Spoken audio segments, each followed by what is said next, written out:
global value chains, productive transformation and development that will be held as from tomorrow.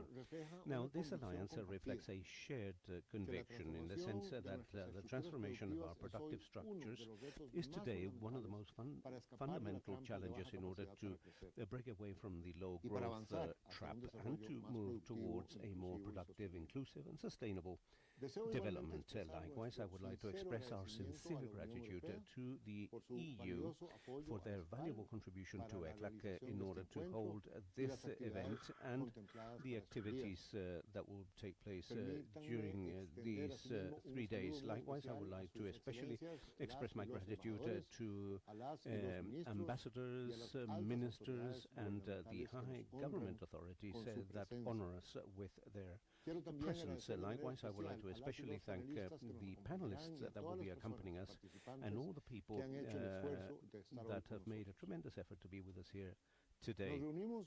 We meet at an especially decisive moment for our region. Latin America and the Caribbean face the real risk of experiencing a third lost decade. To give you some figures, between 2014 and 2023, average growth in the region was only 0.9%, less than half of the 2%, which was the growth rate of the region during the famous lost decade of the 80s. That is, we've begun a second lost decade, and so the question today is how to avoid a third. This is not just an economic matter in this second lost decade. We had the irrelevant trend towards the reduction of poverty that the region was addressing since the 90s, and we have an improvement in the Human Development Index, and this is a decade with the lowest rate of new job creation in decades. And so the trap that prevents growing, and one of the traps that many of the countries of the region are immersed in. The region is characterized low growth, low productivity, and a limited capability for productive transformation, which is persistent and limits our possibilities of creating quality employment, reducing inequalities, and appropriately responding to the social and environmental challenges. Overcoming the trap requires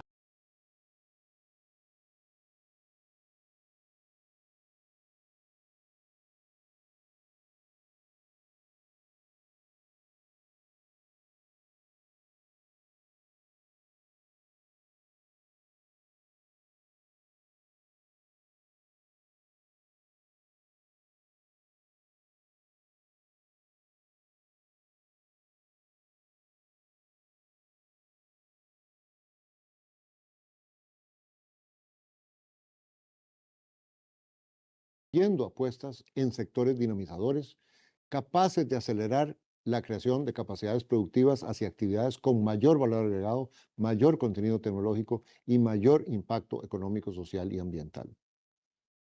Si antes de las actuales rupturas en materia geopolítica y geoeconómica ya era clara la necesidad de este golpe de timón, el nuevo contexto internacional lo vuelve obvio e imperativo. ¿Por qué? Bueno, porque la gran rivalidad geopolítica de hoy día entre grandes potencias es precisamente una rivalidad por el liderazgo en sectores y tecnologías específicas. Las grandes potencias están todas aplicando políticas industriales o de desarrollo productivo en sectores en los que compiten y desean desarrollar o mantener el liderazgo industrial y tecnológico. Esto está alimentando reconfiguraciones geográficas de las cadenas globales de valor, acelerar transiciones tecnológicas y energéticas y un entorno de negociaciones y diplomacia comercial y productiva. Así que en este mundo de globalización así redefinida, los países de la región necesitan definir con claridad sus estrategias productivas para integrarse de manera más efectiva, resiliente y sostenible a la economía global. Y es imposible hacer esto sin una comprensión profunda de los sectores y actividades específicas y sin tener agendas de desarrollo productivo sectoriales. Esto es cierto y aplicable desde los minerales críticos hasta la biotecnología, desde la agricultura para la producción de alimentos hasta los servicios modernos y desde la construcción de infraestructura hasta la industria farmacéutica y de ciencias de la vida, para mencionar solo algunos sectores. Desde la CEPAL hemos venido impulsando una visión renovada de las políticas de desarrollo productivo, plasmada en nuestro informe insignia Panorama de las Políticas de Desarrollo Productivo en América Latina y el Caribe, que ya cuenta con 2 ediciones. Esta visión pone el acento no solo en el qué de las políticas, sino especialmente en el cómo, en la importancia de la gobernanza, de las capacidades técnicas, operativas, políticas y prospectivas, o capacidades top, de la economía política también, del diálogo social, y que esto, por supuesto, incluye la colaboración y las alianzas público-privadas. Y todo esto como condiciones necesarias para que las políticas de desarrollo productivo sean efectivas, adaptativas y legítimas. Bajo esta nueva visión, las políticas de desarrollo productivo deben conjugar esfuerzos horizontales o transversales con esfuerzos verticales o sectoriales, en sectores dinamizadores que sirvan como motores del crecimiento y de la creación de empleo. Deben incluir esfuerzos de ciencia, tecnología e innovación orientados a la transformación productiva. Deben complementar esfuerzos del nivel nacional con un gran protagonismo de parte de los gobiernos subnacionales y de los actores locales. Deben propiciar también la transición hacia un desarrollo más verde e inclusivo. Deben buscar aprovechar grandes activos con los que cuenta nuestra región, como lo son, entre otros, nuestra exuberante biodiversidad. Deben apalancarse en la transformación digital y en particular en las inmensas oportunidades de productividad que se nos presentan con la inteligencia artificial. Estos son tan solo algunos de los temas que estaremos abordando tanto en el grupo de aprendizaje entre pares que hoy nos convoca, como en la reunión plenaria que comenzaremos mañana, constituyéndose en espacios privilegiados. Privileged spaces for the exchange of experiences, policy approaches, and concrete instruments. It is not just a matter of sharing diagnoses, but of learning from practice, of comparing strategies and strengthening collective capacities in order to design and implement better productive development policies. And those who take part in this only open day, I invite you to make the most of this as an opportunity to join a regional conversation that is broader and very necessary. And those that will be with us throughout the 3 days of work, we especially thank you for your commitment and invite you to deepen on the technical and strategic dialogue that this meeting is proposing. Latin America and the Caribbean today is facing 2 possible paths. One, which is decidedly moving ahead towards a new productive development period with prosperity, more dynamic growth, inclusive, or another path of persisting along a low-growth path with scarce transformation, with few improvements in the well-being of the population, a pathway that would lead the region to a third lost decade. Spaces such as this one are essential to make sure that we're moving along the first path and avoid the second. I wish you a fruitful dialogue. And once again, thank you for your participation.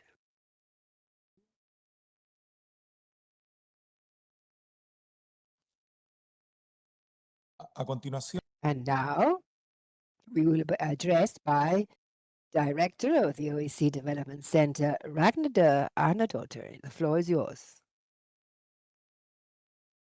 Okay, this is an experiment. Queridos todos.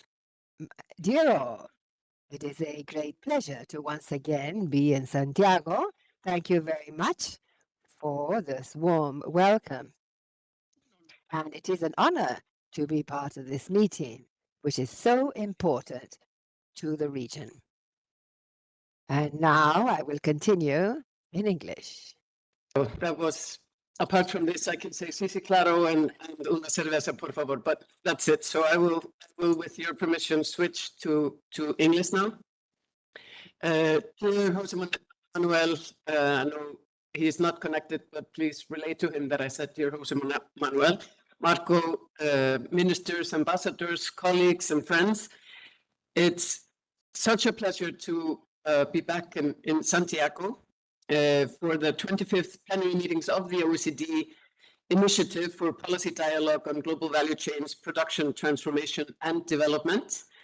As always, these 3 days begin with our peer learning group meeting. And as Marco has repeatedly told me and was announced before, there are 1,500 people registered, and we are doing the head count by the minute to see how many will join. So we are very happy to have all of you with us here in the room as well as online. There is something especially meaningful about having this session being here in Chile. The peer learning group format began in 2017 as a technical peer-to-peer exchange held alongside the plenary meetings during the implementation of our first PTPR, which stands for Production Transformation Policy Review. And the first PTPR was here in Chile. And we have shaped this methodology together with ACLAC and UNCTAD.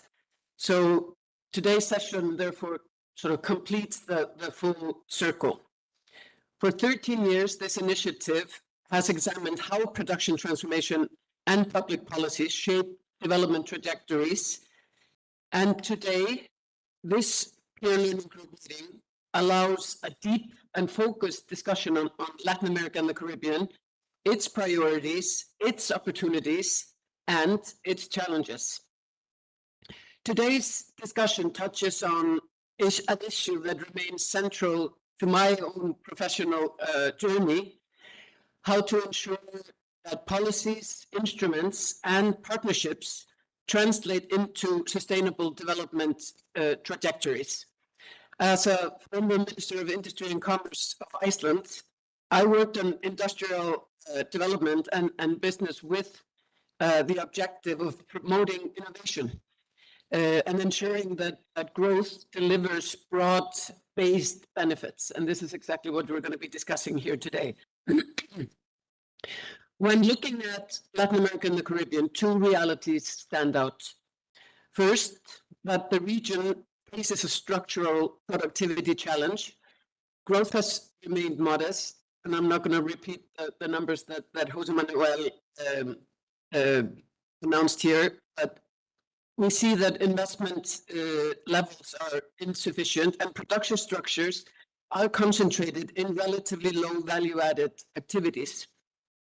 It also remains one of the least regionally integrated areas of the world, with only 16% intra-regional trade compared to, for example, with the EU, where intra-trade is more than 60%. So we can say there's room for improvement in that respect. But the second reality is that the region holds tremendous potential. From our work on this policy dialogue and the production transformation policy reviews, we know that LAC accounts for approximately 38% of global mined copper production and 31% on lithium production, minerals that are essential for the green transition. These resources position the region as a strategic actor in shaping the global industrial green transition. In our recent Latin American Economic Outlook, which we jointly produced with our good colleagues at ACLAC, CAF Development Bank, and the European Union, and we will hear more about that and the PTPRs here later in this session, we underscored the need for LAC to advance an ambitious production transformation agenda. This is vital in a region with long-standing development challenges. As an example, 55.1% of workers in LAC are in informal employment, and only 2.1% of the formal jobs are in medium to high-tech sectors, compared with 7.7% in the OECD countries. Production transformation can be a powerful driver for new job opportunities. However, as we mentioned in the Leo, this will require well-designed and ambitious productive development policies, and it would also demand mobilizing diverse sources of finance, including public and private sector resources, and with an important role for development banks and innovative financing tools. Today offers us an opportunity to take a deep and a technical dive into addressing these issues. We will examine the region's renewed ambitions and discuss how to make production transformation policies more effective in an increasingly volatile and uncertain global environment. The purpose of this peer learning group is precisely to bring together committed policymakers and experts such as yourselves. Your experience and insights are extremely essential to enriching this process and ensuring that our analytical work remains grounded in practical realities. So today's agenda follows 4 steps. First, an overview of regional trends based on the key insights of both the LEO and the PTPRs. Second, a discussion on moving from design to implementation in production transformation policies in Latin America and the Caribbean. Third, a focus on territorial inclusion, ensuring that transformation reaches regions, cities, and communities. And fourth, an exchange on innovation and policy coordination as drivers of production transformation. And again, collaboration drives the quality of this work. For that, allow me to acknowledge our key partners who make this dialogue possible. The European Union, that through its support to the LEO, is also enabling this global dialogue to happen here in ECLAC. CAF, all the international organizations present, both in person and online, that over 13 years have made this policy dialogue grow into the place to be to discuss these issues globally. And I want to mention especially UNCTAD, UNIDO, AUC, and ECA.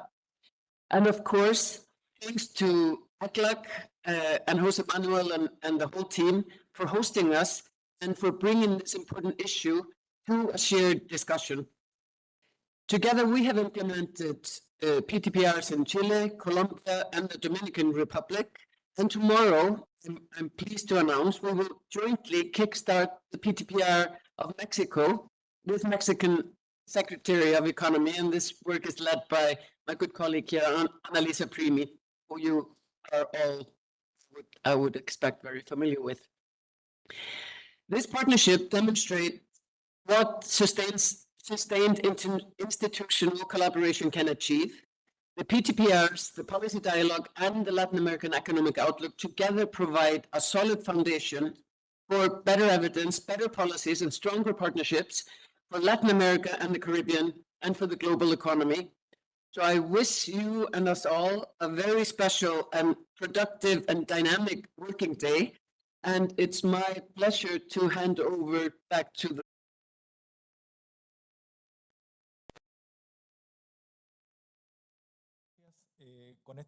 Thank you. With that, we have concluded the welcoming remarks, and we will begin the first session entitled A New Vision for Production Development Policies in Latin America and the Caribbean.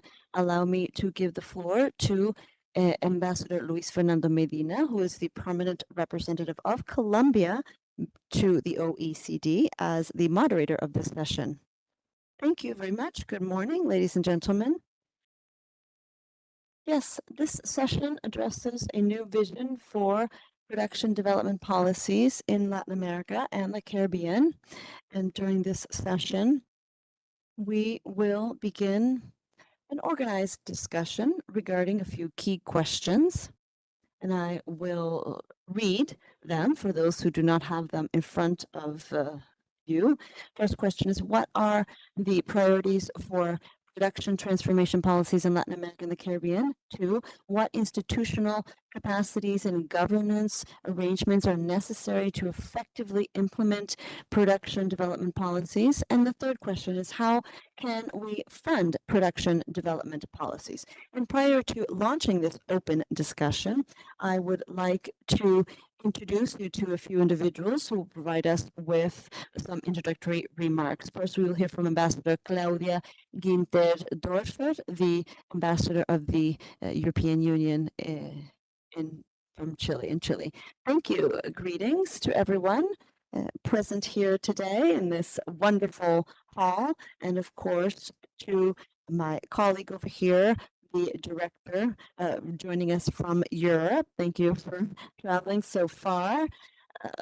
I would also like to thank the Ambassador Luis Medina moderating this session, as well as Marco Linas, representing Jose Manuel Salazar, and all other colleagues present here from CAF, the OECD, and other international organizations. First of all, I would like to thank ECLAC for hosting us here, for receiving us here at their institution. We are fortunate enough to visit this site quite often, and I have already greeted Marco. Marco has been in charge of organizing this event. Thank you for that. I would also like to thank the OECD and CAF for the joint activities carried out with ECLAC and the OECD for the annual production of the Latin American Economic Outlook.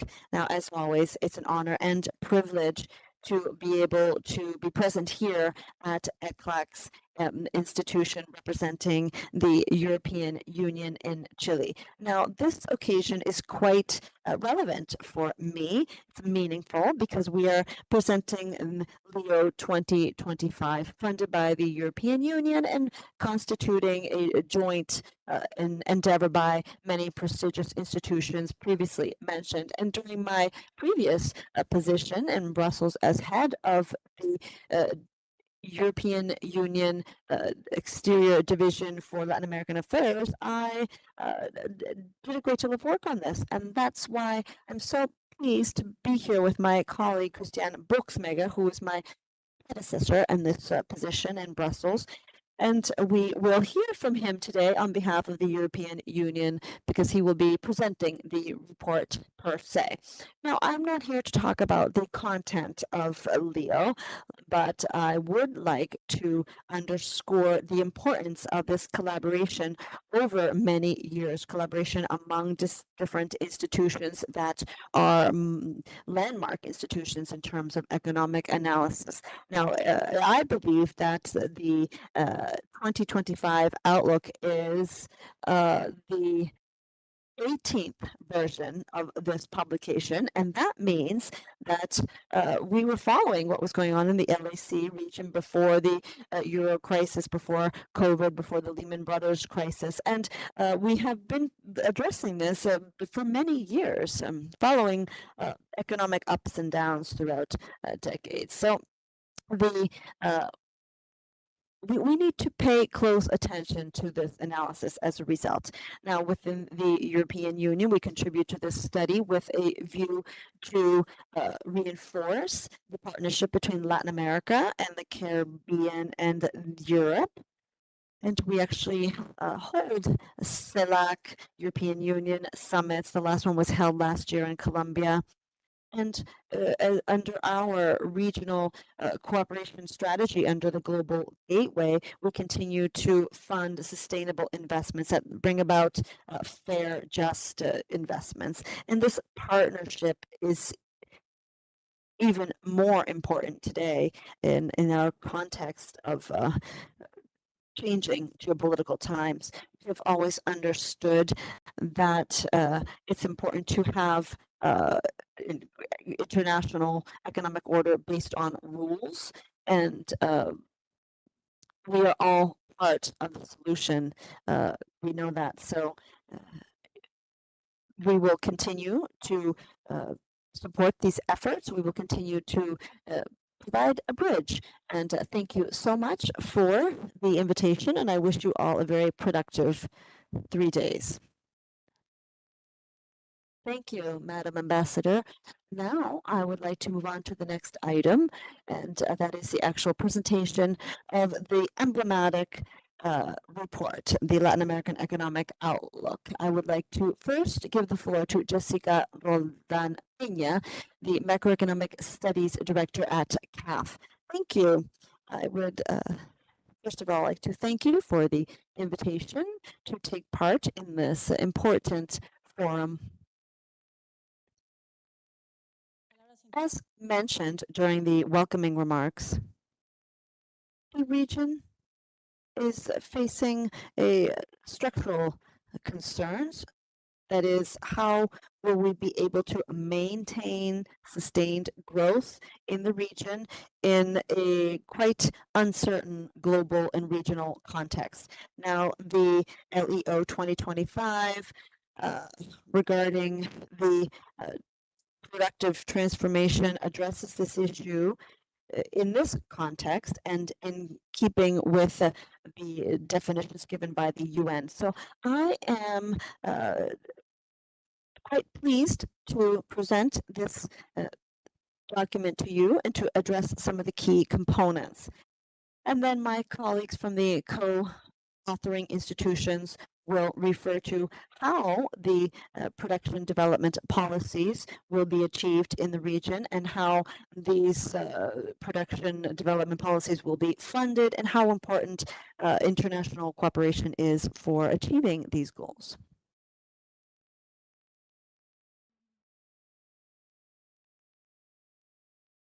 Yes.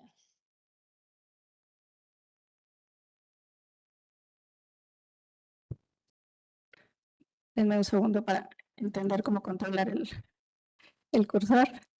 One moment, I'm just trying to figure out the technical component of the laser pointer.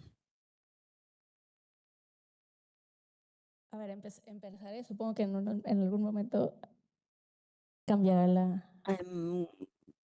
Thank you. Thank you for changing the slide.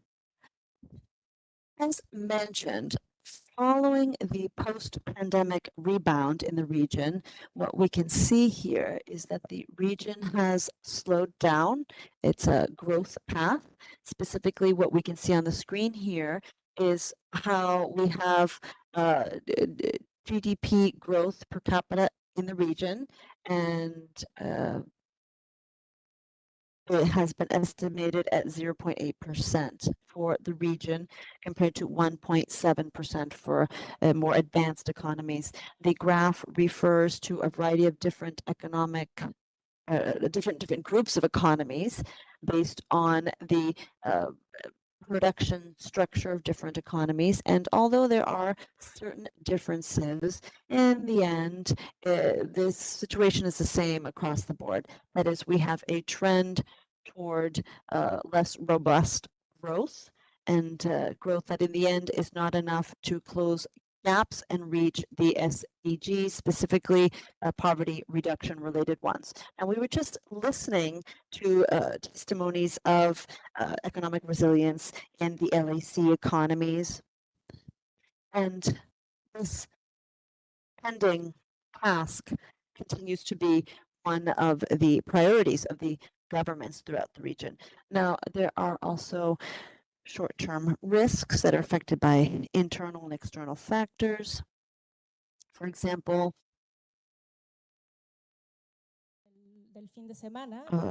there were recent events that took place over the weekend that point to how we are facing a great deal of uncertainty. And there is uncertainty regarding geopolitical aspects, and this region has become a strategic priority. All that is clear.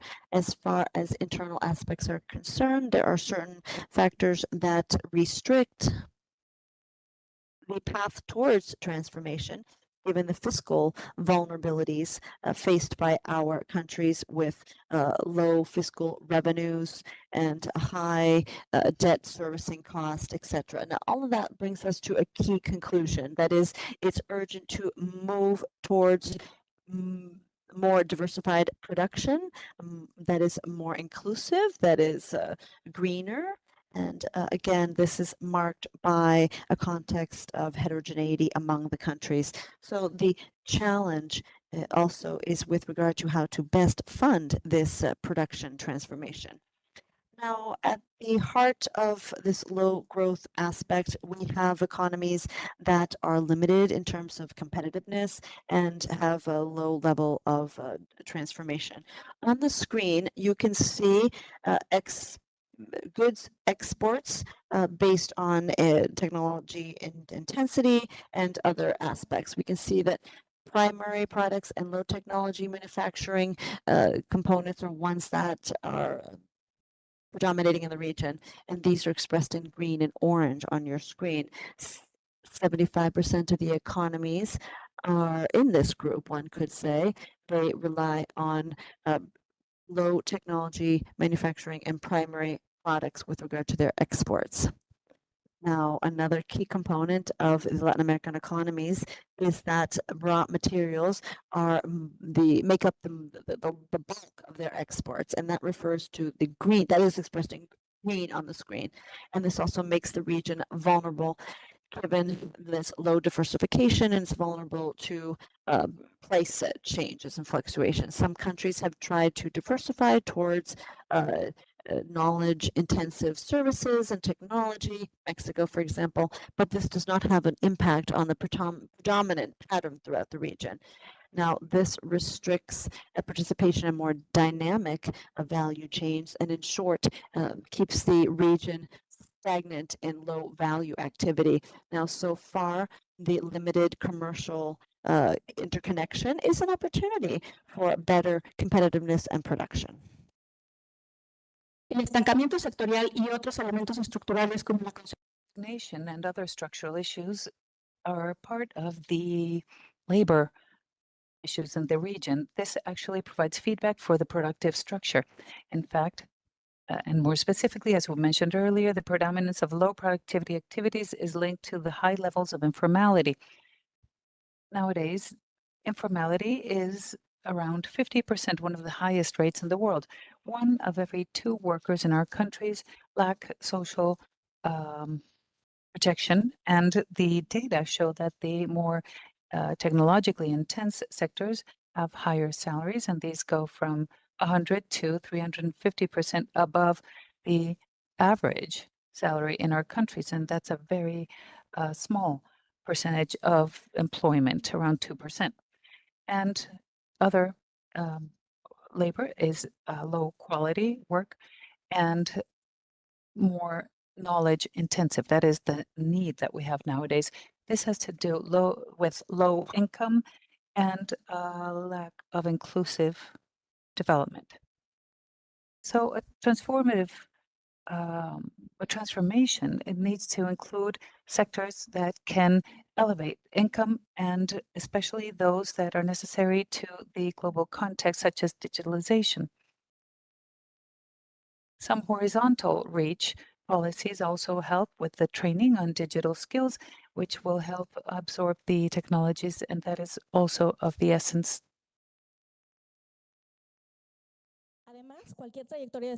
Any other development trajectory needs to explicitly include environmental aspects. The production model needs to be more sustainable. It is a low emission per capita region, but the greenhouse gases have risen around 2% since the year 2000. And based on this evidence, the chapter identifies several priorities: reducing deforestation and improving the use of soil, especially in agriculture. And for them, it is of the essence to improve conservation policies. Between 2022 and 2024, the region concentrated 7% of the extreme climate events. During this period, the events have doubled, revealing a vulnerability, a structural vulnerability with human, economic, and fiscal impacts that are significant. The conclusion is that this productive transformation needs to be a green transformation, not a parallel agenda, but a structural component of the growth strategy. Part of this includes taking into account strategies to include these renewable sources. One is the power matrix in the region. 64% comes from non-renewable sources, more than twice as much worldwide. And this allows for initiatives and opportunities to bring in other solutions that are linked to critical minerals and also based on green hydrogen, especially in countries with abundant availability of renewable energies. The elements that I've stressed here allow us to visualize a trajectory where competitiveness, sustainability, and resilience are reinforced mutually, and they're not in tension. This does not happen automatically. It requires deliberate policies with institutional relationships and financial mechanisms. Our colleagues will be presenting how Leo has developed this path. Thank you. Muchísimas gracias, Jessica. Thank you, Jessica. Thank you to everyone joining us here today in the room, but also to the hundreds that have joined us and connected virtually. Jessica mentioned this, and the executive secretary of ECLAC talked about finding a way to get out of this trap of low growth capacity. And of course, unfortunately, this will not happen on its own. It is not spontaneous. It requires deliberate policies, explicit policies. It requires policies for productive development based on a new vision of these policies. And I'd like to stress how important it is that today the OECD, CAF, the European Commission, and ECLAC are working on this new vision for productive development policies. But this new vision, these policies must incorporate horizontal efforts. That means cross-cutting efforts that will impact any sector of the economy in a generalized fashion, but it must also count on vertical efforts for those strategic priorities, the productive priorities defined by the countries and territories under these policies. Along these lines, this new vision understands that these policies are not only focused on the industrial and manufacturing sectors, and this is why we don't like to talk about industrial policies, but more so productive development, because just like the manufacturing sector, they could cover also agriculture and livestock, services, mining, any sector. Having said that, we have insisted on the fact that under these policies, we need to establish productive policies. Some professors in Harvard say we are doomed to prioritize, and Leo offers a portfolio of strategic sectors that the countries and territories can use as a reference when establishing these priorities. Under this new vision, we understand these policies as collaborative efforts between the public, private sectors, academia, and civil society. And this is why the governance for productive development is a key element. Aside from that, this vision understands that an important aspect of productive development must take place at a local level, at a sub-national level, the local players. And this is why it understands that the subnational governments must have a protagonism in the design and implementation of these policies. It also understands that these policies must conjugate efforts in multiple fronts. This is how it combines efforts in science and technology, innovation, for productive development, efforts in technological extension, in entrepreneurship, digital transformation, the bridging gaps in human talent investment, and how to maximize this foreign investment. All these efforts, aside from the provision of a series of public goods. And along these lines, this new vision adopts an approach that internationalizes these policies. In other words, it is not about other measures and protectionist measures from the past. And with this new vision, we are proposing a new way of organizing these multi-stakeholder agenda with the cluster initiatives and others that are part of productive development. There are over 700 such initiatives working throughout the region. Having said this, Latin America and the Caribbean is not starting from scratch in terms of the implementation of these policies. Just to mention a few examples, Brazil a few years ago, launched its productive development strategy, Nova Industria Brazil, and we will have more details on this in a while. Chile has been working on sustainable development, and Colombia has also been doing so. Mexico began last year with a new plan, Mexico. Latin America does not begin from scratch. However, we see room for improvement. This graph shows the scarce fiscal efforts made by the region in terms of productive development, especially when we compare it to countries in the OECD. We find a huge dispersion or dissemination of efforts through multiple ministries and agencies, and these policies are coordination intensive, and these have to do with the governance and arrangements that are not necessarily working as best possible to coordinate efforts.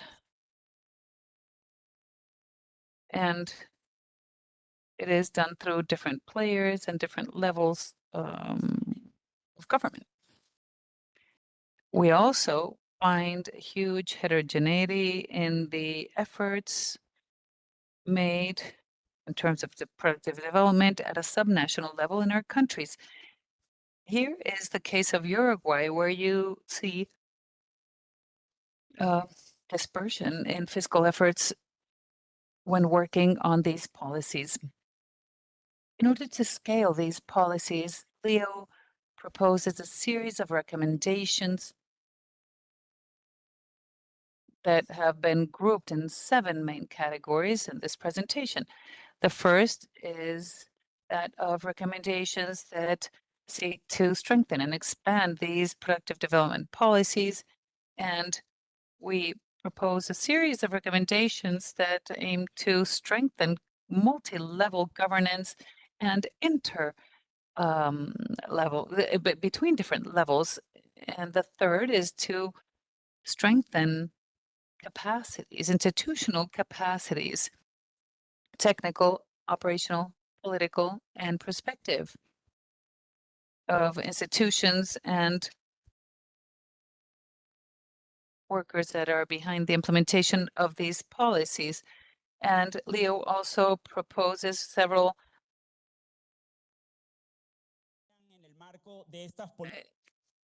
in developing and aligning the clusters with the productive priorities, with the cluster initiatives and the productive articulation initiatives.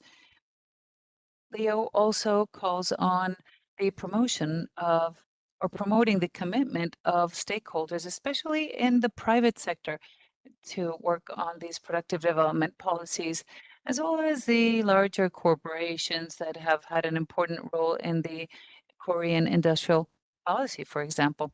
Leo also recommends delving into the territorial approach for PDPs so that it can take place at a subnational level, and it also makes a series of recommendations around adopting a strategic agenda for internationalization. We are convinced that as our countries scale up these policies on productive development, we will begin to move the productivity needle upward for our region, and it will bring higher levels of well-being for all our people. Thank you very much, and I would like to leave you with my friend Juan Vasquez so that he can virtually continue with the presentation. Thank you. Gracias, Marco, y buenos días a todos allí en Santiago. Buenas tardes desde París. Antes que nada, Thank you very much. I apologize for not being in Santiago. I would have loved to be there with you because of the agenda, as well as because it's always a pleasure to be there at ECLIC, and I'm sure you have an enviable weather right now. So, beginning with the presentation, Jessica has offered us a detailed panorama of the challenges and opportunities that the region has ahead of it. And we need to advance in this productive agenda. Marco talked about the importance of efficient productive development, territorialized, etc., in order to advance the agenda. And I'm going to talk about another aspect, which is how we can finance these efforts in the region. And for this, I'm going to talk about three main messages. The first, which I feel is extremely important, is the importance of direct foreign investment to promote this structural change. And I feel it's important to understand that this is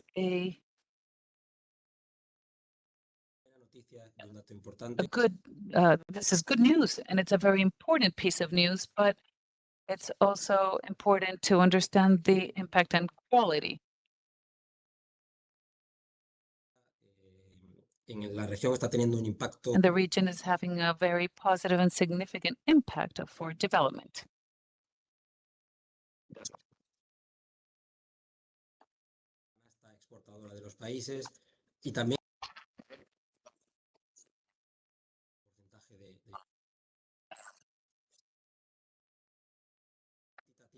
pero también una que está teniendo lugar en América Latina y el Caribe. If we move on to the next slide, I was saying that we have to reflect on where the discourse has come to change that, and there's an important message for the sector. We know that tax revenues on average in the region is below the levels observed in the OECD, but when we look at the detail of the tax structure, we find some important areas that come across in the study and where we believe we can make progress and improve in order to improve that tax collection capability. Another related aspect is the taxes for the corporate sector. And there we find that the rates applied in Latin America are not all that different. We're talking about nominal rates, but when we look at the effective rates that the private sector actually pays, discounting exemptions, amortizations and other elements, what we find is that those rates are greater in the Latin American and Caribbean region, and therefore they could be a barrier, a disincentive to the transformation of key sectors of Latin American economies. If we move on to the next slide, please.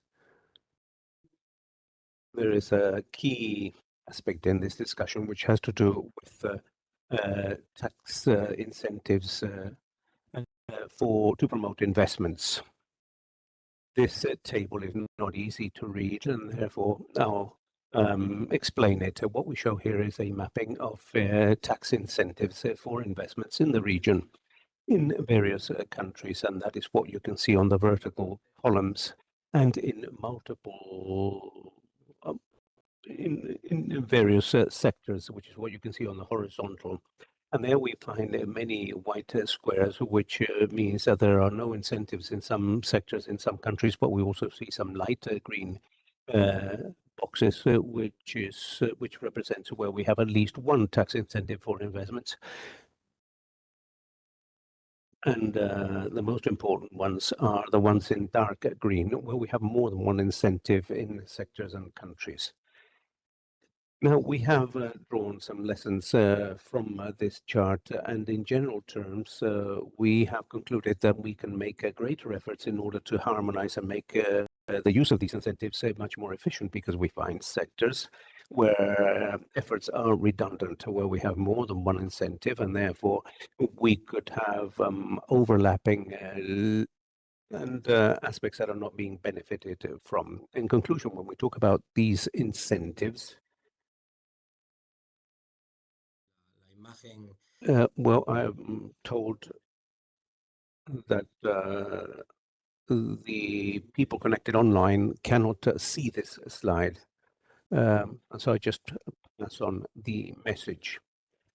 Let us continue with a conclusion on the use of these incentives, which relates to the importance of the fact that these incentives should be applied in sectors and contexts where investments would not take place without these incentives. In other words, we cannot add incentives in areas where they're not needed. We must evaluate these incentives ex ante and ex post to see how they are linked to national development strategies and to investment strategies, as mentioned by Marco beforehand.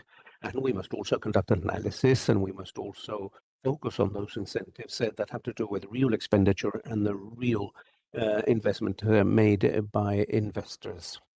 Now, moving on to the fourth message that I wanted to share with you, this has to do with the importance that we find in this financing agenda for a productive transformation for development banks and for institutions related to this aspect.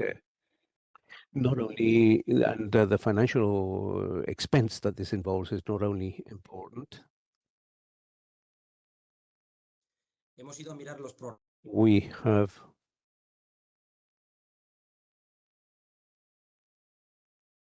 We're having an audio problem. Let's see. And this is closely related. And an additional message, another key message in terms of how we mobilize additional financial resources in the region. This has to do with the use of innovating financial instruments. And I refer here to green bonds, blue bonds linked to sustainability, sustainable, social, and all these are instruments that are being used very importantly in the region. In fact, Latin America and the Caribbean, we believe that this is a pioneer region in terms of the use of these resources. And you can see in the graph how they have increased over the past few years. And we believe that they are relevant because they connect financial resources with specific development priorities, which are related to sustainability and productivity.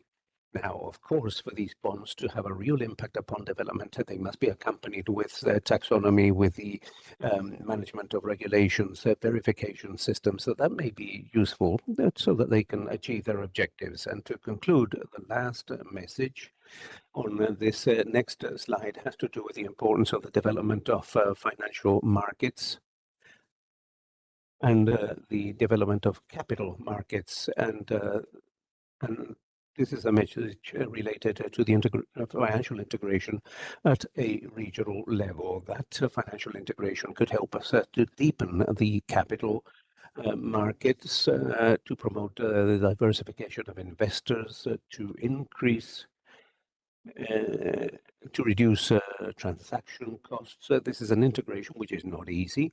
But we can see some initial efforts which are relevant. For example, the value market between countries such as Chile, Colombia, and Peru that we believe are promising and that are pointing in the right direction. That is where I conclude my part of the presentation. Again, I thank you for your attention, and I apologize for not being able to be present there with you. And I offer the floor to Christian from the European Union. Thank you.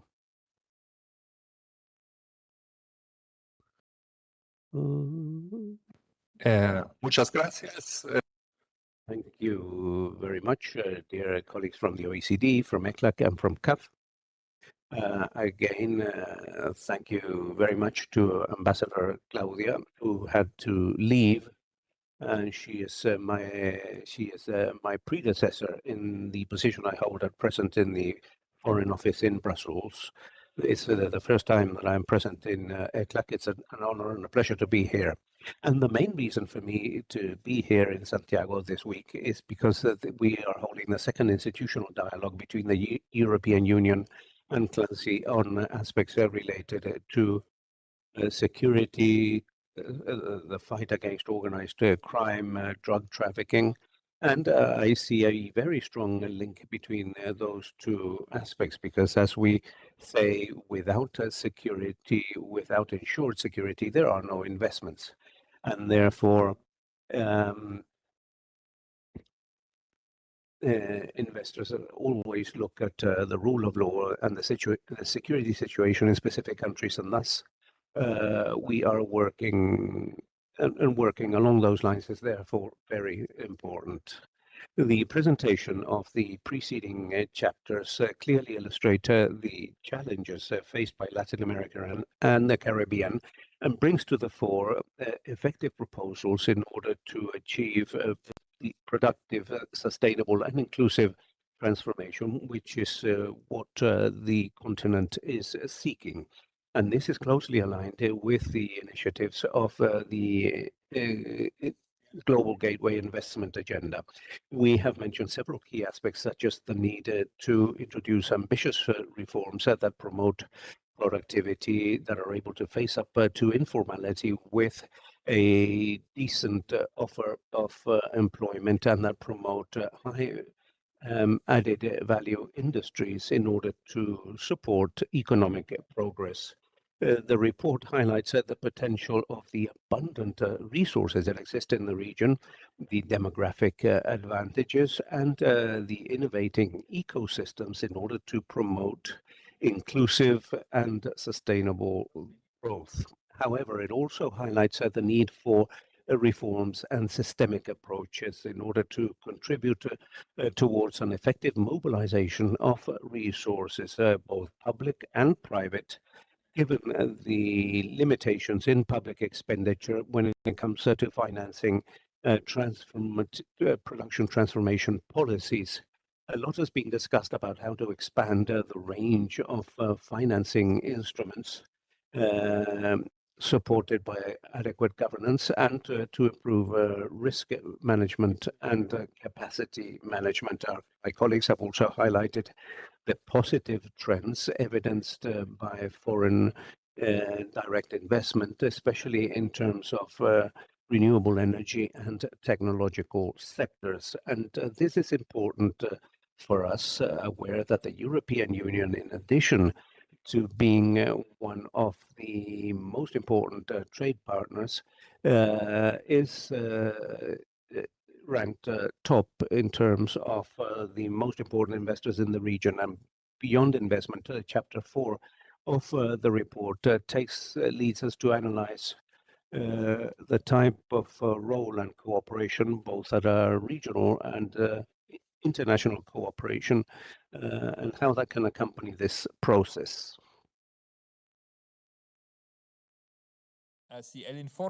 The report includes various recommendations, and I would like to emphasize 3 points on the importance of regional cooperation.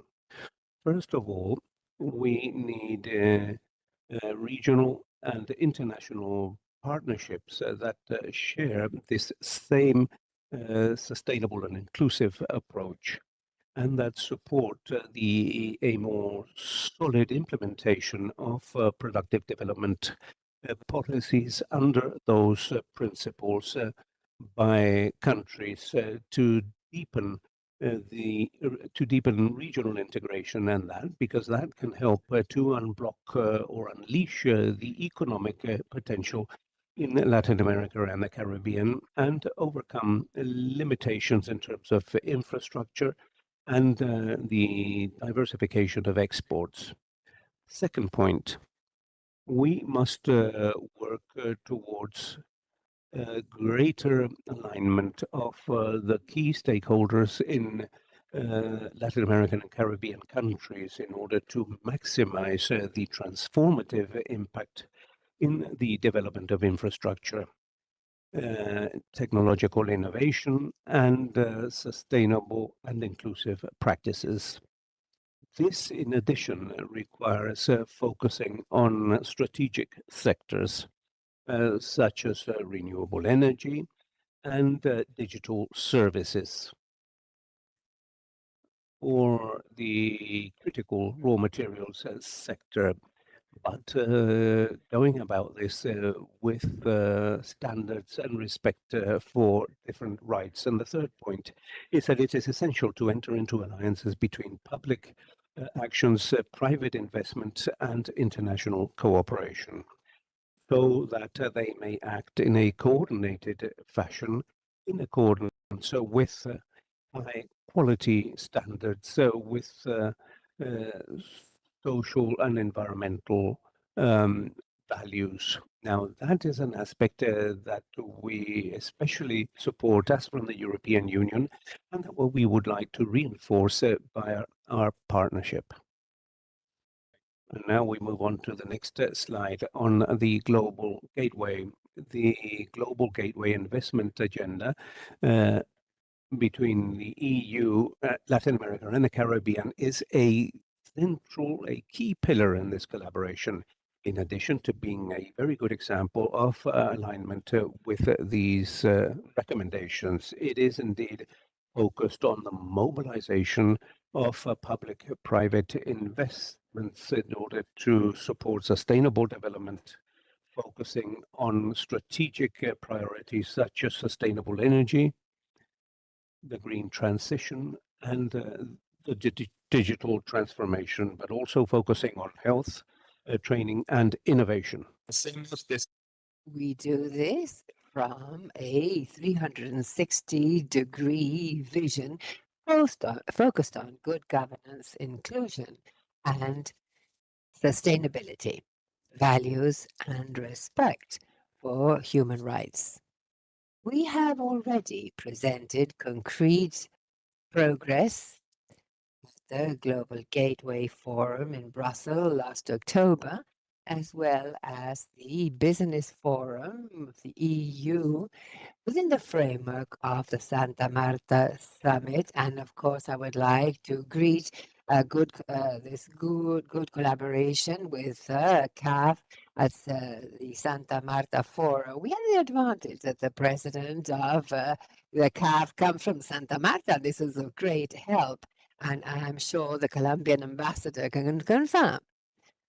And so I would like to mention some concrete examples of the Global Gateway. The bi-regional initiative for regional integration of electricity, valued at almost 7 billion euros, with 2.7 billion in Team Europe commitments, which is the EU and all our member states. This will provide 2 billion from IDP, of which 1 million will further the electrical transformation and energy transition in Central America. Another example of the Global Gateway is a network of super computation, EU CELAC, that officializes commitments for 15 million euros coming from the EU, Spain, and Brazil. The cooperation among research centers and innovation centers will connect computer centers of very high performance for scientific collaboration and innovation. And one last example is the regional connectivity by satellite through an initiative led by Hispasat, and backed by EU subsidies, as well as Spain, for 22.5 million euros. It is expected to mobilize up to more than 800 million euros in Brazil, Colombia, Paraguay, Costa Rica, Guatemala, Dominican Republic, and the Caribbean. Reaching the end, I would like to say, in conclusion, to achieve a transformative impact, it is key to strengthen regional collaboration and international collaboration, both public and private, and generate sustainable investment in energy, transport, and infrastructure, digital infrastructure, and integrate in this equation innovation, talent, and human development, promoting cooperation based on values with regional partners as well as international ones that are sound and reliable, such as the EU, and forging economic partnerships such as the Agreement of Association between the Union and Mercosur and the Global Gateway investments. agreement. And hopefully this idea, as well as others proposed by the Leo report, will provide elements to continue moving ahead, motivating stakeholders to work towards sound partnerships for sustainable and inclusive growth. The EU is, without a doubt, ready to work with the region in this direction. So thank you very much for your attention.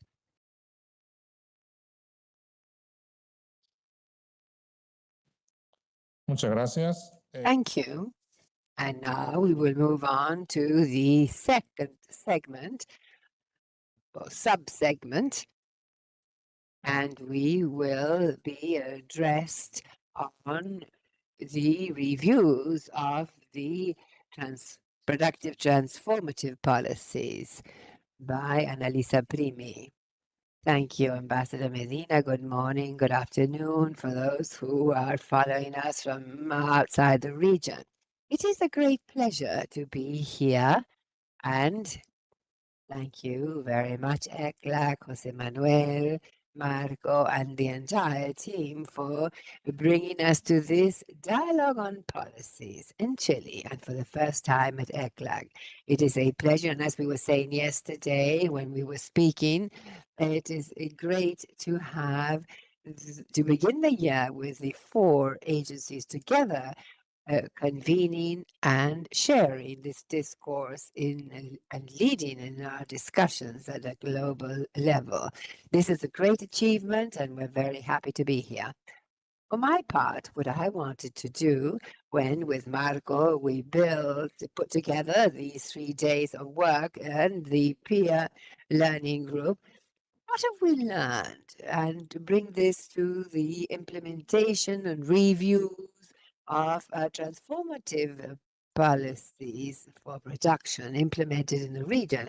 As Ragnar was saying in the opening, this is a tool for reviewing and analyzing public policies that we created in the OECD, beginning the discussion within the framework of this global initiative in about 2015. It took us 2 years to reach an agreement within the OECD, that within the OECD Development Center, we could have a new tool that would respond to a clear demand by countries.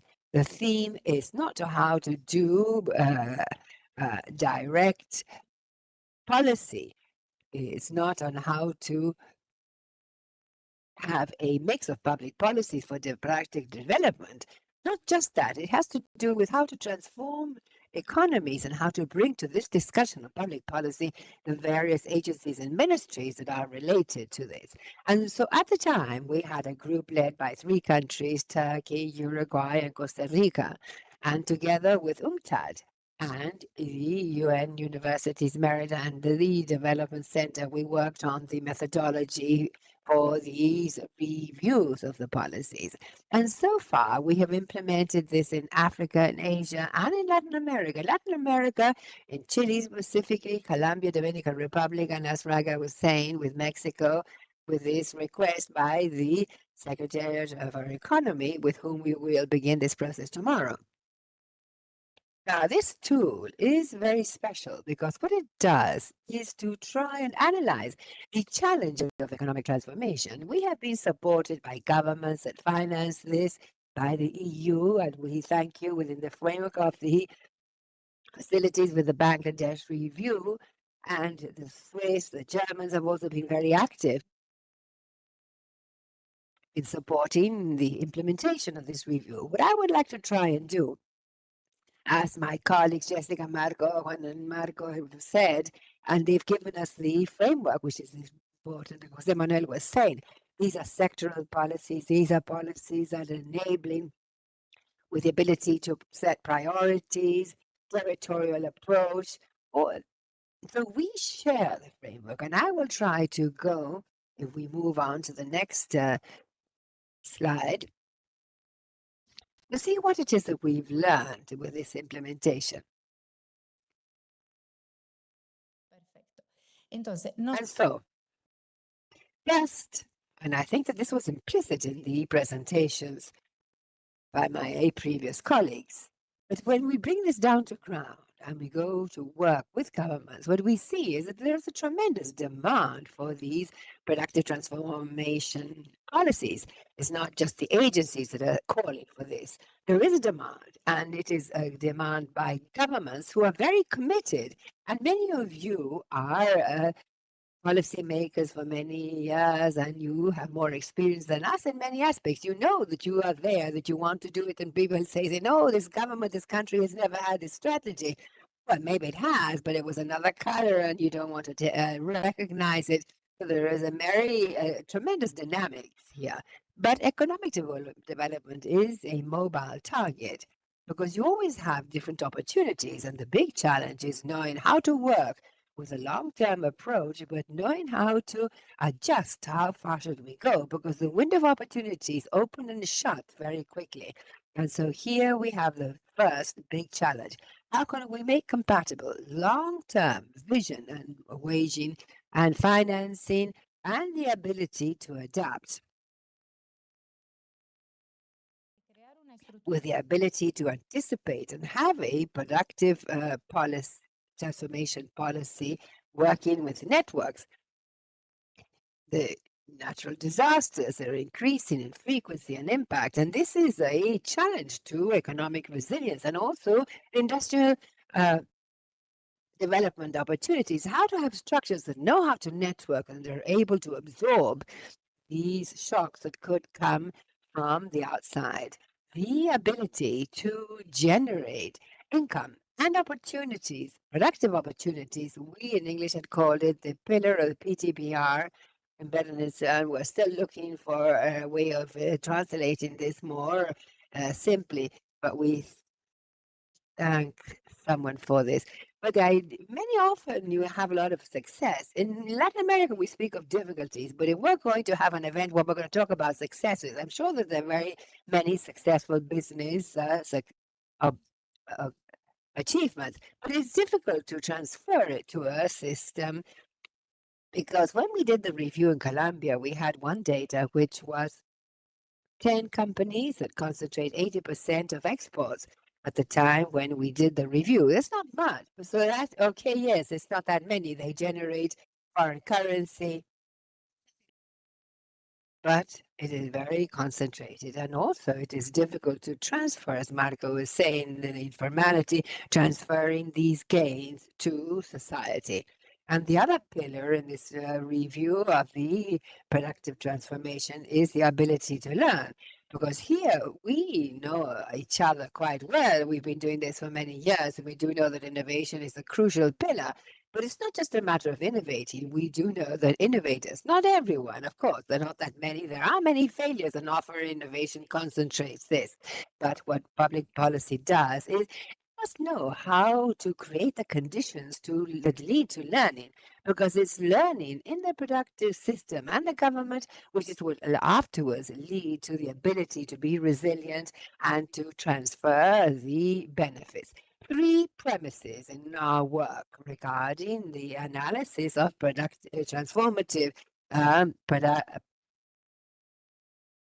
production policies. We must be clear, where are we seeing this? First, well, this is not just a matter of growth. This changes a lot the outcome of the policies. The thing is not having a high growth.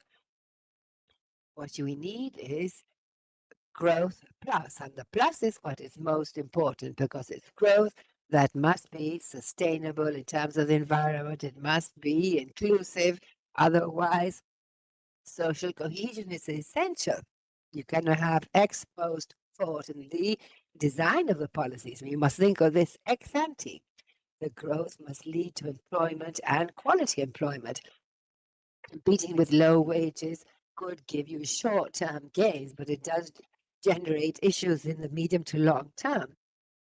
And this growth must lead to innovation, the possibility of changing the socioeconomic dynamics, and that has a productive structure that is diversified, because that is what will make the systems resilient. Second premise, the productive structure counts for development. Well, saying this at ECLEC is quite obvious, But the world is not just this group and not just ECLAC. And what we need is to convince those who are afterwards in the finances, in management, and deciding where the investments will be given priorities. This counts for development because it has an impact on the income we generate and how we distribute them. So when we're speaking of production, we're speaking of development because we're speaking of a life quality, and that is essential. And unfortunately, and I think that outside this group and those of us who are here online, we're still not too convinced that this is in fact the key. The third premise is that, and this was clearly said by all colleagues in Leo's presentation, very powerful message, there's no way of having this without public policy and without public investment of a necessary level to move the dial, and so that the private sector will join in and multiply the investment. Yesterday I was thinking, well, I'm like this Gardel's tango. Say 20 years is nothing because we've had this before, but this continues to be a topic. We're convinced without public policy, I think that today's challenges regarding the safety of the value chains, geopolitics, and everything we're going to see tomorrow will create a greater space to say, yes, there is a role here for the state, but also it's a challenge in terms of what role for the government, what sort of government state do we need, what sort of capacities do we need in the public sector for this to be done and really done properly. Those of us here develop these policies, and the risk is that if we do not bring up the bar on the discussion, we will be facing a crisis. But then we have low competitiveness, low productivity, and when you look at Latin America, the working sector productivity is a third of OECD countries, and so that's a crisis overall. We're not looking at the major issue and how this is addressed under national development strategies. So I am being a bit provocative here, but we're talking about development planning policies in the end, and that's the key component of all of this.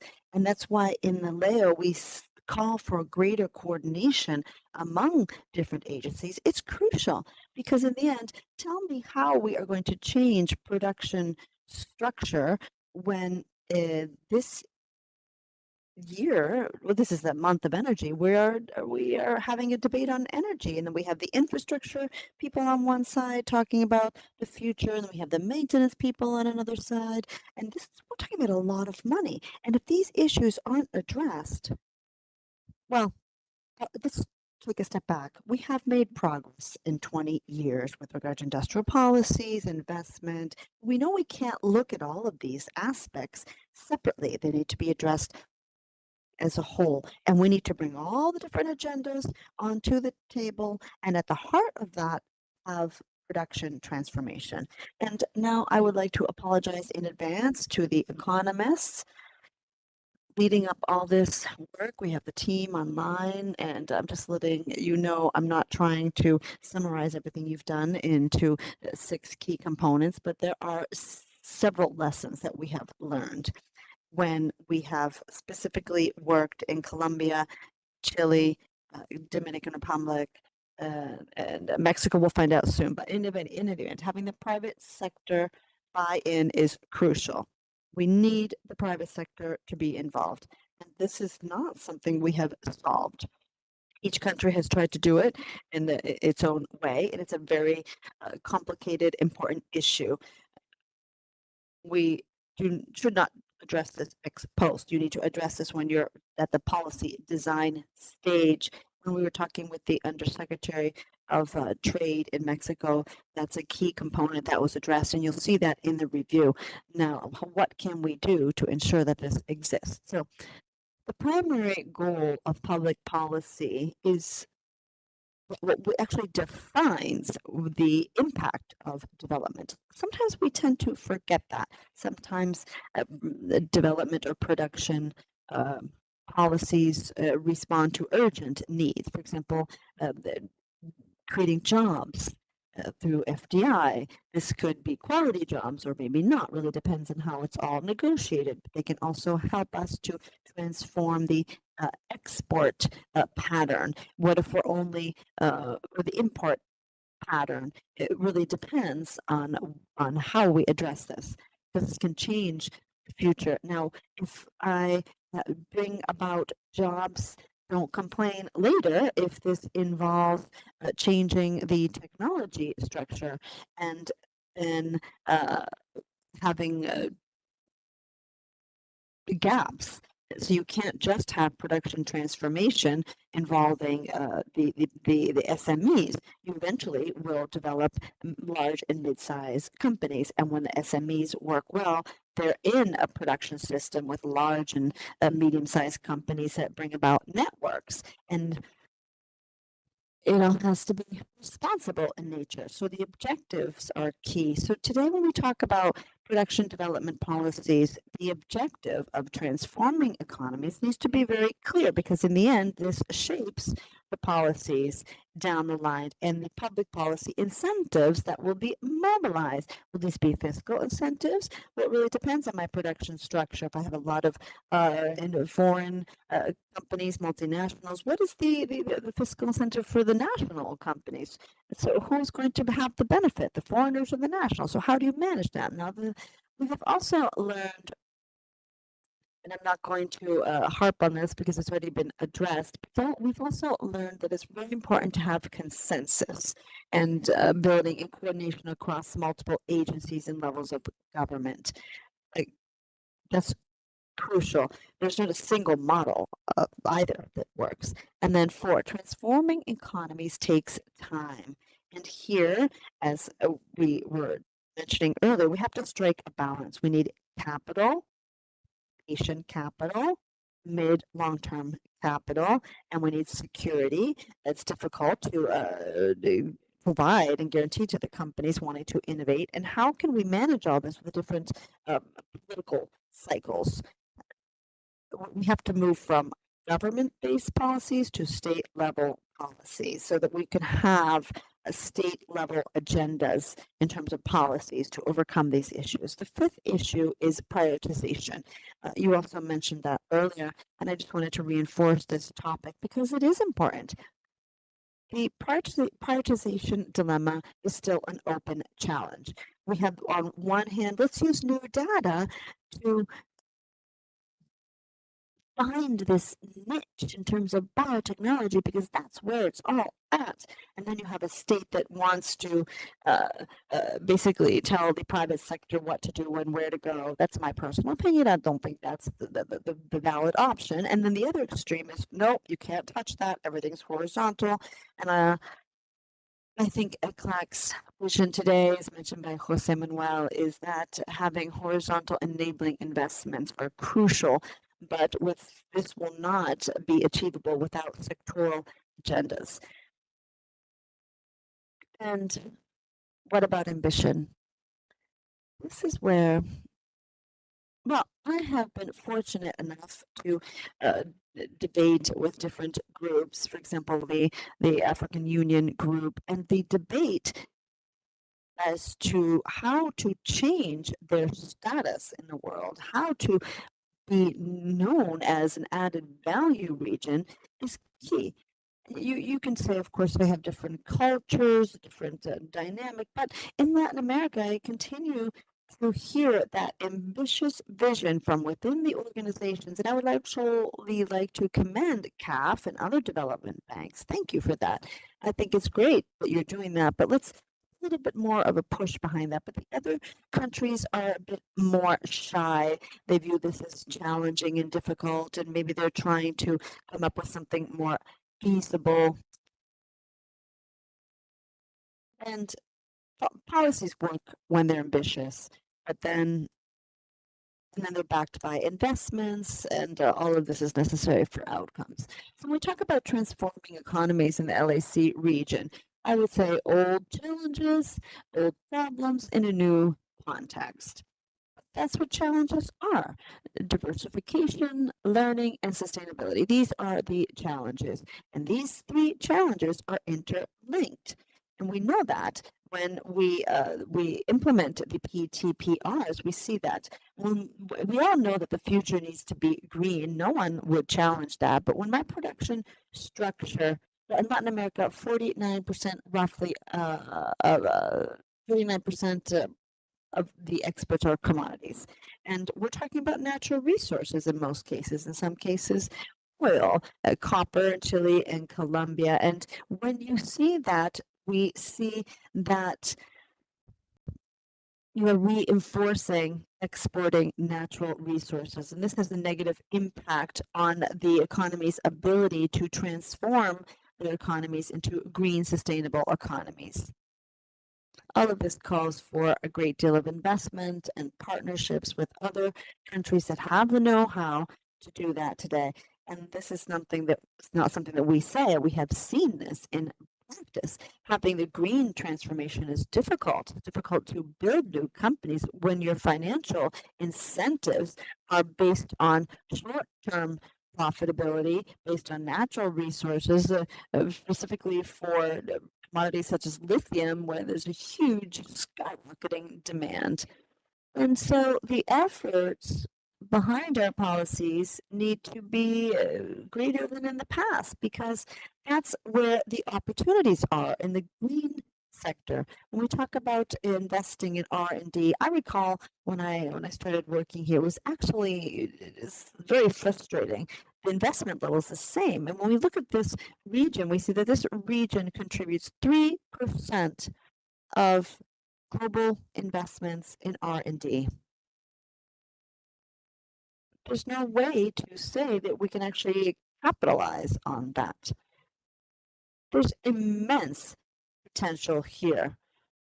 All regions have potential, different types of potentials, but here, if we do not invest in science and technology that would allow for transforming opportunities and disaggregating value, we would be missing out on another opportunity. And renewable energies, the energy transition, I have some slides on that later, but when we talk about how much the region is doing in terms of catching up on renewables, you can see that, well, I think the region is quite good. It's, I think it's at 8%. It has, it was a start maybe 10 years ago, but Asia has really caught up a great deal. And so anyhow, there is potential to take more risky interventions. What are the options for the future? I would have to say that the key here is that the region should think that it's crucial to define and take on a new role in the global economy. I would have to say that when, and by the way, that's why in Leo we are very clear as to the importance of regional integration. It's more than regional integration for production, development, or global value chains. It's really what we call necessity, because we know that this region could have a regional vision crucial to overcome scale issues and truly capture potential benefits. Because I would have to say this is what will allow us to elevate the production discourse to the level of development discourses. And so this is not a niche. When we talk about clusters, when Marco talks about clusters, he's not talking about something small to help 8 producers in a specific place. So of course that exists, but the reality is different. It's how we can transform the production dynamic in a region, and you do this with a territorial approach, and you have national, regional ambition to change this. You are truly bringing about real change, and that discourse isn't fully present, though. I agree with what Jose Manuel said early on in regarding sectoral agendas, and that all of these sectors matter. When you say energy is crucial, it's not that the business community carrying out services for the consumers or education are not relevant. But what we're saying is that there are 3 key areas where we're looking for new frontiers globally, where there are windows of opportunity. And if the region has natural potential, that is not necessarily a guarantee for the region to play a role. We would be able to do that through public policies. And if we're able to have champions in these areas, you will have champions changing the global landscape. Life sciences, food, everything related to agri-food, those are some of the key sectors, as well as energy. And another extremely important issue is how to manage the risk of new extractivism. And with that, I would like to close on some of the critical minerals because these are crucial. I would have to say is we know that there are major economic policy dilemmas. And for example, you go to Asia and Africa, we don't talk about that. We talk about other aspects. We talk about how to materialize the benefit of the African Free Trade Agreement. But in Latin America, I would say that the issue is how can we overcome economic policy dilemmas? There's a dichotomy, a huge dichotomy that's still there. And these issues define policies, and there's really no way to merge into a state level agenda. It's about integration. How are we addressing integration and the importance of Latin America in the world? We have the dichotomy of production on the one side, trade and FDI, and as far as expenses are concerned, you have expenses versus investment. What place do we all want to have in the world when we're negotiating? And as far as the state versus the market, well, that's another dichotomy, and they're still quite present. And the best agendas to limit the ability to reach a consensus and have effective results. Transforming economies is a long-term path. It's complicated, and there are many consequences, unexpected consequences. Perhaps what we've learned is that it is not a lonely path, despite the fact that no country does it on its own. Within a country, no location, no territory can do it on its own. The system is of the essence, and it is, just to be clear, we've reinforced this because regional integration, as Raga mentioned in her opening speech, is extremely important. In Latin America, we're at 16% international trade. We are compared to Asia and others, but it's lower in Europe. And it's not that we're saying isolate and you will solve everything. This is about economic policy and what relevance the region can have in such a complex world. And with open regionalism for decades, this agenda is fundamental because it's necessary to transform economies. There is economies of scale that cannot be solved. And Juan presented Leo in terms of the financial markets and, fragmentation at an intra-regional level, the investment possibilities is a limitation.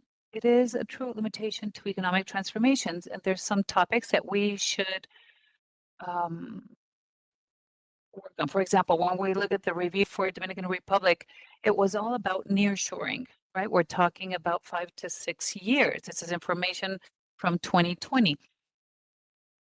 The continent, North America, the US, Canada, Latin America, and the Caribbean, we're talking about 18% of what investments were defined as when we talk about nearshoring. And when we look at that, Latin America caught 11% of this 18%. So the discourse, the dynamics were not anywhere near reality. It was something between the US and Brazil, but the rest did not really benefit. So if we look at this today in terms of how it's distributed, what we define as relocation, it is about 72% of this relocation phenomenon. And 72% is mostly between Europe and Asia. So when we look at this, the reality is it's not really part of the private sector. The issue of critical minerals. When we look at lithium, for example, and the plants, the battery plants. We are looking at critical minerals in the 5 most important hubs around the world, and critical minerals is also redefined every so often.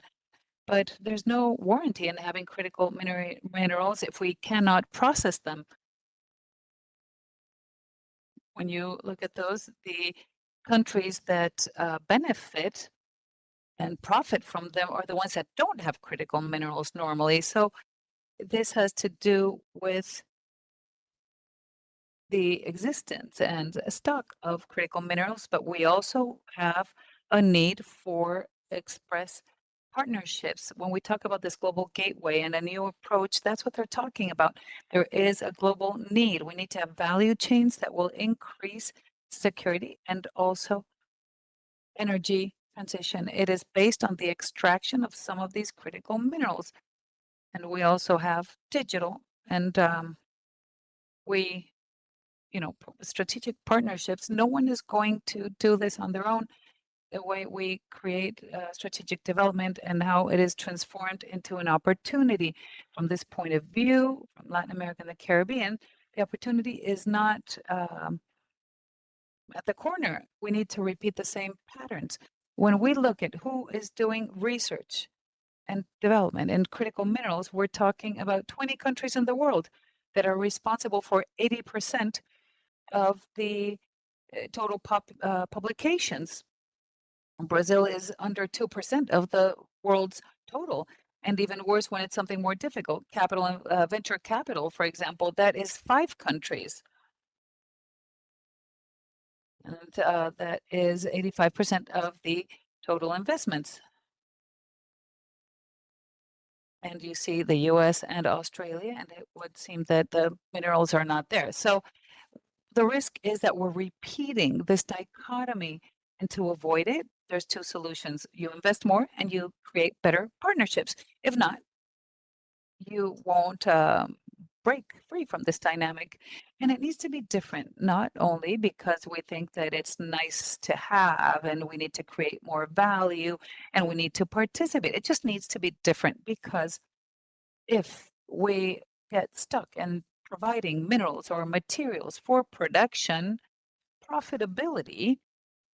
the profitability captured, even with manufacturing, and I know very well that a car today is very different from a car 20 years ago, and they have a new content of materials. But when you look at the aggregate value and the final demand of a product, if you look at a car, the non-energetic minerals represent 1.9% of the added value that is generated. So if in this value chain I'm only providing minerals, I'm not generating this structural change that is necessary. And what kinds of companies, what type of employment do we get? And we're trying to generate value chains differently and with a different participation of the countries in the region. So to close, development is one of the targets, and we need to have these long-term perspectives, long-term vision. That is of the essence. And there are 3 main aspects here. One is the change in the mindset. Many times, too many times, when people mentioned not very ambitious Latin American policies, well, it's because the region is presented as a market in international negotiations. So I'm a market to receive investments or to invest. But actually, this global gateway approach is really interesting because it talks about this from the perspective of advanced countries. What we do is we look for partnerships. But with a partnership in complex networks, you need 3 things. You need to dialogue, you need to generate networks, business to business partnerships, and whatever you want to call it. They need to generate something similar to what Asia has done. It wasn't necessarily a mere political discourse. They generated partnerships, and you need trust. This is vital. to reach this productive development agenda. Because if not, we're marginalizing an agenda. And it's not only about having better clusters or supporting a given industry. We're talking about changing opportunities for society. And sometimes there's a misconception when we talk about partnerships. We need to work, and I'm saying it from the perspective of someone who is bothered by this comment, but we need to improve transparency and accountability in support of productive development. And I'm not saying it in the sense that, oh, show me that this incentive works. If not, we won't use it, because then nobody would develop. Italy, the US, no one would, not even Germany or Korea. That's not it. The idea is, if we're going to talk about accountability, where are we going to invest public funds to generate a social pact? Because the risk in this region is that no one is buying into this agenda, because when we're too progressive, the private sector says, oh, you're trying to control me, you're trying to set rules. And when we're on the other side, too liberal, then oh, everything can do. It's a free-for-all and there's no rules. So where do I profit? If I'm going to invest and it's too risky, I don't want to be part of this unstable agenda. So the transparency and accountability could change the social pact so that society doesn't experience this as highest agenda. It is about national development, and it should offer better possibilities for all, for corporations, for small SMEs, small companies, and workers, because we can support the generation and this new way of practicing accountability and being more responsible. Because we hold the state accountable, but private sector also needs to be accountable. And it's not only about profitability, it's also about being profitable and responsible of the conditions created in the market. This is what we've been learning. I haven't done justice to the work done by all three countries and of the division, but I wanted to mention this and share with you. Thank you.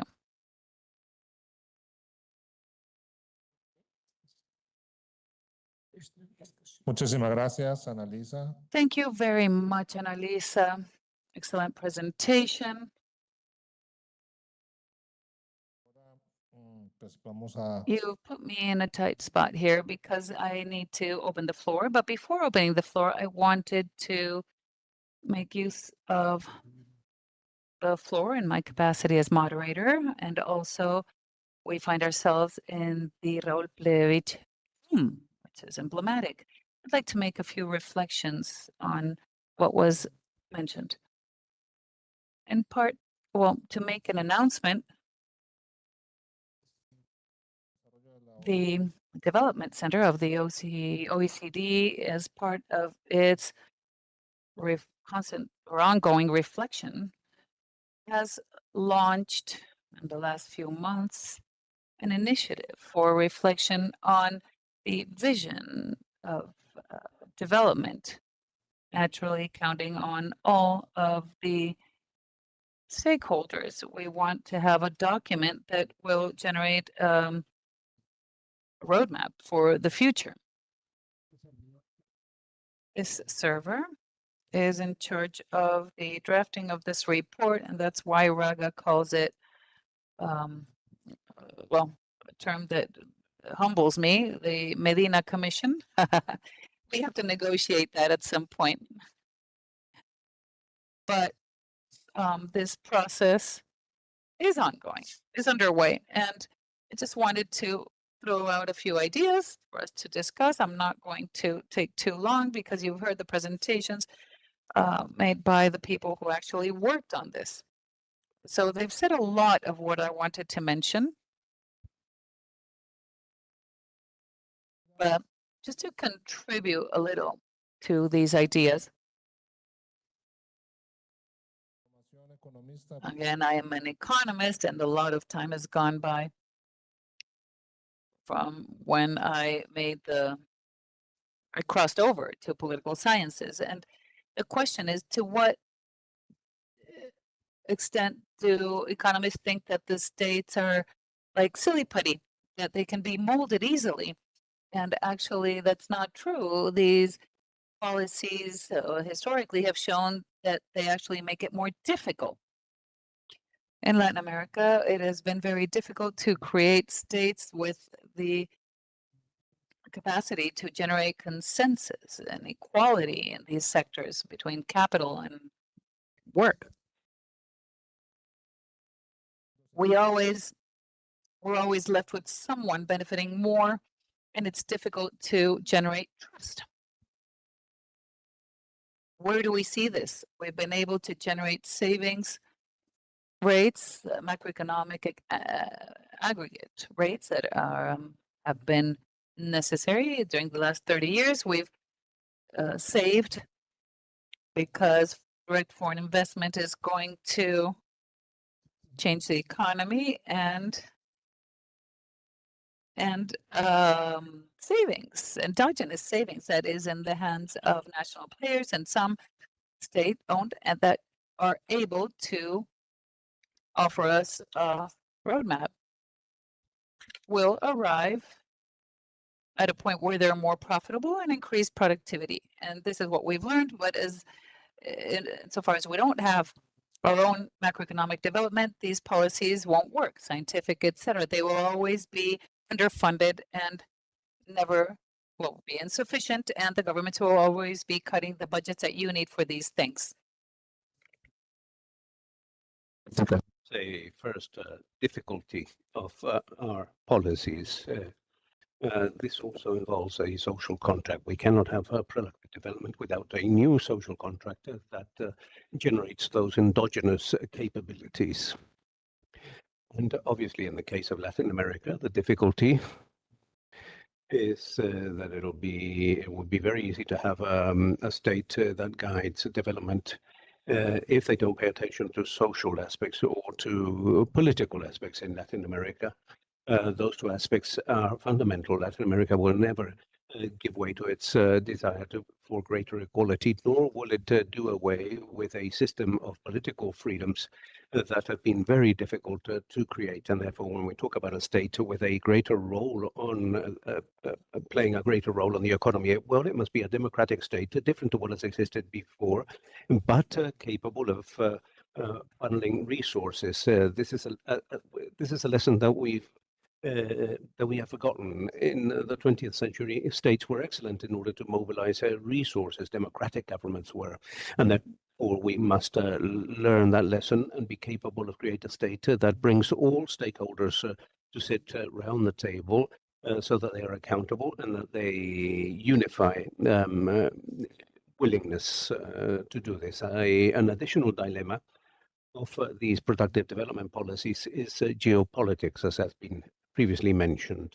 Obviously, we need strategic autonomy. We have not been capable of having, as Europe did via a successful integration, we have not been capable of generating tangible initiatives on the ground. There is no carbon and steel agreement as between France and Germany. We haven't been able to establish something that survives political cycles. We have not been capable of creating such an initiative so that each country has to maintain this regardless of the government in office. And when we speak about industrialization, our European friends are also extremely interested in industrialization, and they always face the issue of the cost of energy. And I mentioned this with some colleagues from the OECD there, and there is an unsurmountable problem, which is the electricity that is imported is not going to be able to compete with a market which are very rich countries. And why not use the kilowatt hours to promote development in Latin America? And then there's an important partnership there between Latin America and Europe. And finally, artificial intelligence. I am highly concerned with what I view in terms of the discussion around AI. The assumption is that this is already here, and all we need is to adapt to the consequences for better or for worse. And that is a mistake. AI is a technology that is still being developed. There are many options, many different paradigms in place.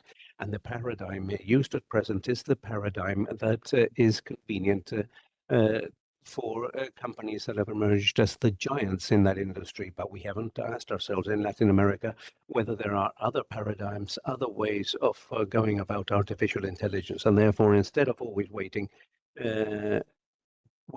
we should determine the type of AI that we need for our region, for productive development, and for the social development in the region. With these reflections, I open up the floor to the different participants, both present in the room and also online participants.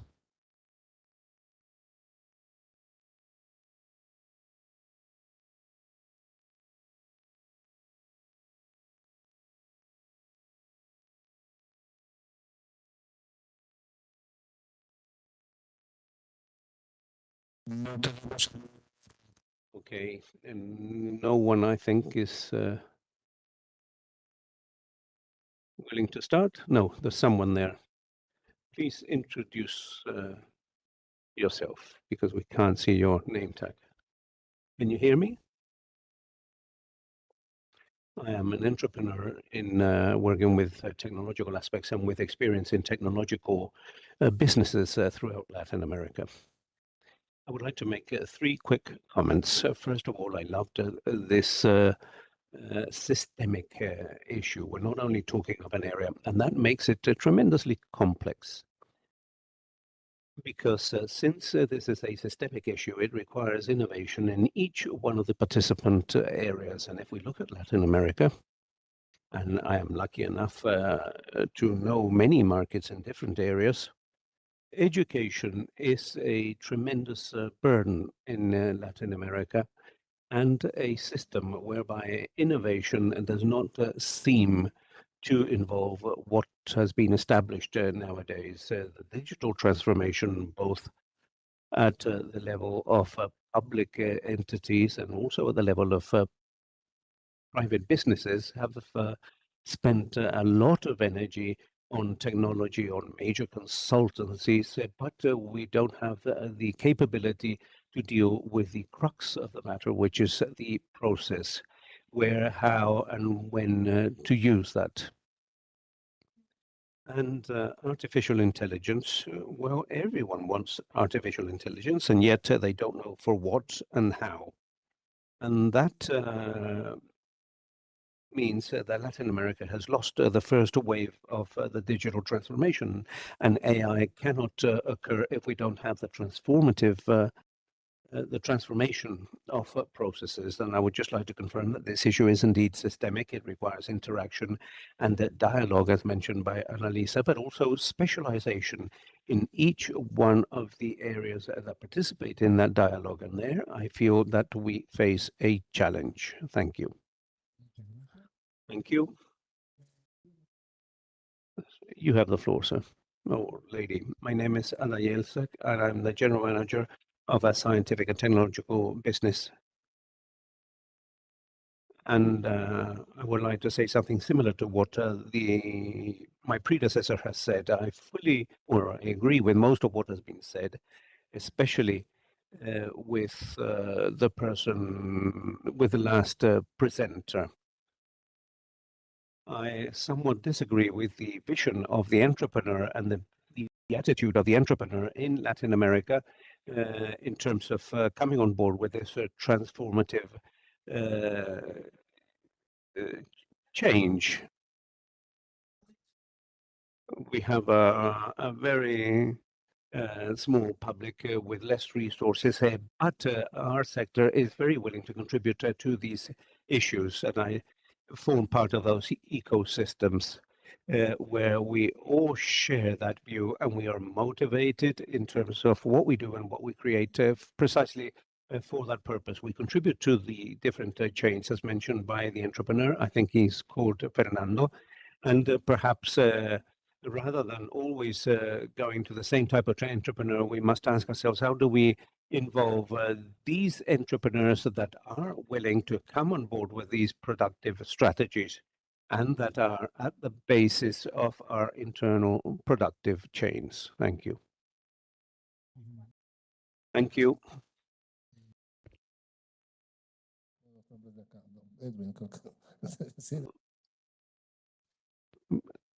Hi, good afternoon or good morning. I am presently doing working here at ECLEC. I fully agree with Annalisa has said, and I would like to refer to what Mr. Medina mentioned. In Latin America, we still have a major scar from the colonial period, in the sense that we have what prevails here is extractive sectors that seek to obtain rent rather than generate a social good. And therefore, when we talk about attracting this foreign investment or of creating an investment policy in order to improve productivity, how at a political level can we be certain that these resources will not be deviated to these businesses that focus on obtaining rent, but instead of going to productive companies, which will mean that Latin America will have a greater impact in the 21st century economy? Well, we are running late, and so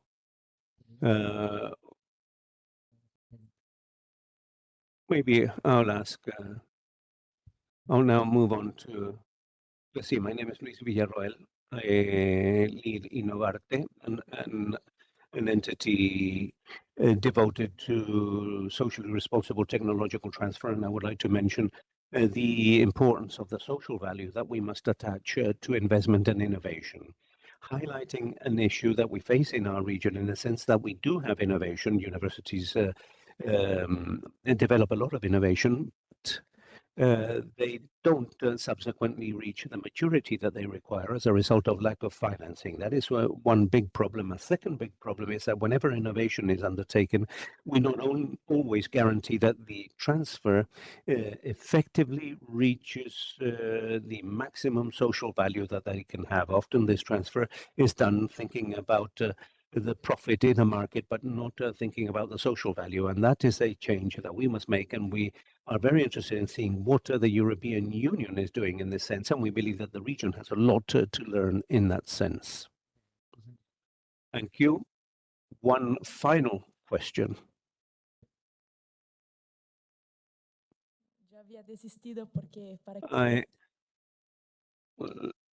I truly loved your presentation, Annalisa, and I would like to make a few comments. That is also the main interest in my life. I often think about this issue, and I believe that in Latin America, we are leaving aside the planning state and moving on to a more entrepreneurial type of state, in the sense that it plays a different role to the role that it played in the past. We no longer talk about national champions. Even in my own country, every time we have tried to build or to create these champions, nobody wanted to be a national champion, and therefore that was a problem that we faced. But it also seems that there are two other issues that we must analyze in greater depth, because they are absolutely fundamental, as from my own perspective, so that we're able to achieve productive transformation. The first thing is this issue of consensus, how we achieve this consensus, because we have societies that are absolutely broken down. The social fabric is very complex and increasingly difficult to understand. And I also feel that in the recent past, we began to discuss whether it was necessary to. We started to discuss the importance of social involvement, but we haven't discussed the role of the state or what the role has to build together with civil society, with entrepreneurs, and with everyone else. So the moment of consensus, I believe, is very important. And thinking about your presentation, I believe it's also important for us to reflect around the macroeconomic aspects of our productive transformation, because you mentioned the issue of investments, and you said that investment in infrastructure tends to be is either short or long term. However, the biggest priority in our countries is to guarantee the primary surplus, and therefore in the US, it was possible to think about, it was possible to use macroeconomic policies in order to develop the productive policy. In our countries, we believe that that is not in discussion, and therefore those are the issues that I wanted to mention. Thank you. We are running very, very late, so in 2 words, I don't know if presenters wanted to respond, and it's this, and of course. You're not all forced to speak if you don't need to. Okay, they decline in terms of being on time, and we thank you for that. And that's how we conclude this session. Thank you.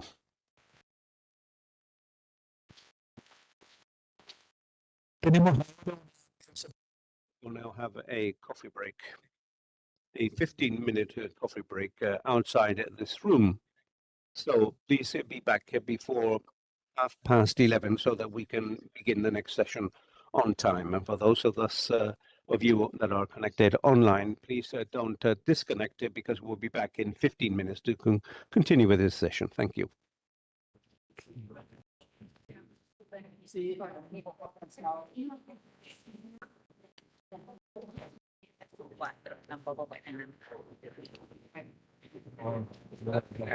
Bueno, muchas gracias. Todo muy interesante. Y hablar ahí me interesa más particular ese tema de ahorro, que además es una micro Colombia en particular. Sí.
I can.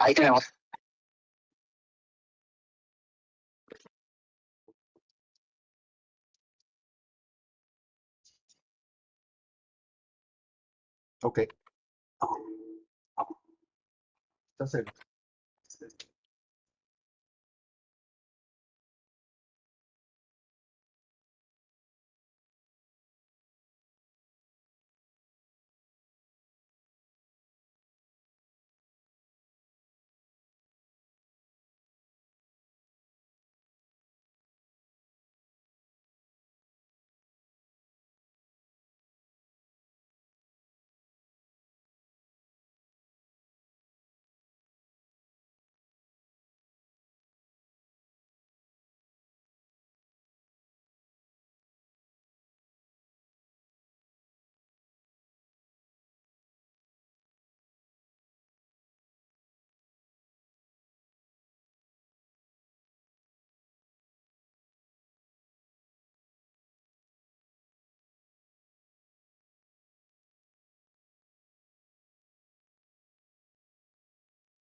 Muy buenos días. Les agradezco.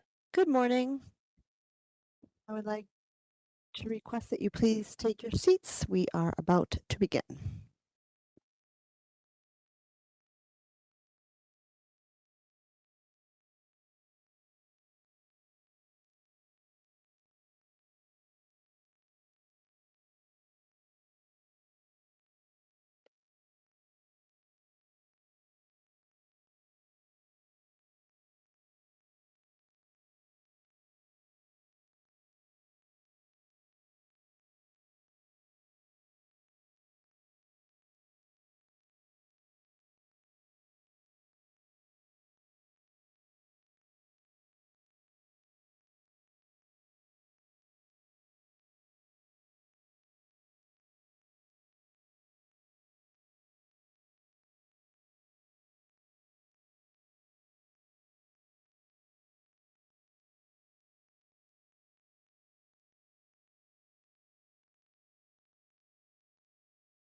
Bueno, muy buenos días.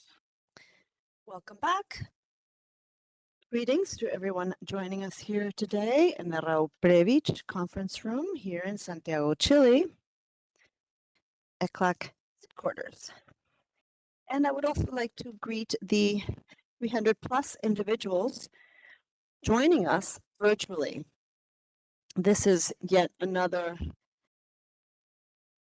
example of the broad interest in this topic of production and development policies. Let's move on with session B on our agenda today. This session is entitled From Design to Implementation, Production Transformation Policies in Latin America and the Caribbean. As we said during the Leo presentation, we need to scale up and improve our production development policies by way of a new vision relative to these policies. And during the previous session, we heard from some of our countries and territories, and we will continue to talk about those aspects. And we have heard that we have not started from scratch. Many countries and territories have already been working on these endeavors for several years now, or several decades, in fact, in some cases. Now, I would like to mention, for example, that today on this panel, we are joined by, apart from the members joining us from the panel, we have Chile working on sustainable development policies and a very key strategy related to lithium and green hydrogen. This is just one example. And then we have another example, Mexico. In fact, tomorrow, we'll have a presentation on Mexico. We'll delve deeper into Mexico. And last year, Mexico launched a new production strategy project called Plan Mexico. Uruguay, the Minister of Industry of Uruguay, in fact, has also been working on designing a new industrial policy, the 2050, from now to 2050. And there are other major opportunities for improvement with regard to production development efforts in the region. In fact, many of these opportunities for improvement have been outlined under the new flagship ECLAC document, which is the document called the outlook, or the panorama of policies in Latin America. Second version has been published. And then There are 113 recommendations, in fact, that have been issued as a way to scale up and improve production development policies. There are a plethora of opportunities. So scaling up and improving these policies is crucial, and we need to learn from each other in this endeavor. There is no magic bullet. Therefore, it's crucial to learn from successes, challenges, and difficulties that the various countries and territories have already experienced when carrying out these efforts. In fact, today we are joined by 4 panel members who, to one way or another, have led these policy efforts in their countries. For example, we are joined here in person by Her Excellency Minister Gabriela Garcia, the Minister of Economy of Guatemala. Secondly, we are also joined virtually by Felipe Gisteira, the Deputy Secretary for Industrial Development, Innovation, Trade, and Services of what they call MIJIKI, which is the Ministry of Industry, Development, Innovation, Trade, and Services in Brazil. Thirdly, we are also virtually joined by Yango Rodriguez, who's the Deputy Director of Value Chains of Impulsa Colombia, which is an agency in Colombia that is focused on the industrial aspects carried out in Colombia. And then finally, we have Peter Prasowski, the Executive Director of the National Competitiveness Council in the Dominican Republic, where they have also been implementing a new production development policy called RD 2026 goal. We have requested that our panel members take 12 minutes to address these issues. And I know that's quite a challenge, but we have requested that they introduce the production development policies that they have been implementing in their countries in this 12-minute time frame.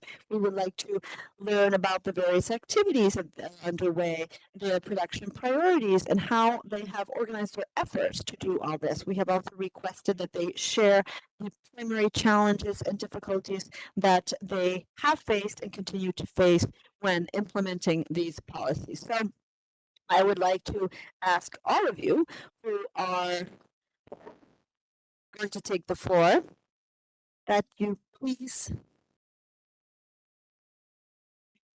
that all of you joining us here, please make sure you jot down some questions for our panel members. Without further ado, allow me to give the floor to Madam Minister Garcia. A todos y a todas, un gusto. Thank you very much. It's a pleasure to be here, and I would like to greet everyone who is here in person and virtually. Before we initiate the topic of digital productive transformation, I would like to offer some context. After hearing this morning's presentations, I wanted to reflect on something. We have a clear line towards a productive development or transformation. We can't forget that Guatemala, as many other countries, has a different social context. We have a multi-diverse society. Our territorial processes are different depending on the indigenous peoples that inhabit them. We are 19 million people, and it's impossible to think that we can all be addressed in the same way. So the current government is looking for a roadmap that will find a better way to work with this multi-diverse population in a democratic fashion. And in the last 20 years, it has been a process that was left aside. So taking this social and political context into account, I'd like to begin sharing with you how we're working on this in Guatemala. Let's take a quick look at the macroeconomic conditions. We've done well. It has been a significant effort that we've made in the last 2 years. This allowed us to close with a growth that we had not seen in the last 10 years, 4.1% of the GDP. And it has allowed us to expand our tax burden. And we have had an interannual growth of formal employment of 5.3%. And that is one of the greatest challenges. We have also been able to keep inflation under our targets. And this is not a process that was necessarily planned or sought out. It is attributed to investments made by the state for infrastructure, especially in the larger public investment on infrastructure. It is not necessarily a welfare indicator. All this is money that we've received from the export of our human talent to the United States, unfortunately.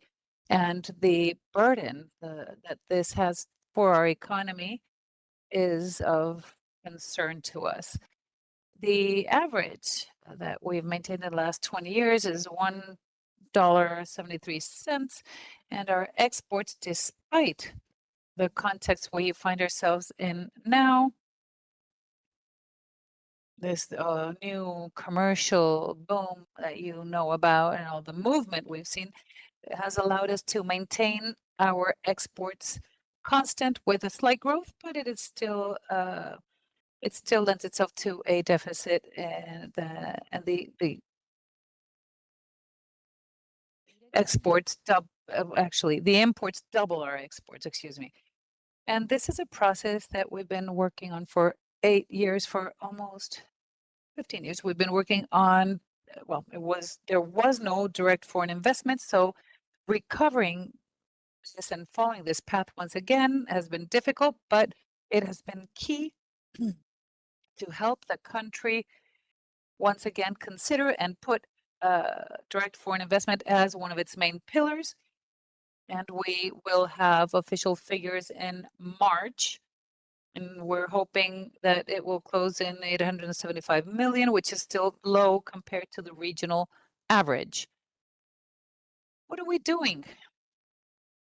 One of the key policies of this administration is the implementation of this policy to attract direct foreign investment as part of the national economy policies. In Guatemala, we have worked on this strategy hand in hand with other national strategies, and we have worked on this to continue to invest. Another challenge has been competitiveness and the business environment through the enabling and modernization of investment processes which directly affect investment. And for those who have not followed us in these last few days, the processes have caught our attention when we think about the fact that the United States has been our main commercial partner. It is a factor for motivation to work internally and to work with the private sector in order to make us more competitive.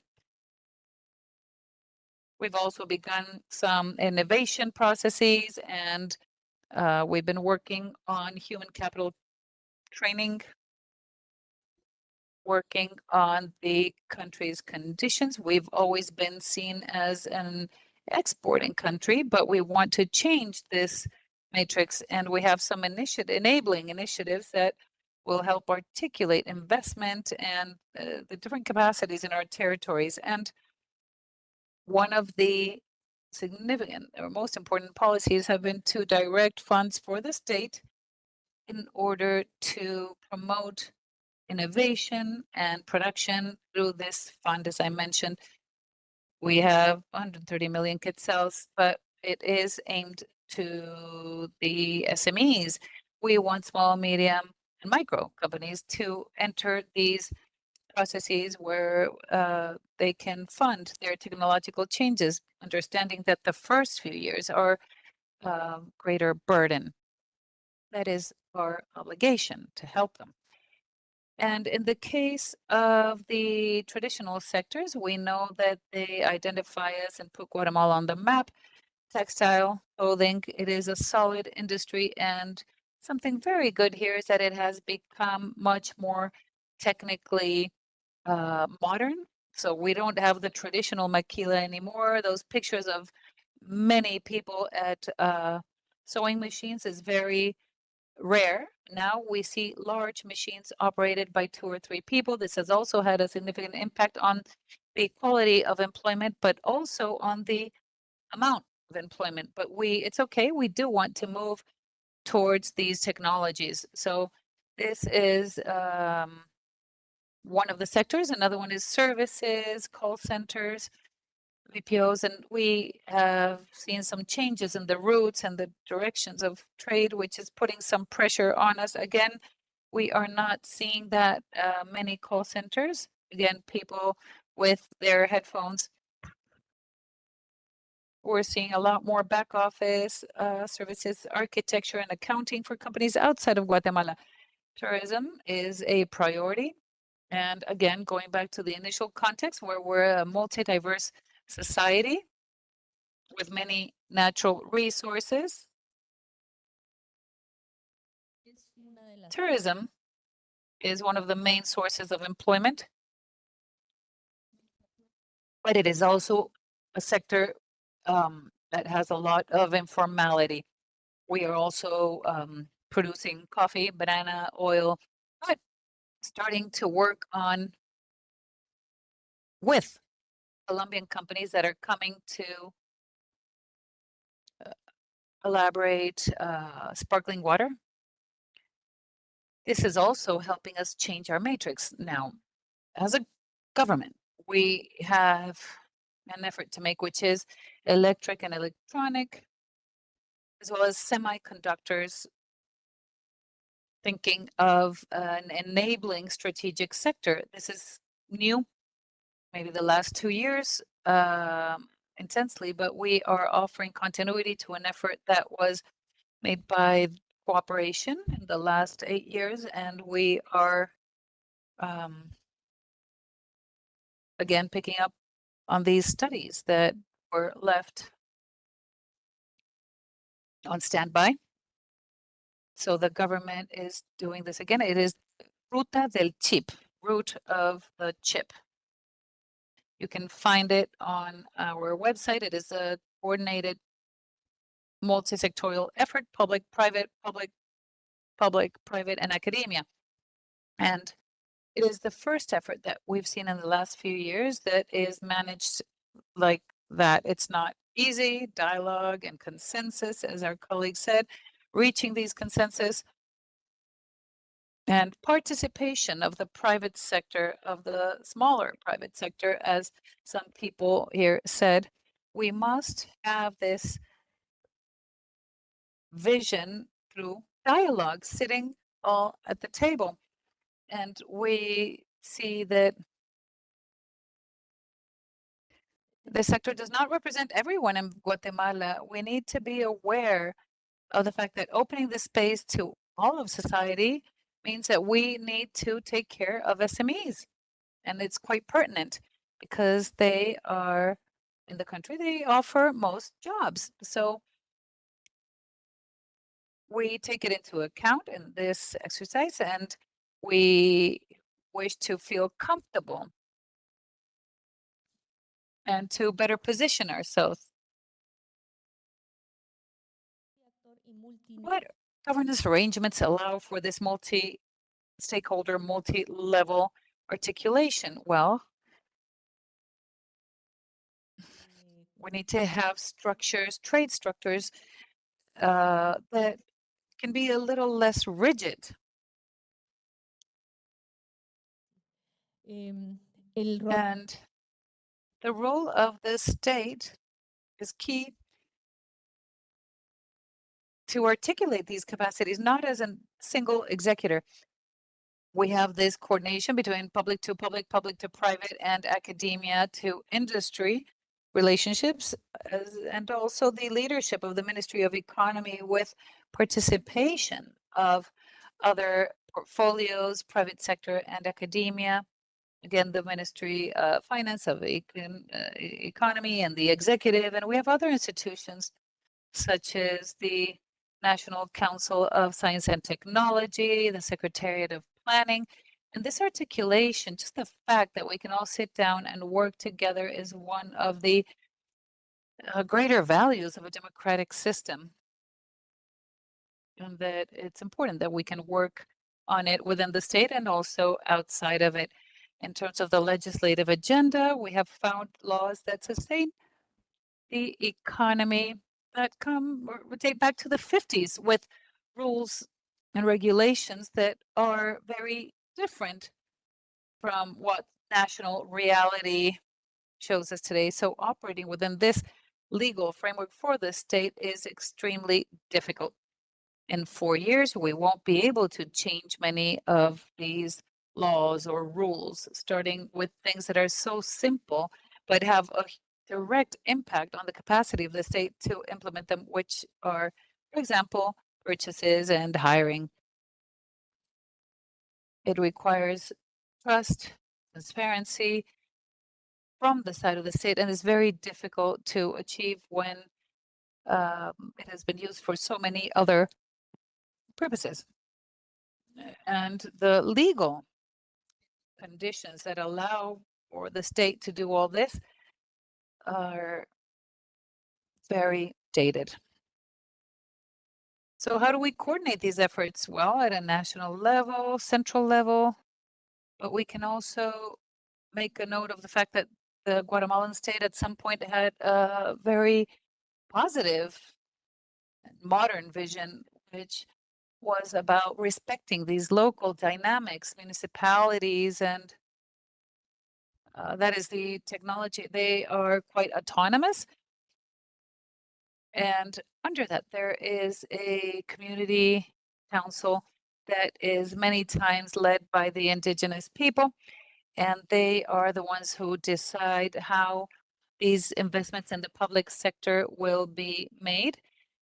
And without this articulation by the central state, by the executive, with municipalities, and with the development councils, as well as with other cross-cutting interests and stakeholders that may be of interest. However, we have units within the state working specifically with this, and the Ministry of the Economy, which is a cross-cutting entity, not only vertical in nature, but also horizontal when it comes to these tasks, because we're viewed as the coordinators enabling competitiveness and the business businesses to take place regardless of the actual stakeholders. Now, what are the main difficulties? Well, corruption, regrettably. We have a country, my own country, that I love dearly. However, when one works within the state, and you can evidence the levels of corruption that we had, it's very difficult to determine that in a 4-year period we will be able to leave that behind. However, we are setting the foundations for a strong democratic state that we hope will continue to exist after we leave, but corruption viewed simply in terms of the misuse of state funds has truly been terrible. Leaving aside, of course, the weakening of the institutional framework and of civil servants who have lost the vision of why they are there. And if we don't believe in our mission, it's very difficult to move ahead. The alignment of public and private incentives enabling sustained coordination between multiple stakeholders. This implies accountability, as mentioned by Annalisa, a permanent accountability.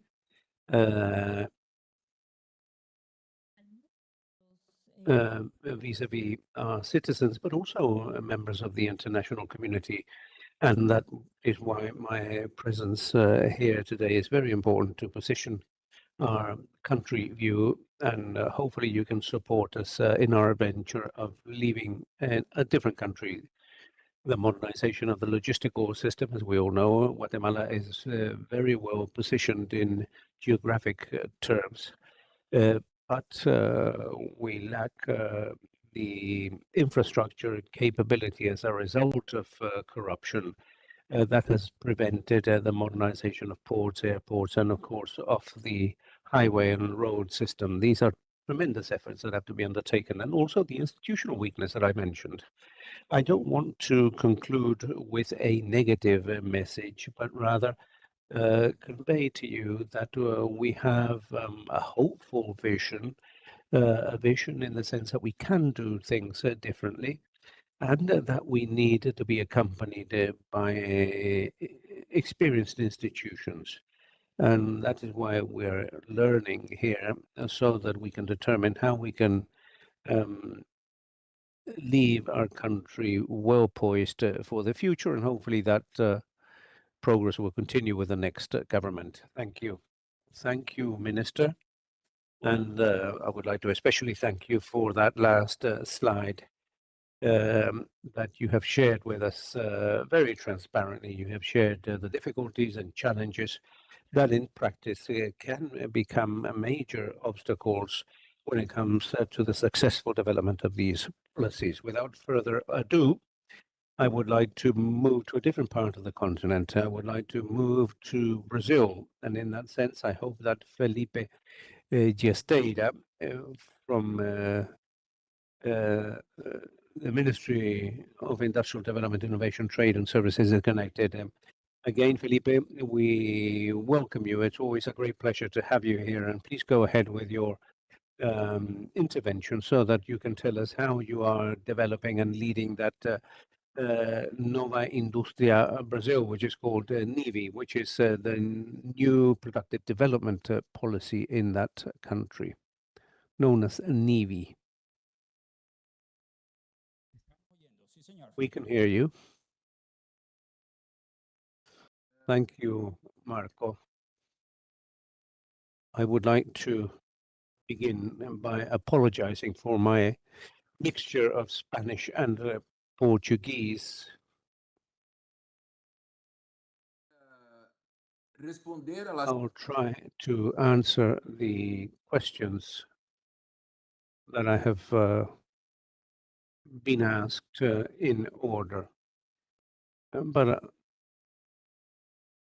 I'll try to answer them in order. Excellent. Go ahead, Felipe.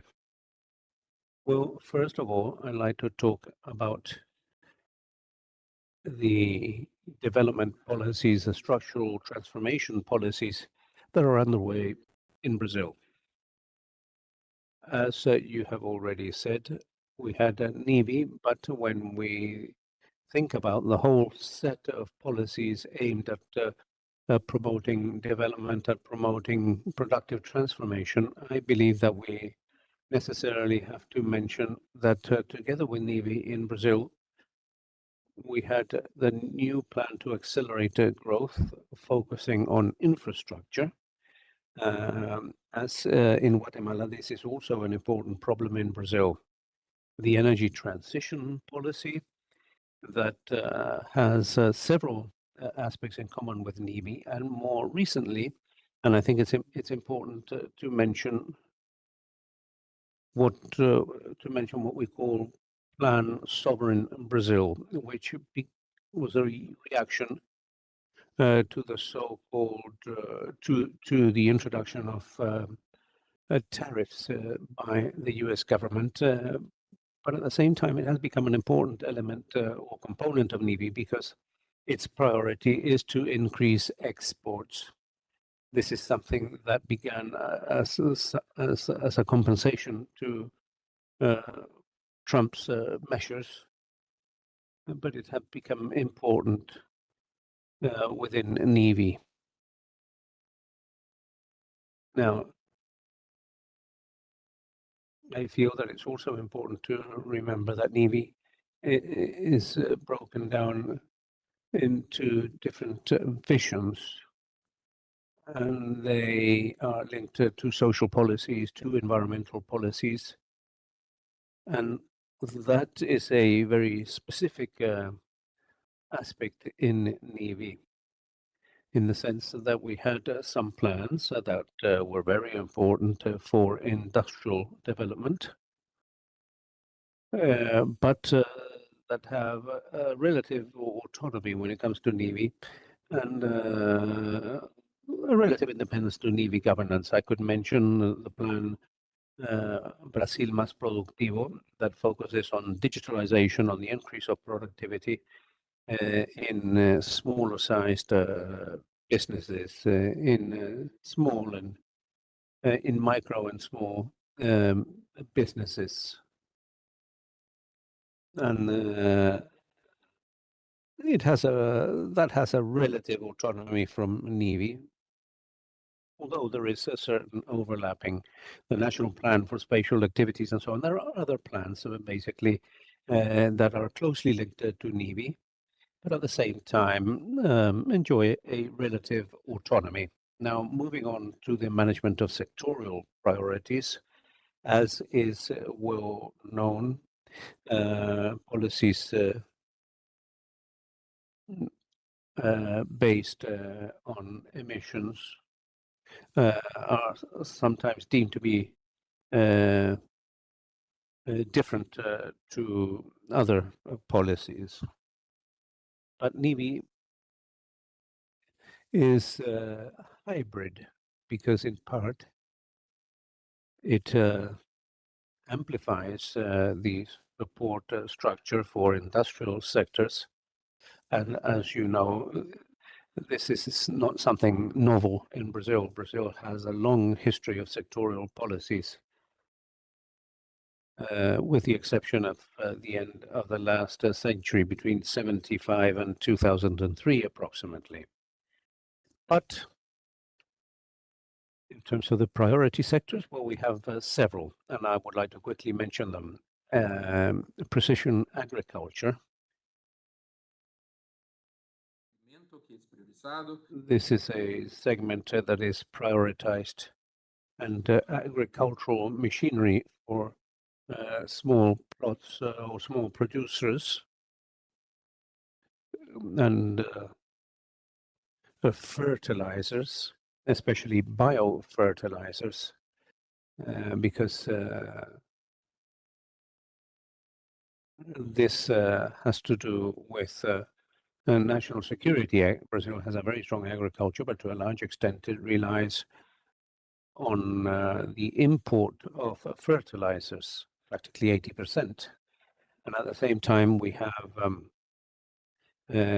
tremendous opportunities when it comes to biofertilizers. In terms of Mission 2, we have medicines, drugs, and their active principles, be they chemical or biological in nature. Vaccines, that is certainly a tremendous country priority, and we make big efforts in that sense, and also in terms of advanced therapies. For example, monoclonals, also therapies for the oncology sector. This is something that is strongly developing because it has become a major need by the health sector. And finally, in terms of Mission 2, medical devices, especially imagery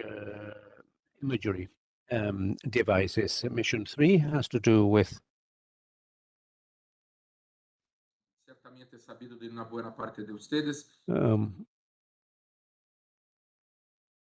propulsion. As you know, we have hybrid vehicles, and I'm talking here about individual cars.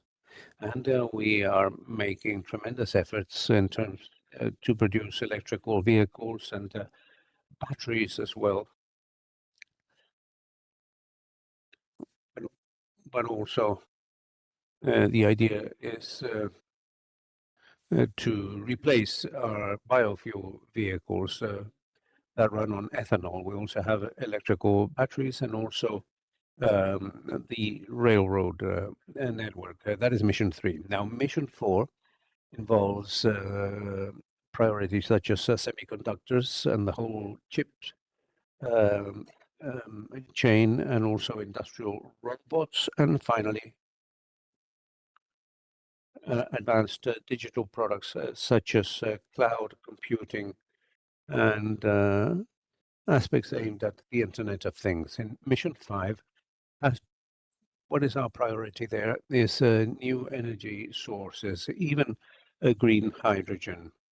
But the most important aspect is in terms of directly used biofuels, such as sustainable aviation fuel, likewise biodiesel, and aspects related to that. The equipment for green energy and even solar panels and all form part of this chain. And finally, this is a priority that is closely linked to the ecological transition plan, to decarbonization, especially of the steel and cement sectors. And finally, mission 6 is devoted to the aerospace industry and defense. The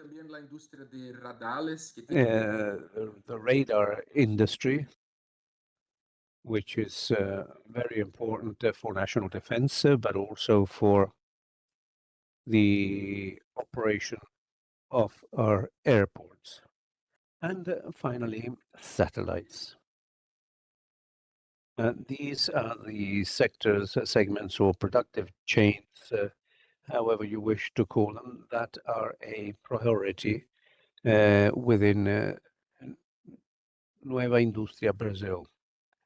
I'll talk a little bit about governance and how we link the emissions and priorities. Nel cume della governanza della NIB sta at the top of our governance architecture, we have CENIM, which is comprised of 25 representatives of civil society, 26 representatives from government. Civil society, of course, involves workers, and if I'm not mistaken, I think they have 5 representatives within these 26 members. On the day-to-day, we have the executive committee headed by the Secretary for Industrial Development, Felipe Mireto, and also 5 major work groups. One working group is precisely the working group on priority productive chains that I've just mentioned. But in addition to that, we have another working group called Custo Brasil, a second working group for information and of skilled work, which is formalized, but it's not yet in operation. First meeting supposedly will begin now in the month of March. And also we have another working group, which is very relevant,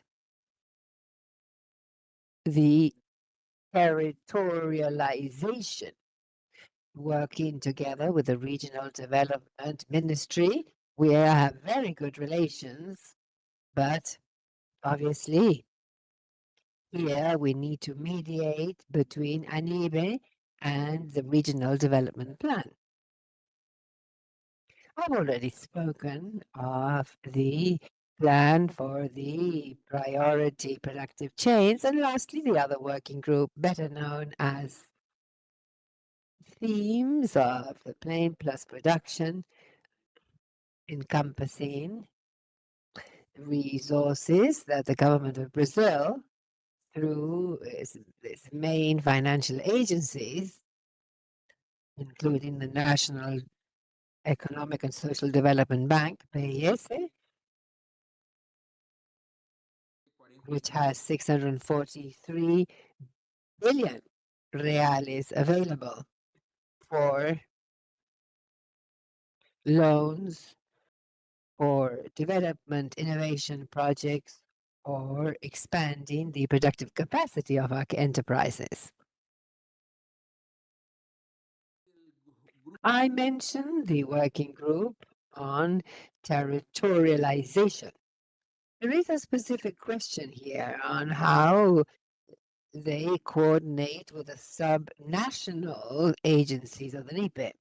This does not exist, but the coordination occurs through the Ministry of for Regional Development. And they have a very sound structure for this purpose.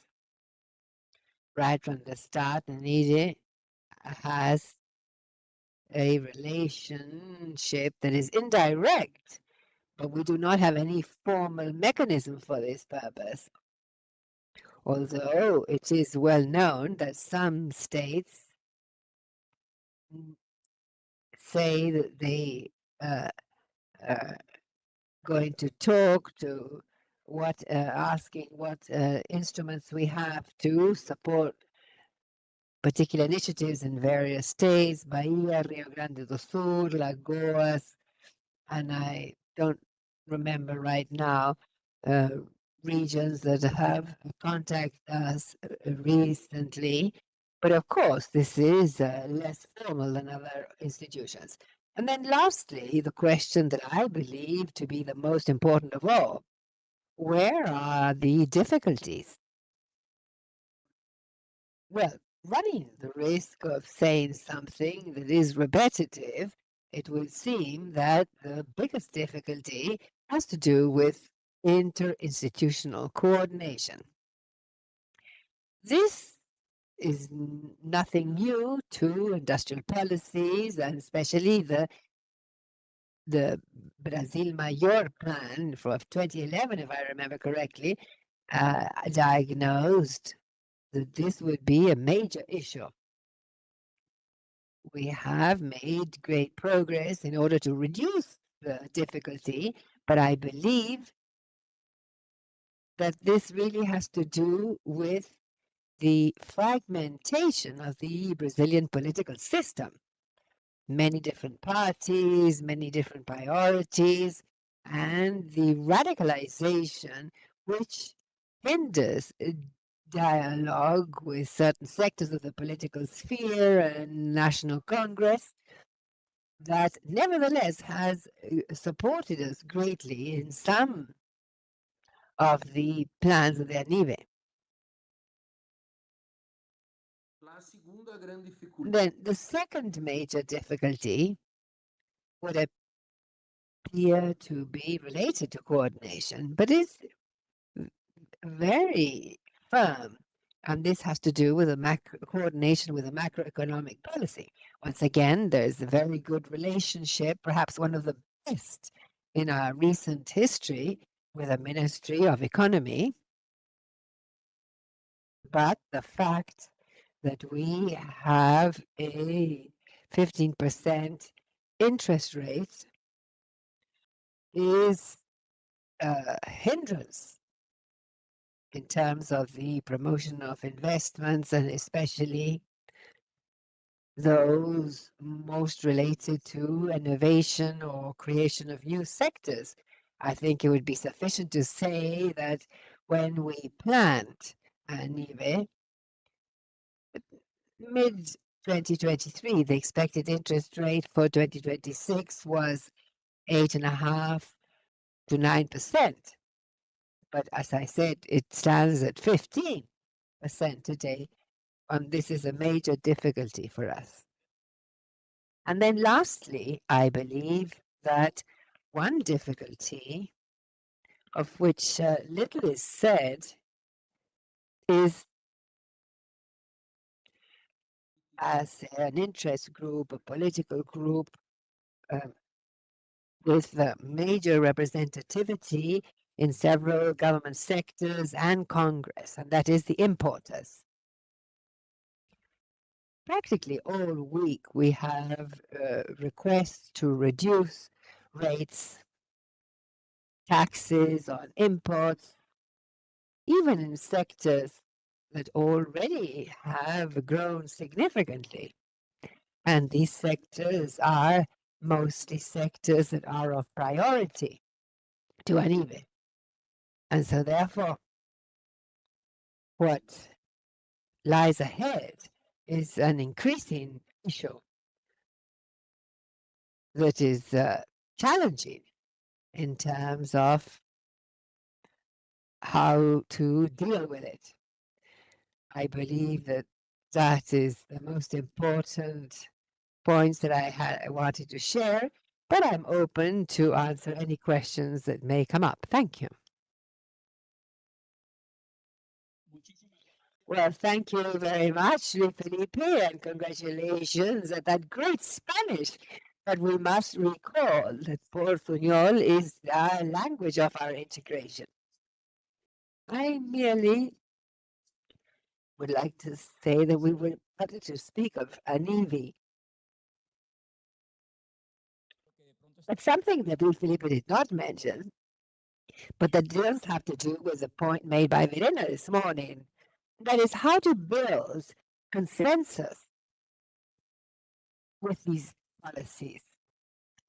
And we at ECLAC believe that we have been closely following the process to construction of ANIVE in Brazil. And this is a very interesting model on how it was done collectively through many workshops, many different stakeholders, and that, of course, have made it more legitimate and have better chance of effectively being able to implement the policy. But I'm sure that later on, Elena would like to comment on that.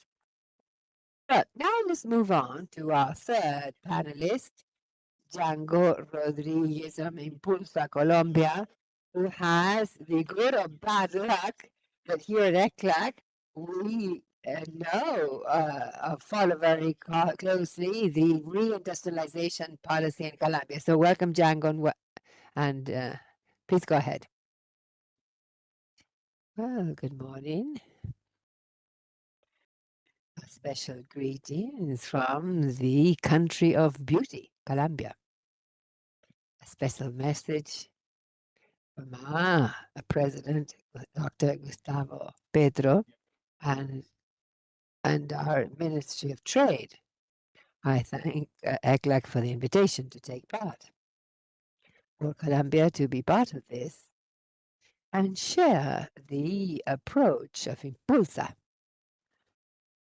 and this policy for the reindustrialization of the country, and how through these strategies we as Heritage have been able to contribute to the policy, which is a cross-cutting policy that covers most government entities, as you will see later on, and that has been able to consolidate nationwide throughout the Colombian territory. I would like to share my screen and presentation now.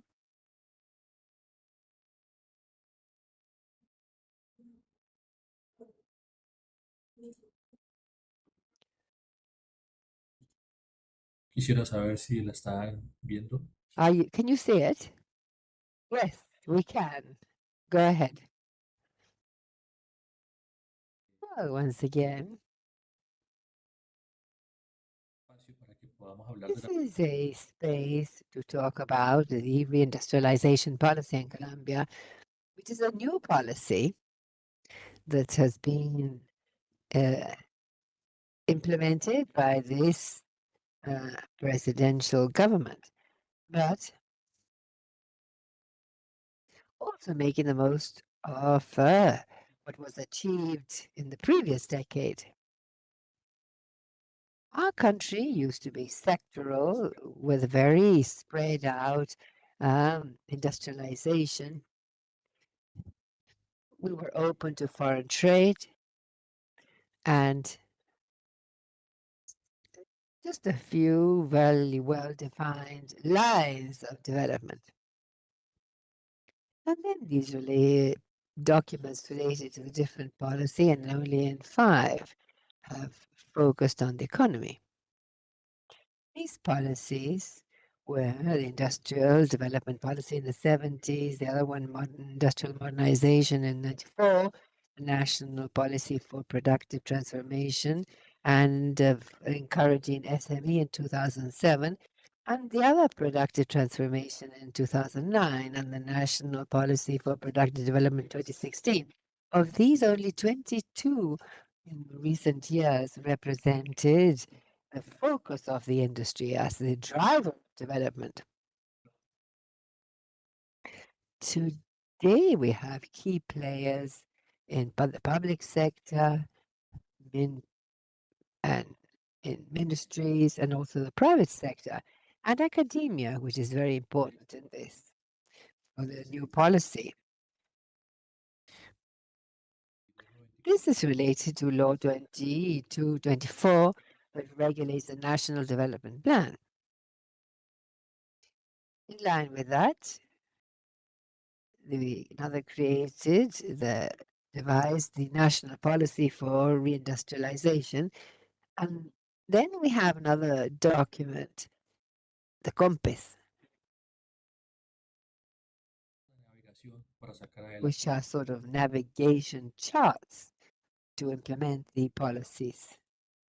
Law 4129 of 2023 that focuses on the reindustrialization of the country. And this seeks to lay the ground for Colombia to focus on protecting life and be an international benchmark. Aspects such as overcoming injustices and historical exclusions, that is, getting indigenous communities involved in the implementation of certain policies. In most that have been structured, and also a change in our so-called relationship with the environment in Colombia. We have sought to plan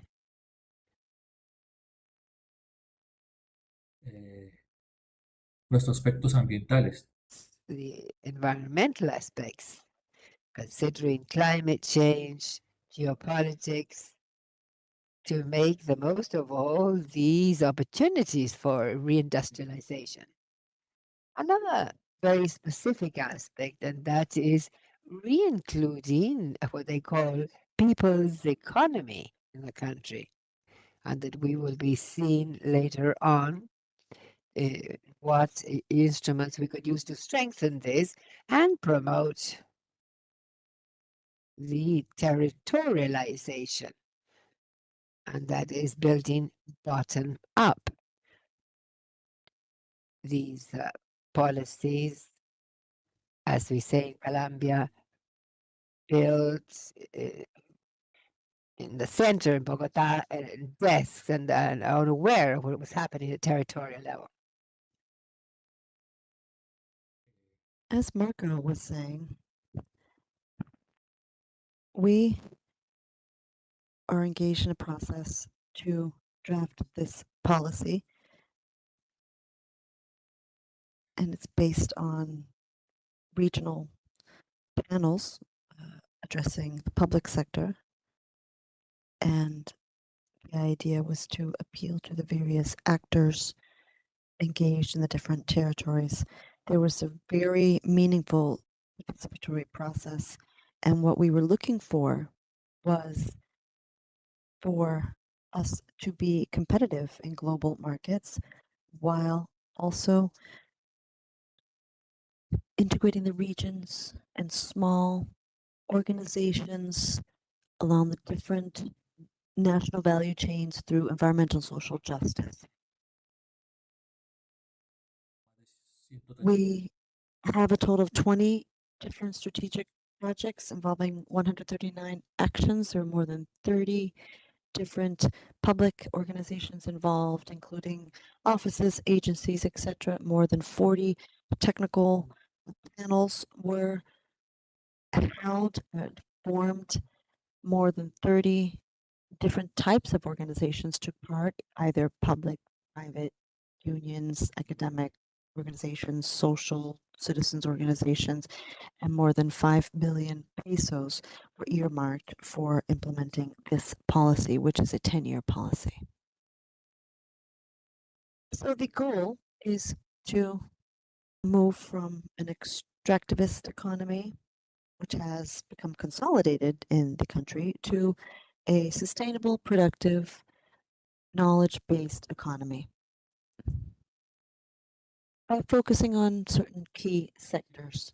We have also specific goals such as closing productivity gaps, strengthening production change, diversifying our exportable items and our domestic offer and making it more sophisticated, and having greater integration with the LAC region, Asia and Africa. And we have the different sectors involved, for example, the energy transition, agro-industry, and food sovereignty are other key aspects because we are aware of the fact that in the future we need to secure these components. Also, reindustrialization for defense and for life, and having unified territories and business fabric, and reindustrializing the health sector. These are the production-related areas that we're focusing on. So it's not just about fostering economic activities, but also bear in mind the true production development goals for the country. And here they are. We have defined the different areas of action. In order to close the production development gaps, we need to have human capacity. We are focusing more on getting out into the rural area, working with capital instruments as well, and providing the rural areas with more technology. We are also diversifying and having more sophisticated exports and national supply by designing and developing new goods and services and creating and developing production units and having quality level infrastructure.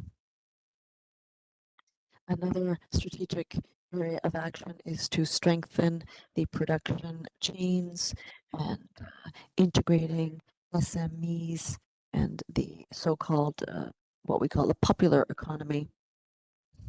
The idea is to add value to these areas. In addition to having more in-depth integration with our region and other regions such as Asia and Africa. This was a quick summary of what we have done. And now, as the deputy manager of value chains, I would like to talk about how we have secured integration and better governance with regard to policy actions. And then finally, we'll wrap up by talking about certain challenges.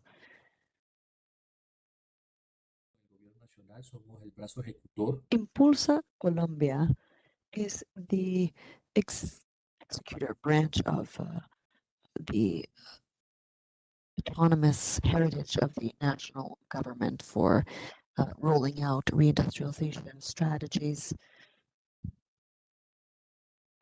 This is carried out through the reindustrialization policy as well as other national policies. How do we make a contribution to closing the production gap? Well, there are different programs out there.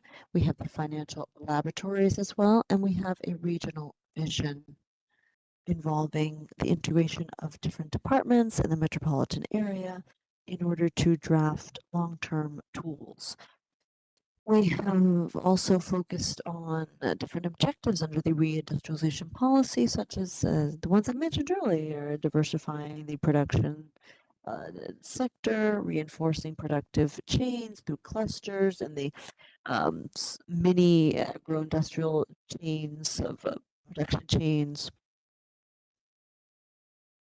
and through different reindustrialization solutions, we have been able to improve the institutional framework. Aquí están, digamos que definidos un poco. Here we have some brand names related to the different strategies undertaken. I would like to focus on three. We have the SASCAs, which are the reindustrialization centers, and we start describing SASCA. This is a very interesting action. It is part of the larger strategy, and this is one of the survivors, that is, in terms of reindustrialization centers. It's done quite well. These centers work jointly with the different sectoral production units, manufacturing, for example, all in order to improve their processes so that they may add value to their products, whether they are outdated or working with artisanal services and products. So there are a total of 79 SASCA centers and 64 municipalities nationwide. So their influence has been quite significant. You can see their investment breakdown. They've received funds from the ministries, and they've leveraged resources from different partners who have joined the initiative. More than 42 total partners territory-wide, such as the chambers of commerce, various universities, associations, corporations, and SENA. So the goal is to reach a total of more than 18,000 beneficiaries by 2027. Son 2027 y estamos convencidos de que lo vamos a lograr. We are convinced that we will be able to attain that number. And we can see that there are various interesting figures in terms of what we have attained thus far. The result of these SASCAs, 43.4% is the average growth level in terms of labor productivity. Practically 23% of the organizations involved have grown their sales. And we have boosted the export plan growth figures by nearly 20 percentage points. Today, we have an additional 10 percentage points in terms of invoicing, formal invoicing to vendors, bringing about greater formalization of commercial transactions. 8.3% of the smaller organizations have become formal, and they are now registered under chambers of commerce. And different processes, standards, and technical regulations have also been made more formal. Yango, you're running out of time. Just unfortunately, you only have a few minutes left. There's some other interesting processes underway. We have this other strategy called Encadena, which aims to better prepare SMEs or different production units so that they may actually comply with access requirements and boost overall conditions For example, we have been able to reach out to more than 1,000 SMEs to boost their participation on value chains. More than 400 companies and production units have become anchors in their regions. And we have greater intervention in a variety of different departments and different municipalities. And 77 SMEs have joined this initiative for boosting their technological capacity. For example, Kotek Mar and other organizations in Cali, and more than 2,800 SMEs and production units have gained access to special services to provide better services. And we have other successful strategies called Impulsa. And here we have focused on the cluster territories, investing more than 20 million in this initiative. 60% of the clusters registered have increased their level of sophistication and productivity and access to markets through these cluster territories. And most of them are medium-sized companies. Café Santander, for example, is an example of improving better quality, having better quality services. Putumayo also is a natural ingredient-based cluster. And there's another petrochemical organization in Cartagena that has been part of this. And here you can see where 45 of the international anchor companies have joined these efforts, and 33 domestically. Here we have a snapshot of the different partners or allies that has reinforced governance and contributed funds, such as the IDB, Fontour, another partner for the tourism sector, and we have ECLAC, UNDP,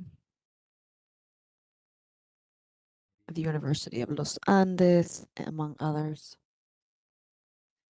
And as far as the policy challenges that we have faced, we have broken these down into 4 key areas. Implementation and governance. We need to keep boosting institutional capacity and having better coordinated policies.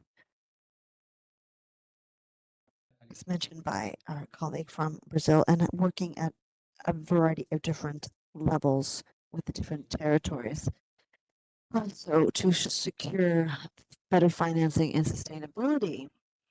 And we want to make sure that the private sector enjoys more trust and will continue to invest beyond 10 years, because the idea is that beyond that time frame, we can expand the scope of influence of the policy and the quality of the services. So we're also trying to boost our regional participation and focus on the energy transition. And finally, technology and measurements. The idea is to add AI to all of these processes and close the data gap so that we have more domestically consolidated data, bringing about greater opportunities and decision-making opportunities. And having detailed data will allow us to continue to reinforce these actions. Thank you for the opportunity to speak here and to describe what we have attained at Impulsa and how we have contributed to the reindustrialization policy.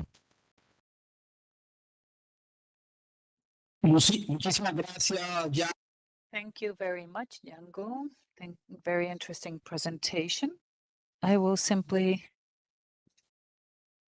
mention a few figures that you shared in order to underline one of the many challenges that we have in terms of the implementation of these efforts for productive development in our region, which is scaling the interventions that we've been doing. Yango mentioned that under the program, an intervention of 1,000 SMEs, then 400 in another program, another with 77. Then he mentioned to 2,800 SMEs. And these figures are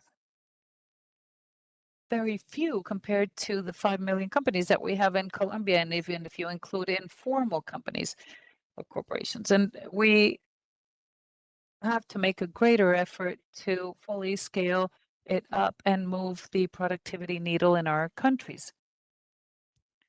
Finally, our fourth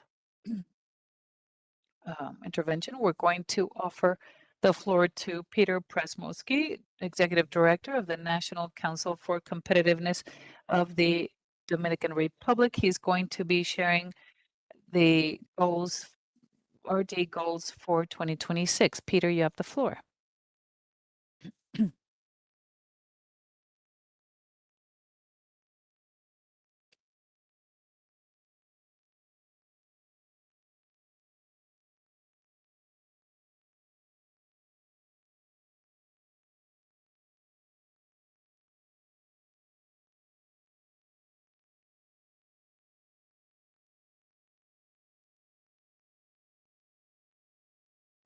Peter, no te estamos escuchando. No sé si es que tienes tu micrófono. Peter, we can't hear you. Not sure if you have your microphone off.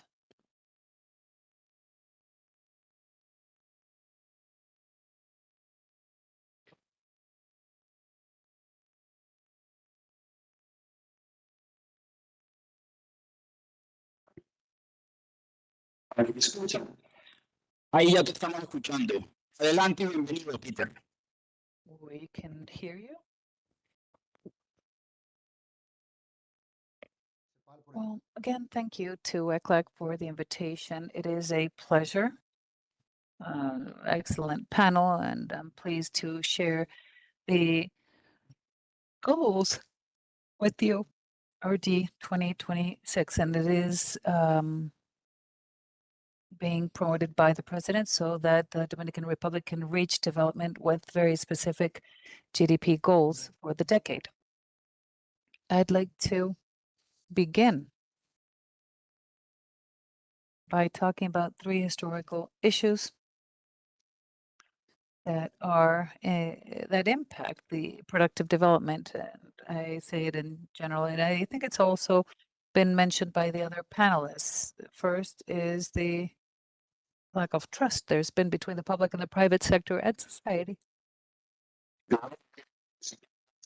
First with a development agenda, and then the implementation of transformation policies. Of course, this lack of trust restricts the capacity for coordination between the public and private sectors. Allow me to interrupt you. We can hear you, but we cannot see your presentation.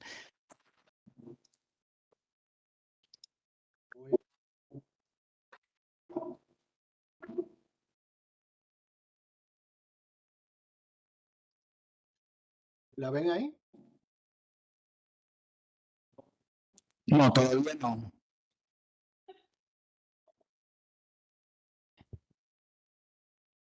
Igual la tenemos, no sé, Perhaps we can move forward and hopefully the projection can be done here in the room. One moment.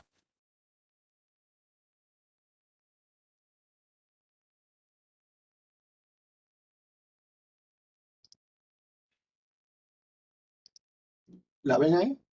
Ahí ya sí lo estamos viendo. Perfecto. Adelante. Bueno, y como le decía, pues este problema de confianza. As I mentioned, this trust issue is also a limitation when this gap there's been between planning and execution. Any modern production policy needs to enjoy the trust of the parties. There have been several development plans throughout the last 30 years, but one of the main criticisms made is that there is a gap in planning and execution and this lack of trust, which truly generates coordination issues. In fact, the challenge has not been a lack of ideas, it's been a lack of coordination. And in this sense, the 2036 RD goal is a dynamic, ongoing platform for coordination and co-creation between public and private entities. What we seek is not just to have a plan, but to have, through this coordination between public-private parties, that we can generate the identification of the obstacles to promote greater growth and to work in an ongoing fashion to address these. And we have 12 sectorial committees that respond to the classification of the GDP, which allows us to measure the evolution and the goal of duplicating the economy and somehow duplicate the size of the sector. Esos obstáculos que puedan liberar crecimiento, priorizar acciones concretas y luego ejecutar estas acciones. It's important to have concrete plans and to be able to execute these actions, seeking this prospective long-term growth. There are some structured mechanisms for follow-up and ongoing learning that feed the system. The governance of 2036 is led by the President of the Republic, and it gives a lot of traction to the process, but these have their internal governance, which feeds the dynamic of how the public and private sectors work. There's an important synergy in the growth that takes place not only at a macroeconomic level, but also in this intersection between the different sectors and territories. So there is this synergy that we can take advantage of, and it doesn't always happen because the sectors don't necessarily communicate. Entre sectores. There needs to be coordination between sectors and territories and at a cross-cutting level. This complementarity that is captured in terms of energy, logistics, etc., is also part of the initiatives that we're seeing in a sector that has an impact on other sectors. That is important and interesting, and it gives additional traction to everything. And there is a process of how to identify the productive capital at a territorial level. And this process for dialogue not only allows identifying which are the potential sectors, but also the specific potential of each territory. For example, what human capital is required in a tourism area or in a free trade zone or an industrial area. So it actually is part of the design of these solutions. And of course, a systemic approach to accelerate aggregated productivity. There's another important element which has to do with trust.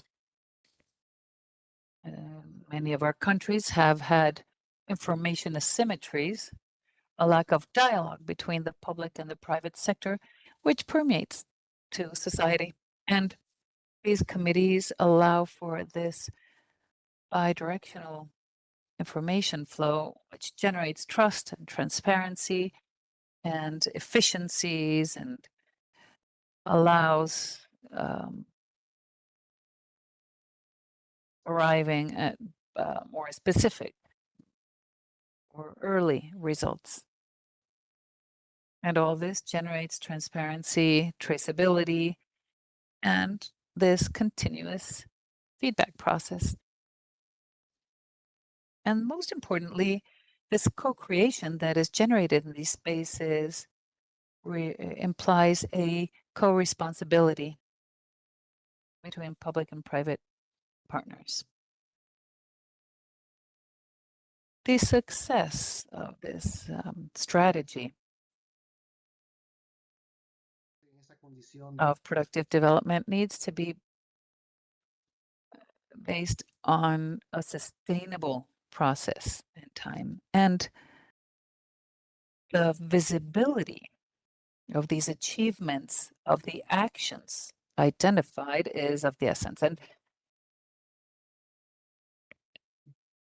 these advances will legitimize the efforts of this strategy.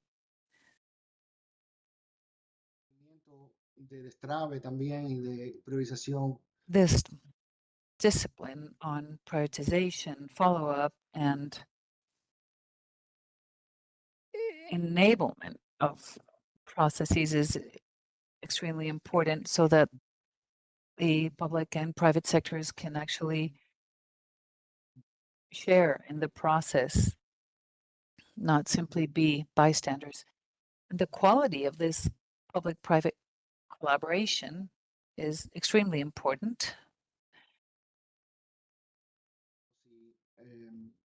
The strategy has begun. It's been operating for 2 years, and we've seen the importance of having an objective and a mission as a country, and how important it is for everyone to collaborate. The social and political aspects, of course, are extremely important for its success. Some figures. We've seen in the committee, we've had 13 committees formed, 293 meetings and bilateral meetings, work groups. We've also identified the initiatives and done some follow-up. We've seen 83 sessions, general sessions, including the ones with the president since April 25. And of all these, we've seen 1,000 initiatives proposed that have been, of which we've selected 490, and 56 initiatives have been prioritized, and 2 that have been more complex and 1 at a territorial level. We've had 14 early victories, and it has to do with permits, efficiency, and the processes and bureaucracy, and of course, human capital and digital transformation, etc. So it's a wide-ranging catalogue of initiatives, and also very interesting. And those interested in knowing a little bit more about this can find information at the Meta RD 2036 webpage. Finally, I'd like to show you a graphic expression of how Meta has evolved, what has been created out of all these meetings. We initially created this commission, this cross-cutting commission involving the competitiveness committee, the Ministry of Finance, and the Ministry of the Presidency, presided by our president. And we created these 12 sectorial committees. And later on, once we identified these common elements, so to speak, among committees, we created a cross-cutting committee. Subsequently, these committees established their own coordinator, selected by the president, and their task is to enter into a dialogue between the public and private sector. What they did was to summon the different public and private institutions in each sector, and they began to interact. We have trade associations, ministries, different levels of authority, the different institutions related to each sector. And after that, the committees began to interact with each other.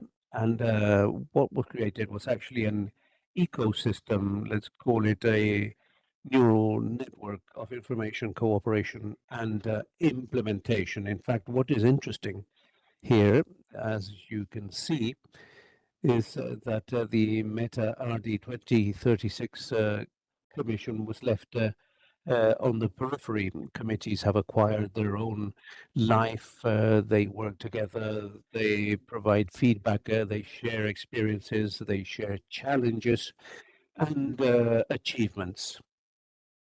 And obviously, this whole process creates tremendous mobility with all aspects related to the ecosystem of public policies, and it even involves the whole of society and also productive sectors. For us, 2036 is a tremendous opportunity to bridge those confidence, coordination, and execution challenges, and we have worked with this as an architecture that deals with these or faces up to these major challenges, and we believe that this is indeed what will enable the Dominican Republic to take a step towards full development. And that's my presentation. Of course, I'm open to answer any questions you may have. Thank you. Thank you, Peter. I would simply like to highlight that graphic presentation of how the Meta RD 2036 has been implemented. As from ECLAC, we have insisted on the issue of governance and on the issue of institutional arrangements. But at the end of the day, one doesn't need to create an arrangement of institutional arrangements that are relatively well aligned vis-a-vis the goals put forward when it comes to these types of policies. I had prepared some very, very difficult questions for each one of our panelists, but instead of that, I'd like to open up the floor to participants. If I have time, I'll ask my questions, but I prefer to open up the floor to the public. Let's see, someone is there. Please, the idea is to ask all questions, and subsequently the panelists will answer them. Dr. Andres Saler, who is a major expert in productive development issues. Thank you for accompanying us. Please go ahead. Thank you for this, inviting me to this very, very interesting space. And I also have family links with ECLAC. My father worked here for a long time. I have some comments and a question based on my experience working in the government of Chile around these same issues. I felt that what we were shown of the Dominican Republic is very interesting. And one of the things that I would like to highlight is to bring to the fore how they are not only promoting governance, but also what is interesting is the process, the value of the process itself when it comes to creating these policies and working groups, because often and regrettably, many results take time, and therefore these quick wins appear in these projects, and often they are not that quick. And so the idea is to evidence what happens during the process and the value that is generated sometimes it's not only an economic value, but it's sometimes social capital, as some call it, or the development of projects that would not have been developed beforehand, and that is very important. And another question that lingers in my mind, and that is also applicable to Colombia, is the sustainability, the political validation that this has beyond governments. And I imagine that this is an obvious question, but I still ask because even governments of the same political color, when governments change in some institutions simply in order to promote novel ideas, you can leave these policies aside and produce a different version of the same industrial or productive development policy. And so I would like to know whether the efforts that are underway today and that are being shared with us via these excellent presentations, well, what mechanisms, ideas, or fears even and do you believe exist so that this can exist beyond the governments? Because one of the most difficult things is to maintain these policies, and sometimes they therefore only have an impact at a mid term. And that has been our experience here in Chile. Thank you. Andrés Fabián Brito, I think you have also raised your hand. Thank you. Very interesting presentations related to how different countries are making progress on something that is extremely complex. The world is changing and is becoming increasingly interrelated with a stronger intensity. And going back to a point related to the Leo report, which I believe is important, is to deal with the issue of monitoring or follow-up and evaluation. One could call this monitoring and evaluation of all productive development policies. And for this purpose, we need to link this to something which is fundamental, and that is to know how this is being managed by different countries. Something that we could call information systems. In other words, how we can access data and information that will enable us to know what is being done, what the impact is, and in which direction the intervention is heading. And this linked to the previous question, so that we don't permanently have to revisit both the successes and the failures. What we often do is to document success cases, but we need a lot of documentation of what happens when things don't work out as well. And that is very important because it enables us to make progress. And I would like to know which country is envisaging this and how you're going about this. Anno Mulder, please. Thank you. Congratulations for the excellent presentations. And I would like to add the dimension of internationalization and integration. I would like to know, for example, if in the case of Guatemala, you have coordination of your policies with your Central American peers, aware that Guatemala is the biggest economy in Central America, but at the same time, initiatives could be much more powerful to the extent that there is coordination with your peers in Central America. Likewise, the case of Brazil that leads Mercosur, and now a new opportunity has opened up as a result of the agreement with the European Union, and whether you have initiatives in the automobile sector or in other industries where you can find coordination with other peers in Mercosur, and we could say the same thing for Colombia with its peers in the Pacific Alliance and in the Andean community. Miguel Angel, you have the floor. Good afternoon. Greetings for everyone. Just a brief comment contributing to the first comment that was made, which I felt was very adequate. I have to represent an entity called Regional Economic Development Council in Chihuahua, where we are basically the link in between the productive sector and government. And one of the major challenges that we have identified in the implementation of public policies is the issue of continuity, and especially the issue of determining how everything that is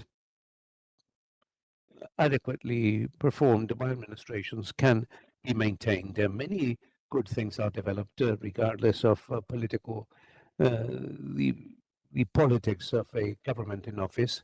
But most local administrations, state, regional, or national, have a short-term vision, 3, 4, or perhaps 6-year vision, and therefore prioritization is not something important. I have also participated in several working groups and several fora, and empathy arises in terms of the entrepreneurial community, civil society, academia, because whenever a new government takes office, new goals are established, new fora take place, new prioritizations occur, and and the diagnosis tends to repeat themselves, because obviously in one single administration we cannot make that much progress. So we would like to invite you to update these mechanisms, be they regulatory in nature or dealing with financing or with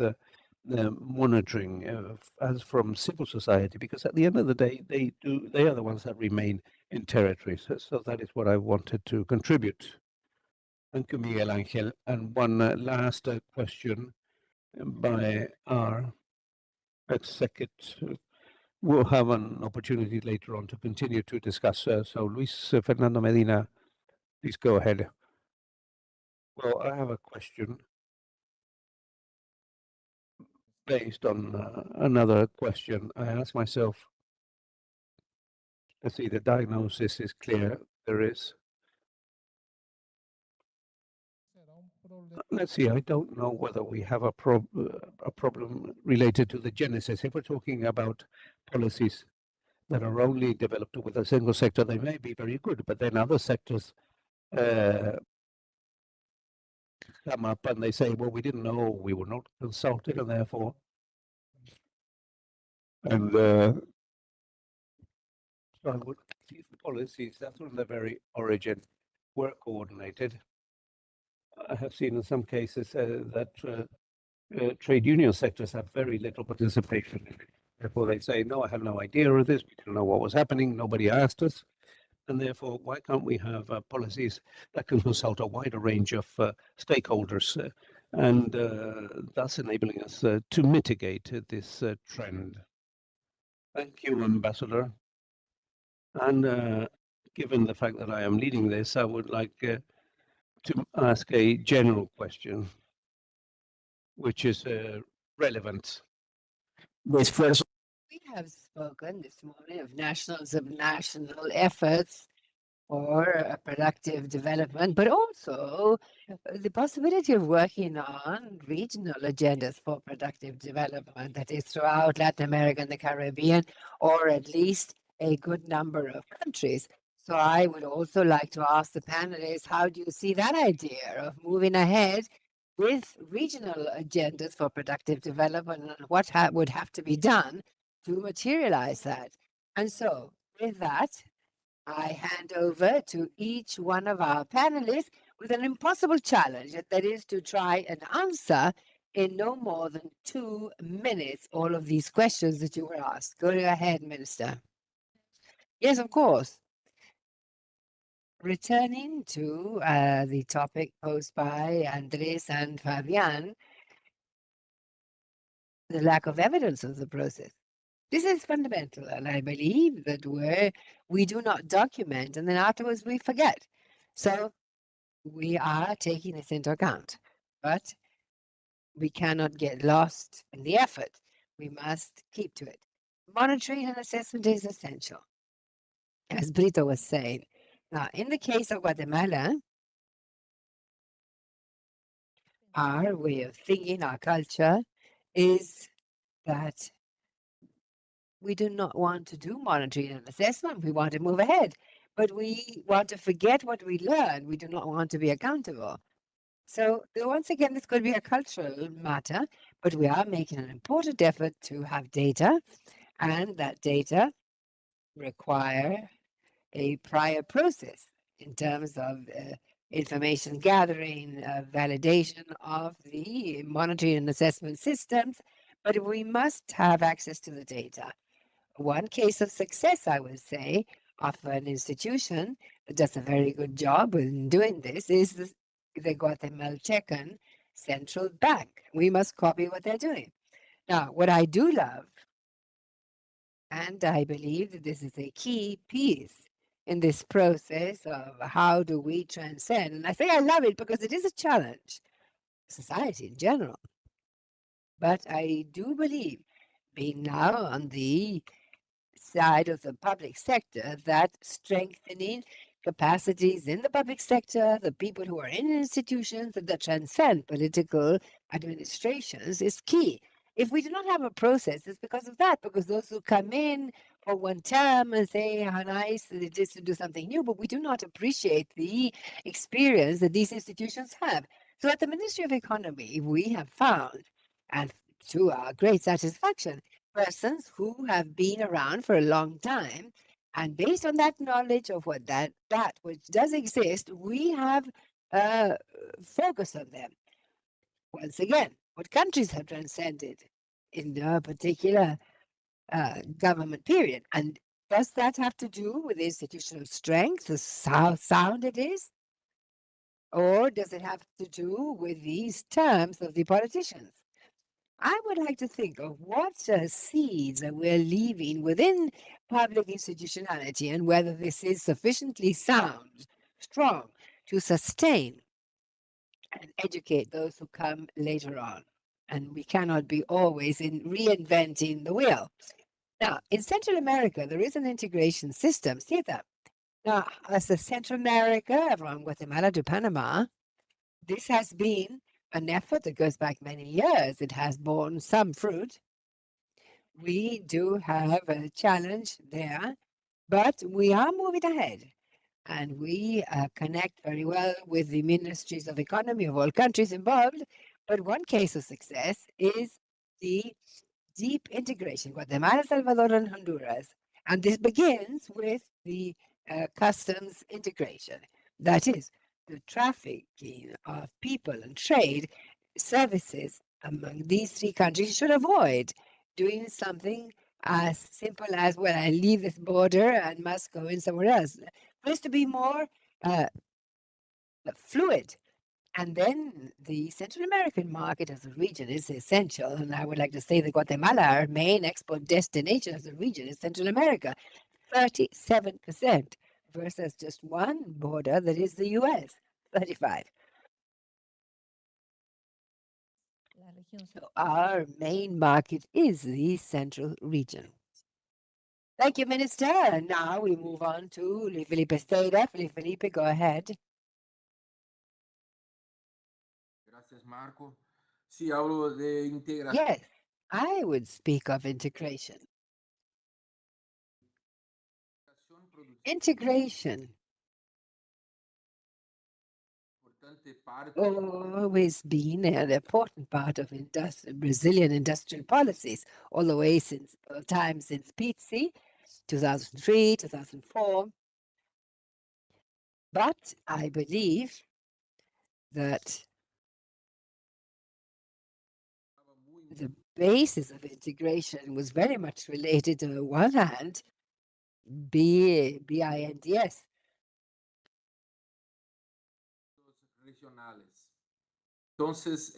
And also certain regional agreements.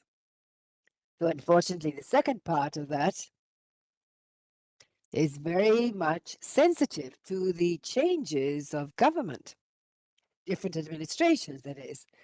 And this has a lot to do with what the Minister of Guatemala was saying just now. Having an institutional structure that should remain there despite the changes in administration is an important aspect, so that these industrial policies may continue as policies of the state. And this is a sort of antidote against measures that seek regional integration. But as we all know, this could be a win-win for all countries. I'm not saying that Latin Americans are all of that type, but surely for the Central Americans, there are many studies that do prove it. Unfortunately, the current situation is not the best. And of course, we do have many good relationships with many countries. But what has been said regarding industrial policies, I have two main, well, not necessarily two main, but they are among the main partners in industrial policies. I'm speaking of Argentina and Venezuela.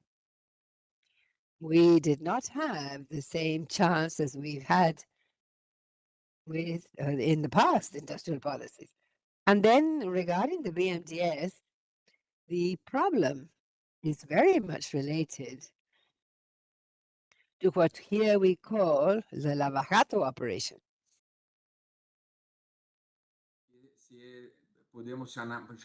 This later on what happened was an over-appreciation of the control bodies. And BMDS was one of the main victims of those control bodies or organs. And so, and the presence of those bodies are still around. So that no matter what measures we adopt, and it has to do with major structural changes, and also financing or somehow taking part in international projects is very difficult. In fact, one part of that can simply not be done any longer. And also, there's something that we call the blackout of the canaletas.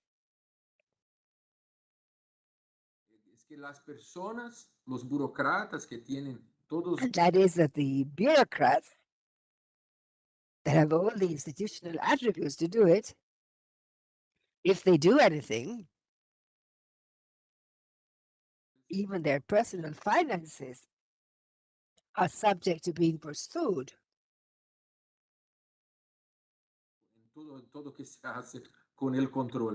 And so civil servants are very concerned. Em particular para medidas que mirem a serious problem, especially in measures involving investments among our countries. Django?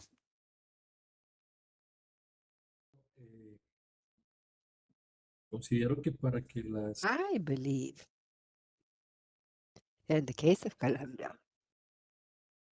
for policies to transcend, you need to continue connecting the various players, communities, the private sector. They must take ownership of these policies, despite the negative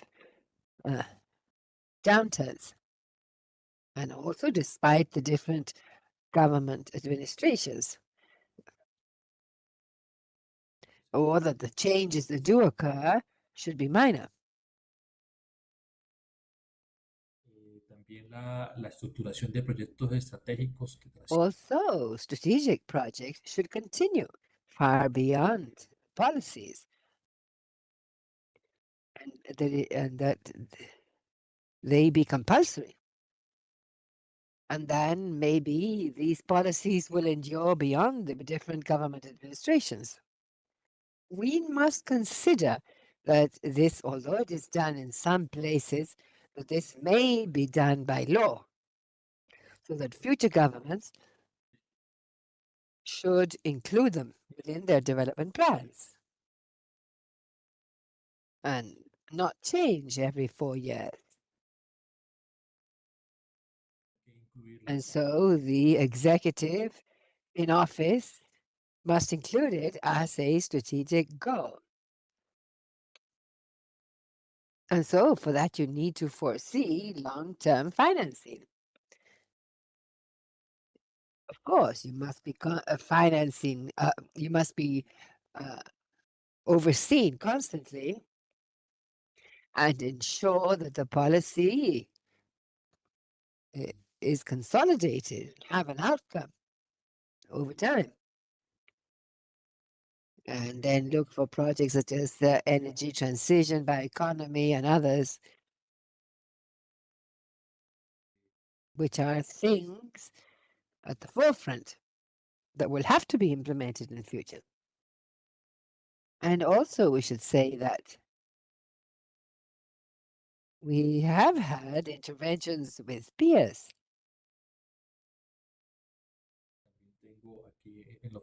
Even I here have a declaration by Peru.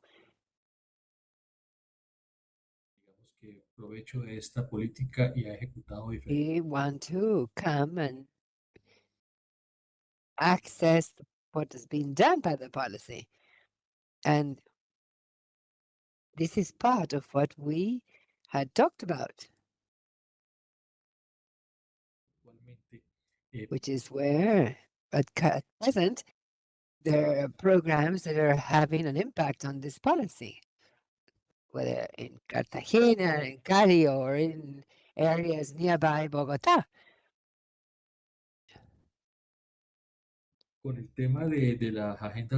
And then regarding the regional agendas, we're always working hand in hand with our national and international partners. We have power mobility that we're working on with Brazil and Mexico, and also natural cosmetics we will be doing with Peru, just to give you some examples. And these are the initiatives that should be carried out in the region. Very well. Thank you very much, Django. And last but not least, as the Anglo-Saxons say, hand over to Peter. Go ahead.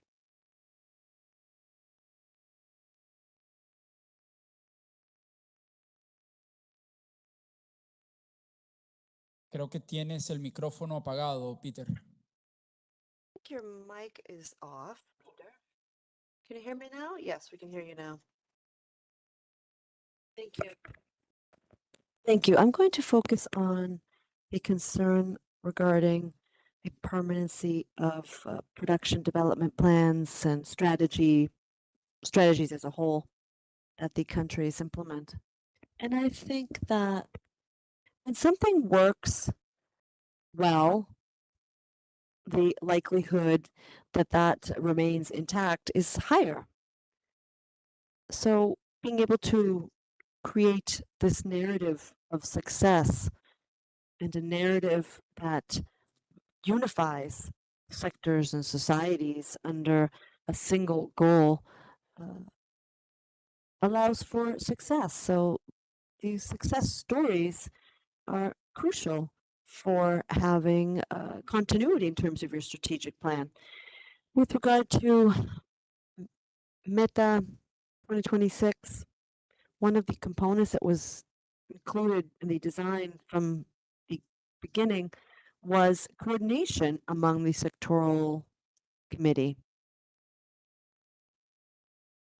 And it wasn't necessarily having someone from a minister or someone from the public sector, but someone with a great deal of influence in the sector. And the chair, the presidency, granted that person with the authority to pull together the different parties. And the idea was for that person to remain in place over time.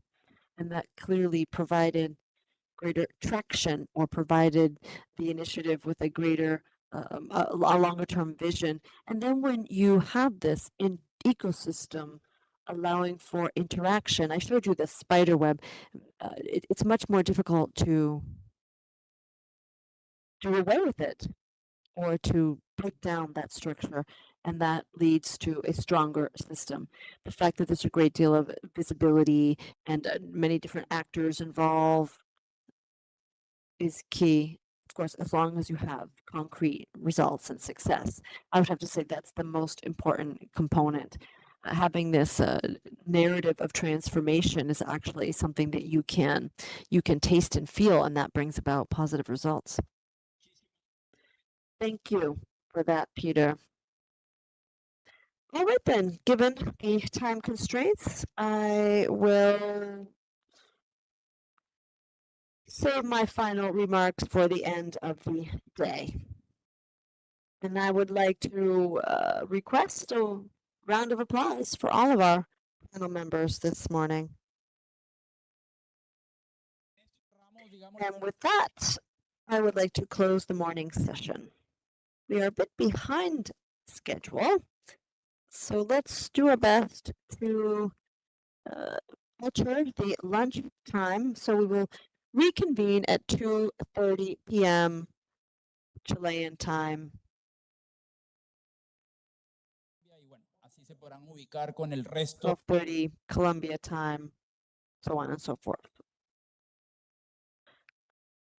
As far as logistics are concerned, for those international panelists, we and guests here, we will be holding a light lunch, networking lunch on the 4th floor here at ECLAC. And for everyone else, please be back here at 2:30 p.m.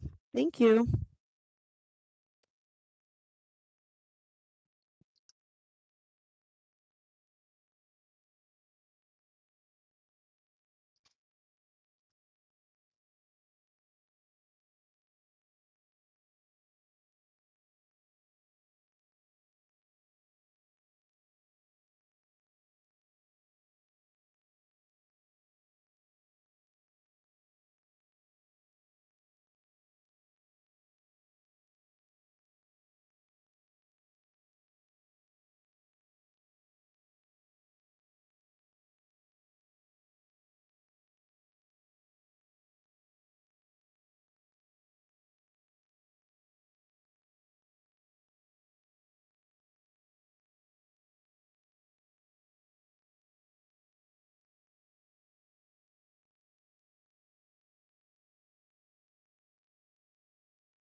Ahora, don Alberto, ¿me escucha?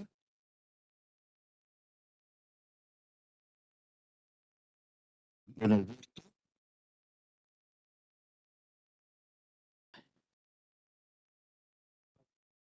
Don Alberto, ¿te escucha? Tiene el micrófono apagado. Don Alberto, ¿sí?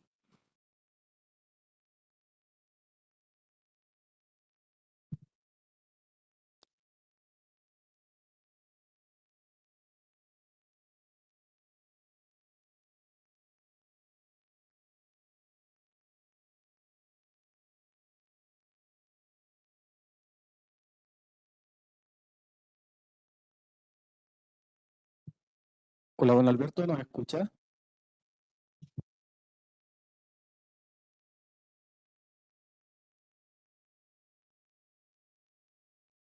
Don Alberto Pezzi, ¿nos escucha? ¿Podemos hacer pruebas de video y audio?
Buenas tardes, Alberto.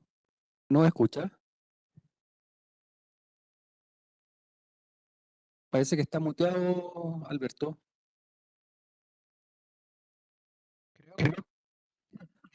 Ah, sí, ¿lo escuchan? Lo escuchamos perfecto y lo vemos muy bien. ¿Va a realizar alguna PTT? ¿Va a compartir?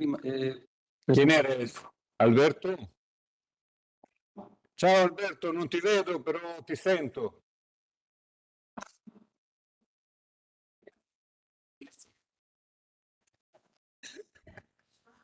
No, no, tranquilo. Seguramente no, me dicen Arturo me dice que te ven perfecto y te escuchamos muy bien, así que empezamos dentro de pocos minutos. Sí.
Muy buenas tardes. Lo invito a tomar asiento. Empezamos en unos pocos minutos. Please take your seats. We are about to begin.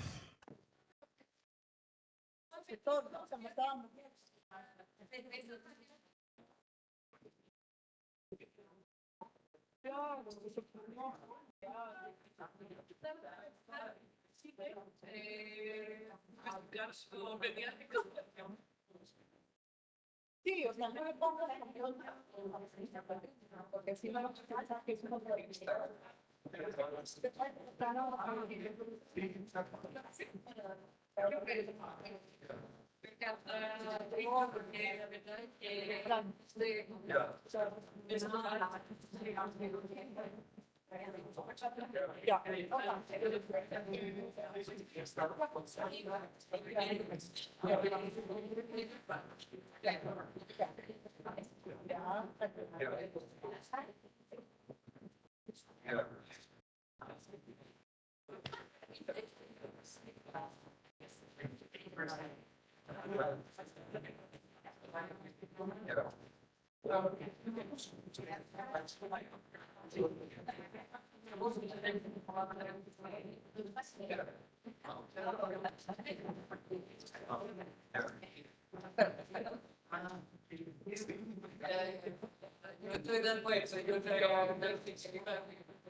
¿Qué pasó? ¿Qué pasó?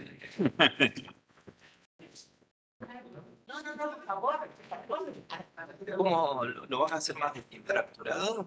Sí, sí, sí. Que estamos después de la almuerzo. No, simplemente vamos, como hemos dicho, haciendo preguntas, conversando. Les invitaré a participar, bueno, a Ángela, a los otros chicos, a la ministra, que tienen algo que opinar sobre el tema del desarrollo preventivo. Incluso tenemos una pregunta que estaremos y obviamente tenemos además que ahora vamos a que Una hora y 10, ahorita. soy yo, esto es como nosotros. Una hora y media, que seguramente será un poco menos, pero quieren que a las 4:30, a las 4:30. Sí. Y al final falta. ¿Arroz? La canción no. Pero bueno, aquí improvisamos.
Muy buenas tardes, amigo, amiga.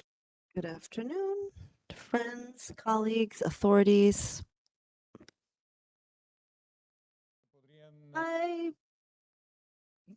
would like to ask you to please take your seats so we may begin the afternoon session.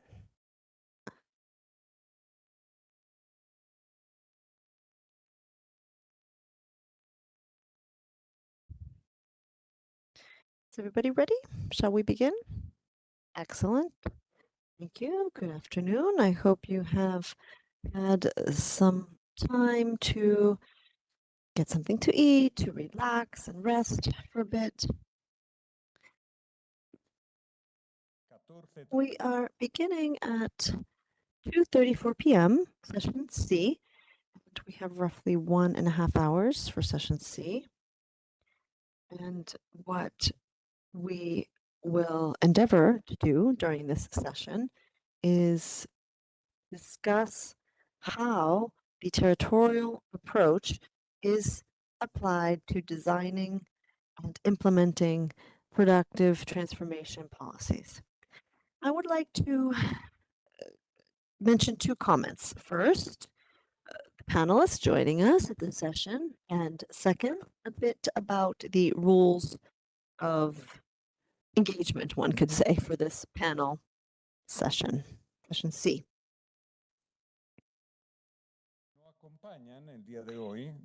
We are joined here today in person by Maria Angelica Vega, Deputy Director of Technological Development in Corfo in Chile, Ulises Fernandez, Secretary of Innovation and Economic Development of the Government of the State of Chihuahua, Mexico, and Andres Michel, Secretary of Political Economy from the Government of Córdoba, Argentina. Joining us virtually, we have Alberto Pezzi, Senior Cluster Manager of the Agency for Business Competitiveness, ACHO, in Spain. Are you there, Alberto? Alberto, can you hear us? Yes, I can. Excellent.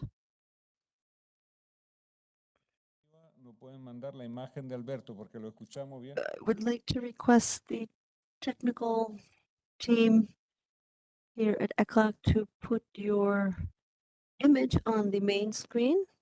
I can only see you behind me. All right, then we have 4 panelists for session C. They all have a wealth of experience in this area. And then I will specifically talk about their individual experience in a bit.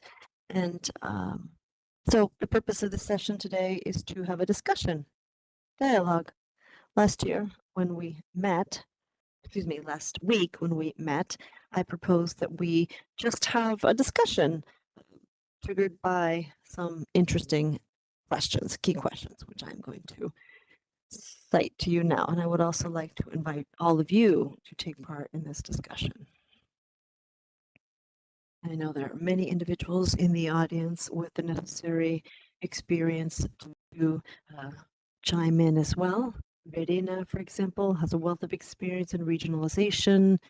And then we have seated to my left, Miguel Angel, who also has relevant experience in that he coordinates one of the regional councils in Chihuahua. And so it's a simple dynamic. I will provide you with a brief introduction to the subject matter, and I will provide each panelist with a trigger question so that we can learn from their experience.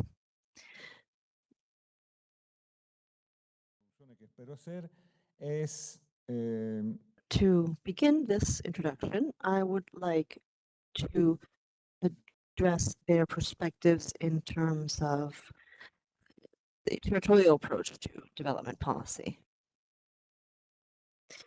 I would like to reinforce a point. Production development policies have existed in Latin America for a while, not just now. We know that industrial policies have been recognized in international contexts by all various actors as crucial. And even prior to industrialization, when there was a more neoliberal reigning model, not just in Brazil, for example. Brazil has always been a free rider in all of this.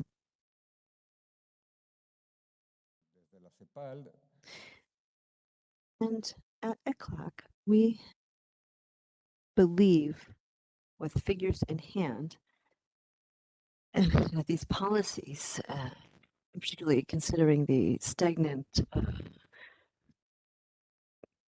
growth and transformative policies have been limited.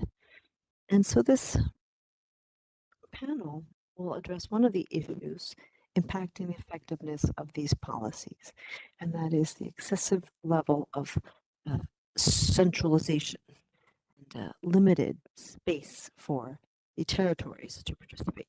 Now, obviously, this statement is backed by something, and if we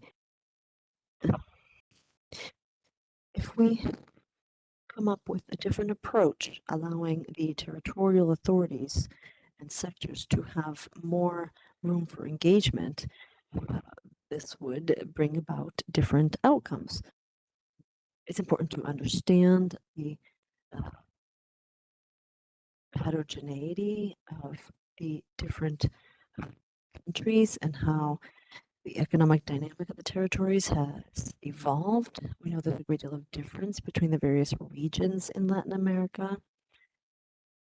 The 400 different intermediate territories in Latin America are very different in terms of economics and economic dynamics, and understanding this specificity calls for a close approach to the territories. And it's important to have relevant policies focusing on these territorial aspects. And the territorial approach is not just a territorial vision or perspective, but it also allows for direct participation of the territories. And this is the only means to capture knowledge and experience of the actors in the various territories. And it's important to empower the actors so that they can defend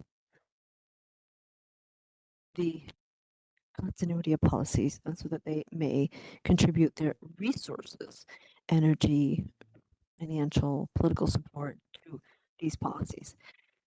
The second point is that I think one of the key elements that we are interested in is, and we've talked a great deal about Latin American integration, and one of the elements is how our territorial production systems or production chains of our territories are part of the global value chain. This process is not individual. This is not carried out company by company, well, not just that way, but this is also secured, and this is reliant on the characteristics of the territorial system in which the companies operate. And empowering these companies, empowering the value chains, empowering the companies on the high and low end of the value chains is key. They need to gain ownership of the added value. They need to be leading figures, and being able to do this is quite dependent on the structure of the production system in which they operate. It is also dependent on the decision-making capacity, their ability to partake in the strategy design. So when we talk about production development policy and a territorial approach, we are envisioning the players' capacity, the territorial players' capacity to design and implement based on a policy basis actions, and ensure that there is a way for them to play key roles in the implementation. This happens in Latin America, but not so much. We have analyzed Chile and Colombia, for example, and if we assess the fiscal efforts carried out in reference to production development, we would have to say that most of the capacity is concentrated within domestic institutions. We'll talk about that later with Maria Angelica Vega. She will provide us with an interesting case of how in Chile this institutional capacity is being changed so that the institution can actually provide support for a decentralization process that would bring about capacity building within the territory so that the new regional governments in Chile become real protagonists in this process. And in federal states, Mexico, Argentina, Brazil, we do not have a complete perspective. There's a study underway led by ECLAC in Mexico. We're waiting for the outcomes, but the first glimpses show that there's a great deal of heterogeneity, meaning that there are states or provinces or intermediate government levels with a great deal of capacity to intervene, installed economic and professional capacity as well to guide and lead these collaborative processes, and others that are quite delayed. So that topic can be analyzed from several points of view. I had the responsibility of imagining Edwin, Nicolo, and all those who guided me. I think that finally, with the collaboration of these four panelists, we decided to, based on 4 questions, 3 or 4 questions, that would seem important.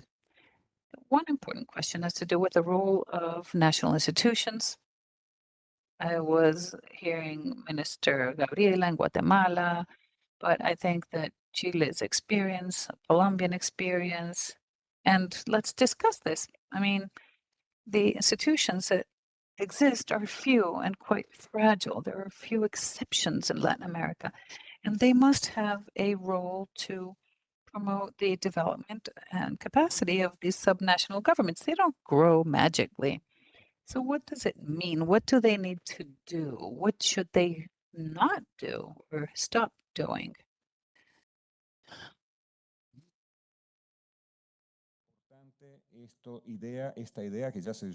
And there's this idea that we talked about in the morning from the point of view of the territory, this comprehensive vision.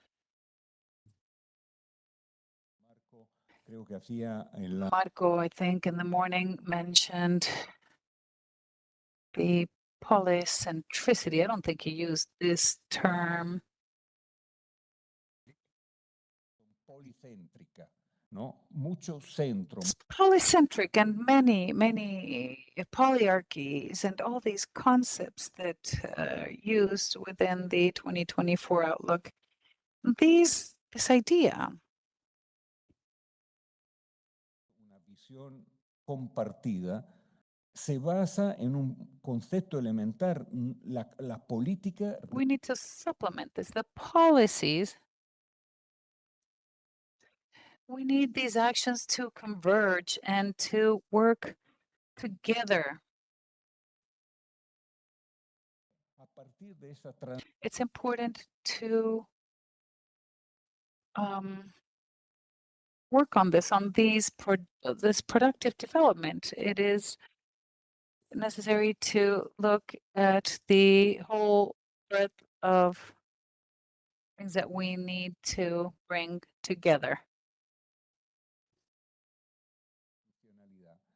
We have this institutionality, the experience of Córdoba, for example, a province in Córdoba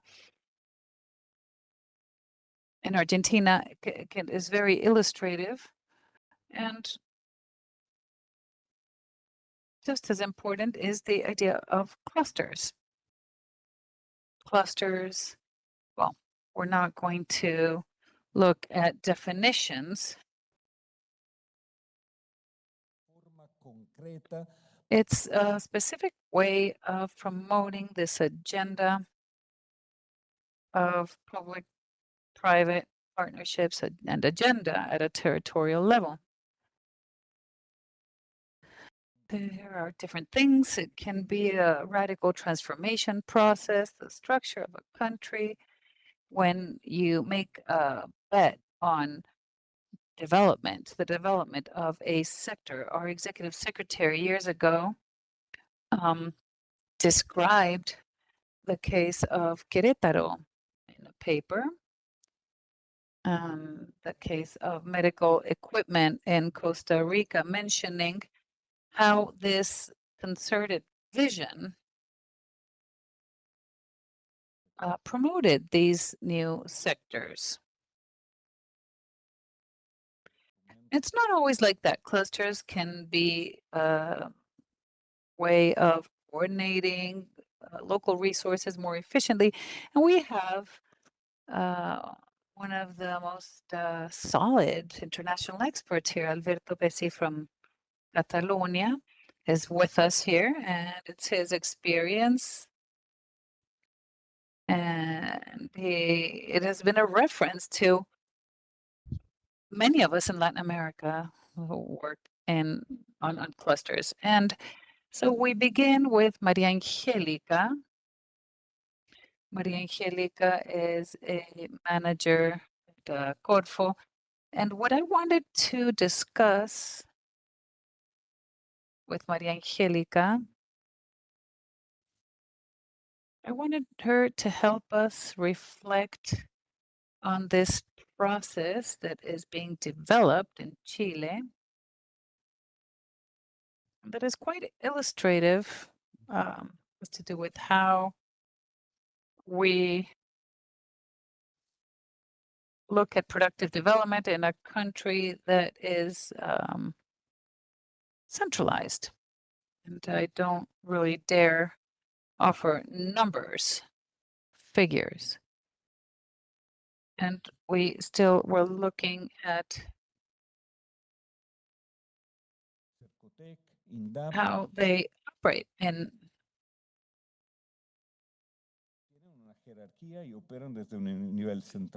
this area. So Corfo has a certain hierarchy, but it operates at a central level. And Corfo has adopted the challenge of decentralizing, of transferring information. And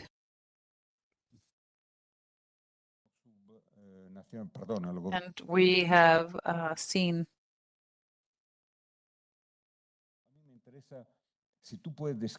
if you could explain what this means for an institution, for a national institution, what does it mean to renounce this power, and how does it reinvent itself?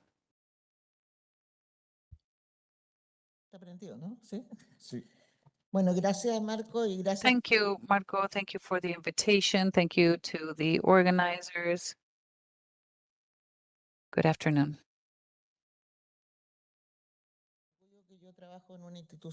I would like to proudly say that here in Chile,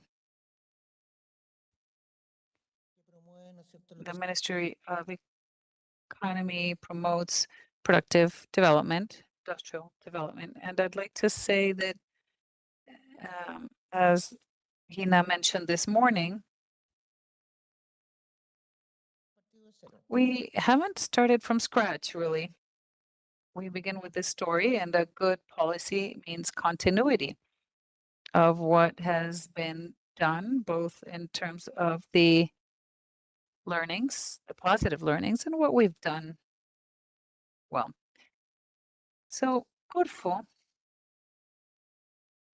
has made certain decisions under the administration of President Boric, which is to support this decentralization effort by means of our competencies. And that has to do with productive development, and we needed to find mechanisms for this to happen.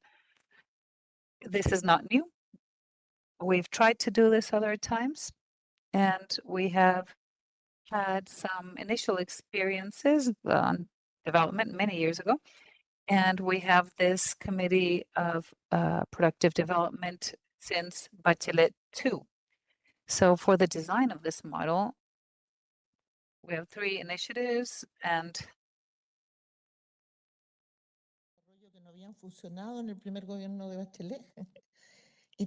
We know what has worked in Chile and what hasn't, but we have a history of decentralization.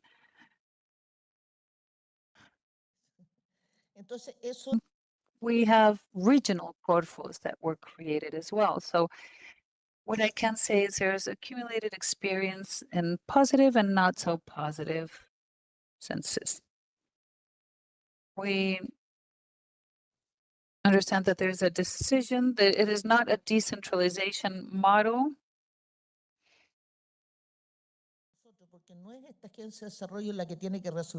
And the decentralization is not necessarily going to be solved by us. So what we did is we proposed what I call, and this is a very informal language, is an in-between of sorts, because you don't necessarily need to chisel it in stone. You can do this as France and other countries do with temporary institutions or confusions. And this is the first concept that we need to incorporate when you design these strategies, because the path is not clear.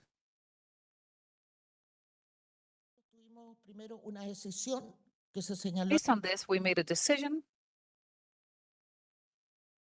and Corfo made this decision and said, as of now, we will, well, we're having our vice president in the next few days, and he will explain how we propose flipping it over.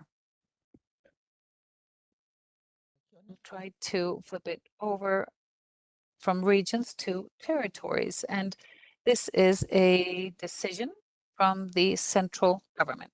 And this, when these decisions are made, there is a certain level of power to do so. It is painful to offer power.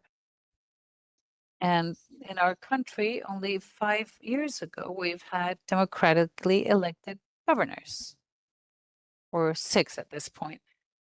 So some have been elected for the second time. We didn't have regional authorities democratically elected in the past. So we're talking about new regional governments, new in their formation, and also new in terms of having to find them to promote productive development in the territories. Impulsar el desarrollo del territorio. They promoted this development in the territories, and the idea was to take a closer look at how it was going to be done, how, based on what had been decided by the subnational governments, and doing it with a sustainable approach, because we need to think about the future of all these sustainable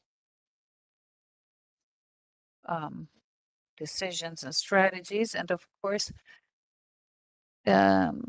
finding how to implement them in each territory, and also to strike a balance in this development.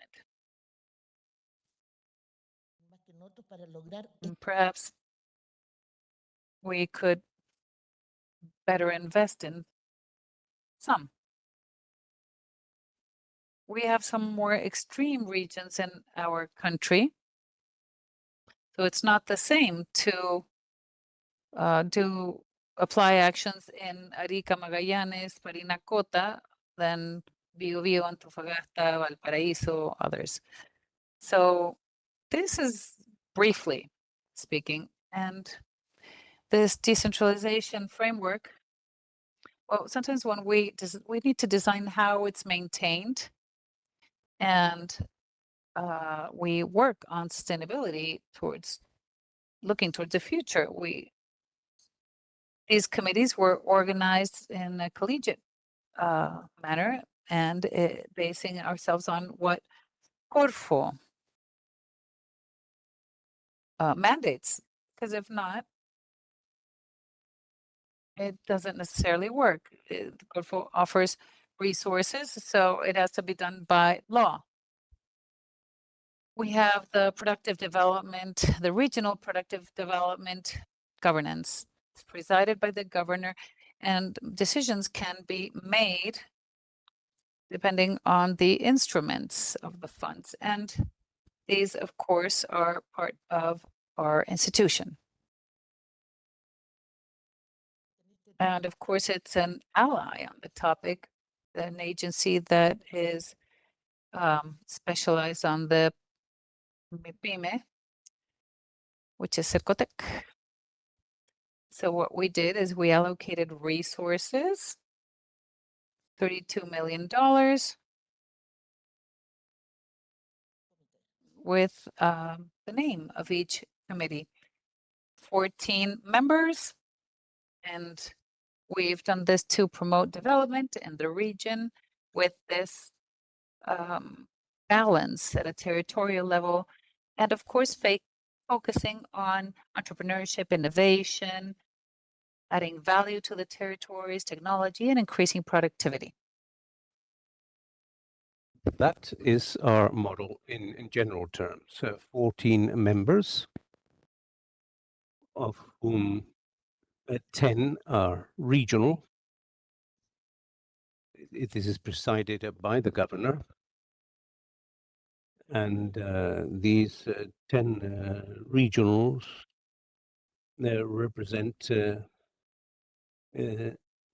what, in accordance with what should be an adequate governance, so that they represent the scientific academic sector. Likewise, a representation of entrepreneurs as such, both SMEs and larger businesses. And I'm talking about entrepreneurs and not trade associations. An entrepreneur is not the same as a trade representative. That's in accordance with our experience. And representatives of the regional council, and certainly, obviously, representatives of the regional government that preside this. And I think that we have added an important and relevant point, which is the representative of the world of labor, because we're in accordance with the ECLAC study. In accordance with the ECLAC study, they also incorporate a representative from the world of labor, because artificial intelligence and so on will put at risk some employment, and therefore it's important to have representatives of the labor world. Let's see. I can think of many questions. For example, what is the capability, the strategic vision of these committees?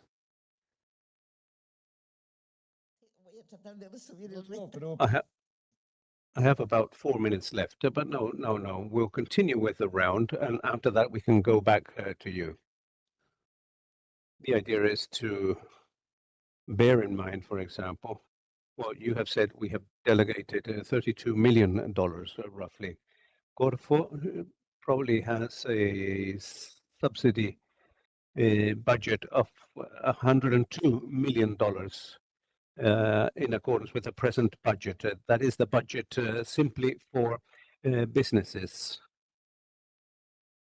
So 32% is devoted to regions, and 2/3 for units from the other side that are not decentralized. And that is very interesting, because one must ask oneself, what are the things that should not be decentralized?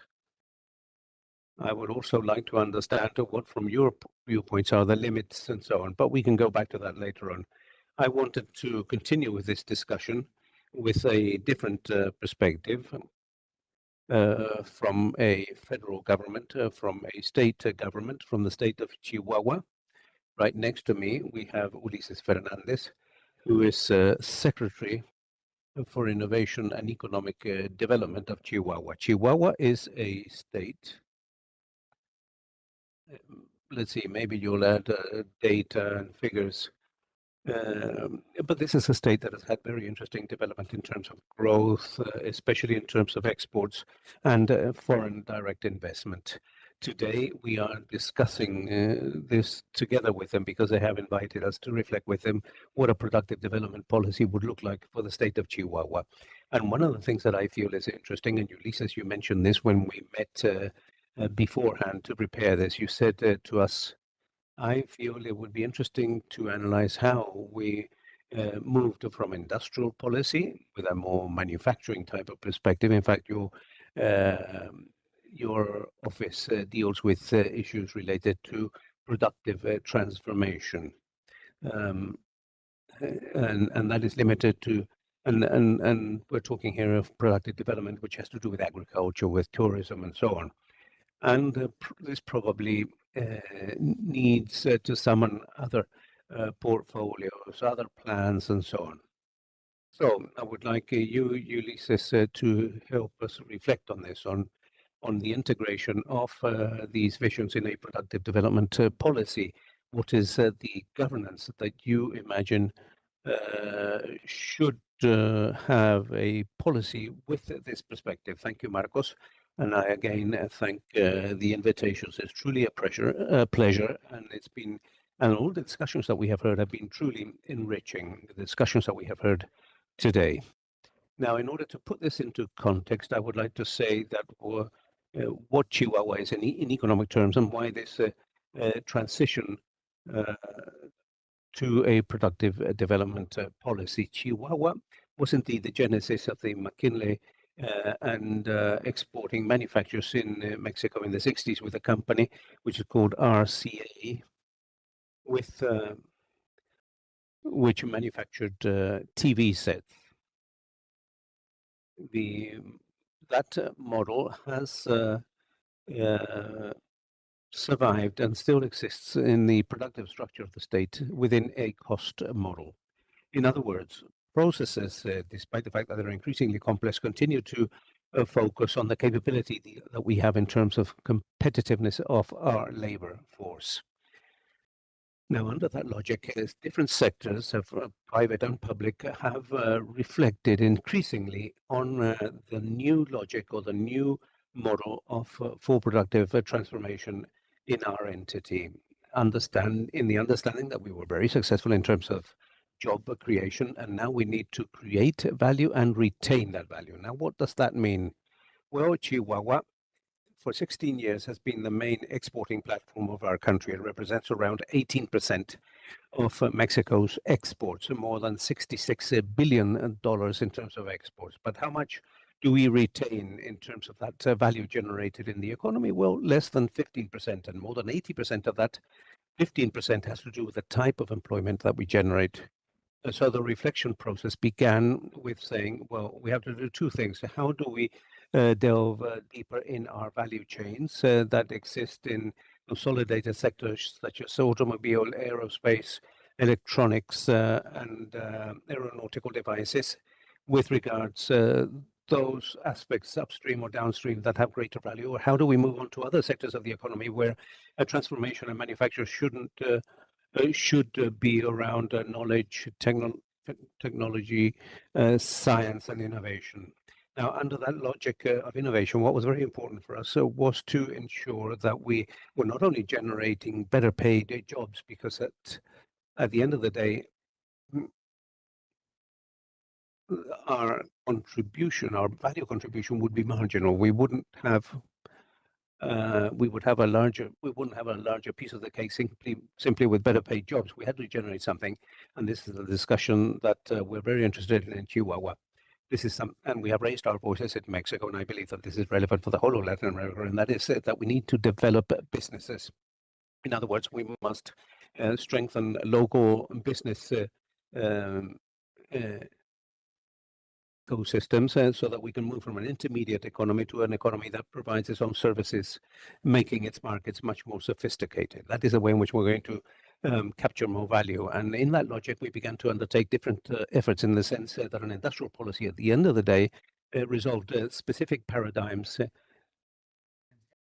and they were biased in terms of understanding realities when it came to entrepreneurship, in terms of support for SMEs, talent development, science, technology, and innovation policies, because that was done at a sectorial level, and this has to have a cross-cutting approach.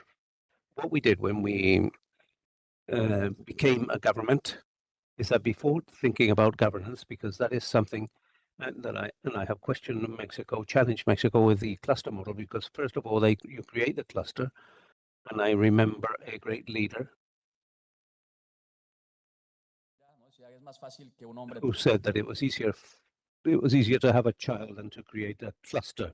In Mexico, what we have done is to create the governance, and after that, define the strategic direction. And before governance, what we wanted to do was to establish the clear, measurable goals that will imply that we have a real impact and not simply a management effect. And by looking at the budget, one could say, well, how much one is going to allocate to programs? So the impact was very difficult to measure.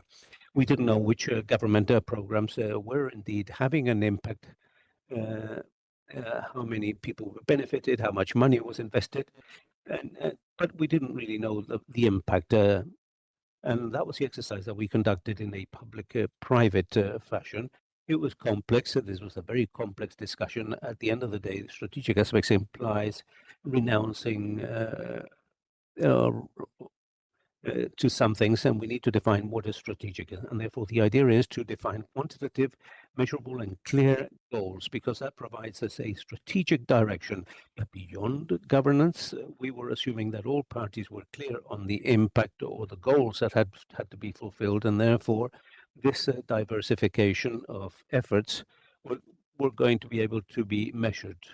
And how each stakeholder sitting around the table was going to contribute to that goal. And under that logic, we're working on an effort together with the economic sector, economic and social sectors, to define those clear and measurable goals that we will all have to converge around. And we recovered an instrument that had been very valuable and that was being lost in the state, which was the State Council for the Development of the State, which implies 2 regional economic development councils, such as the one that Miguel Ángel participates in. And in those discussion roundtables, we try to understand the logic that could be relevant in each territory, and based on that, try to generate a public policy that can favor the goals that we have defined, and considering the productive vocation of each part. And that has led us to a very interesting definition, not of sectorial programs, but of policies that we believe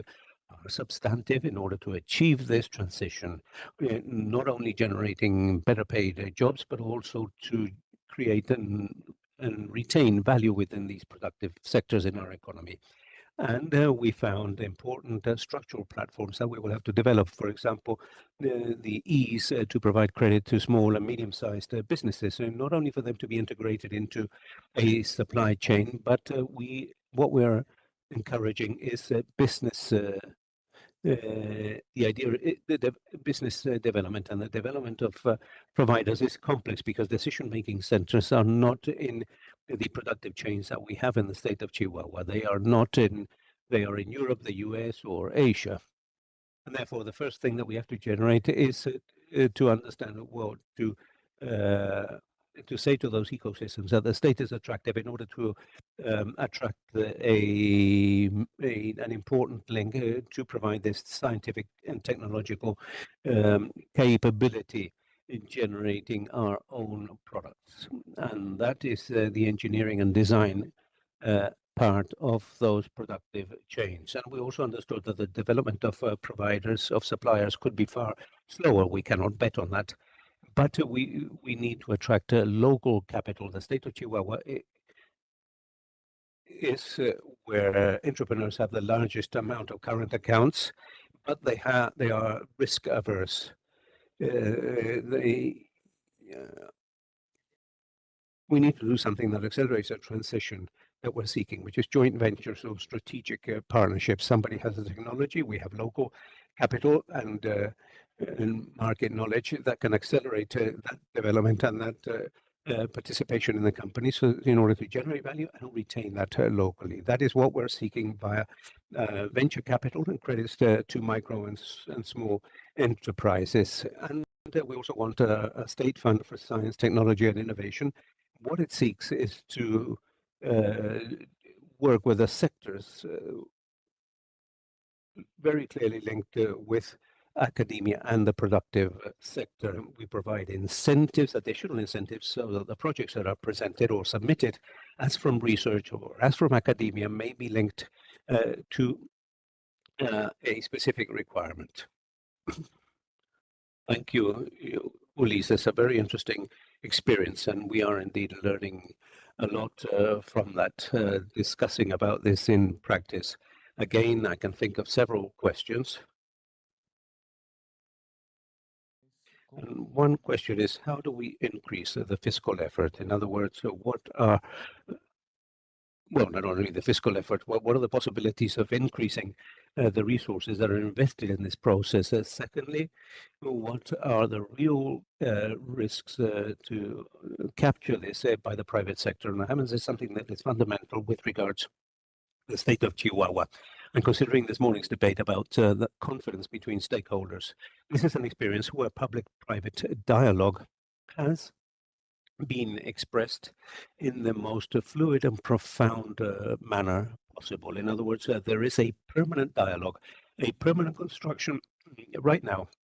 I'm not saying that this has historically been the case or that it will continue to be, but that is so at present. And now, despite all this, many talk about a capture problem in the sense that entrepreneurs can take this on board because of their particular interests. What are the problems, the antibodies in order to prevent this type of process? And then the chicken of the egg issue.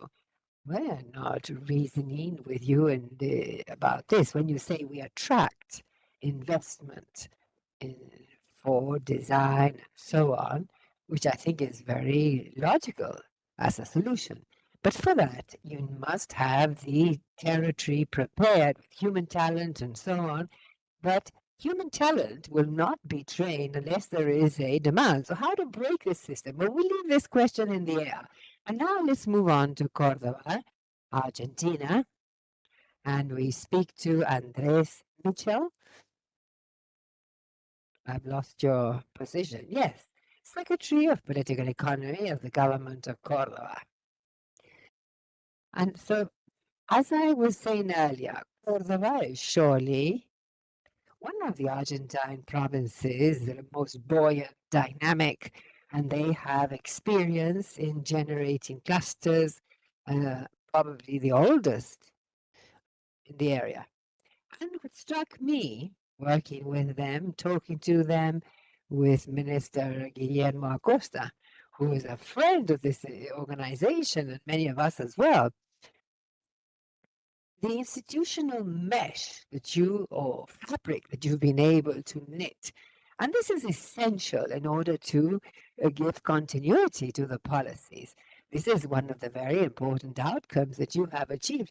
So I would like, Andrés, for you to share your experience and help us reason about this. How to build the institutionality. What is the role of the public sector and which of the private sector? And is this sufficient to give continuity to the policy?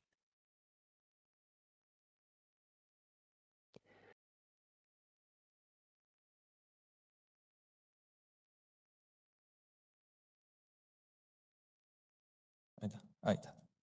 Bueno, muchas gracias. Well, thank you, first of all, for the invitation, Marco.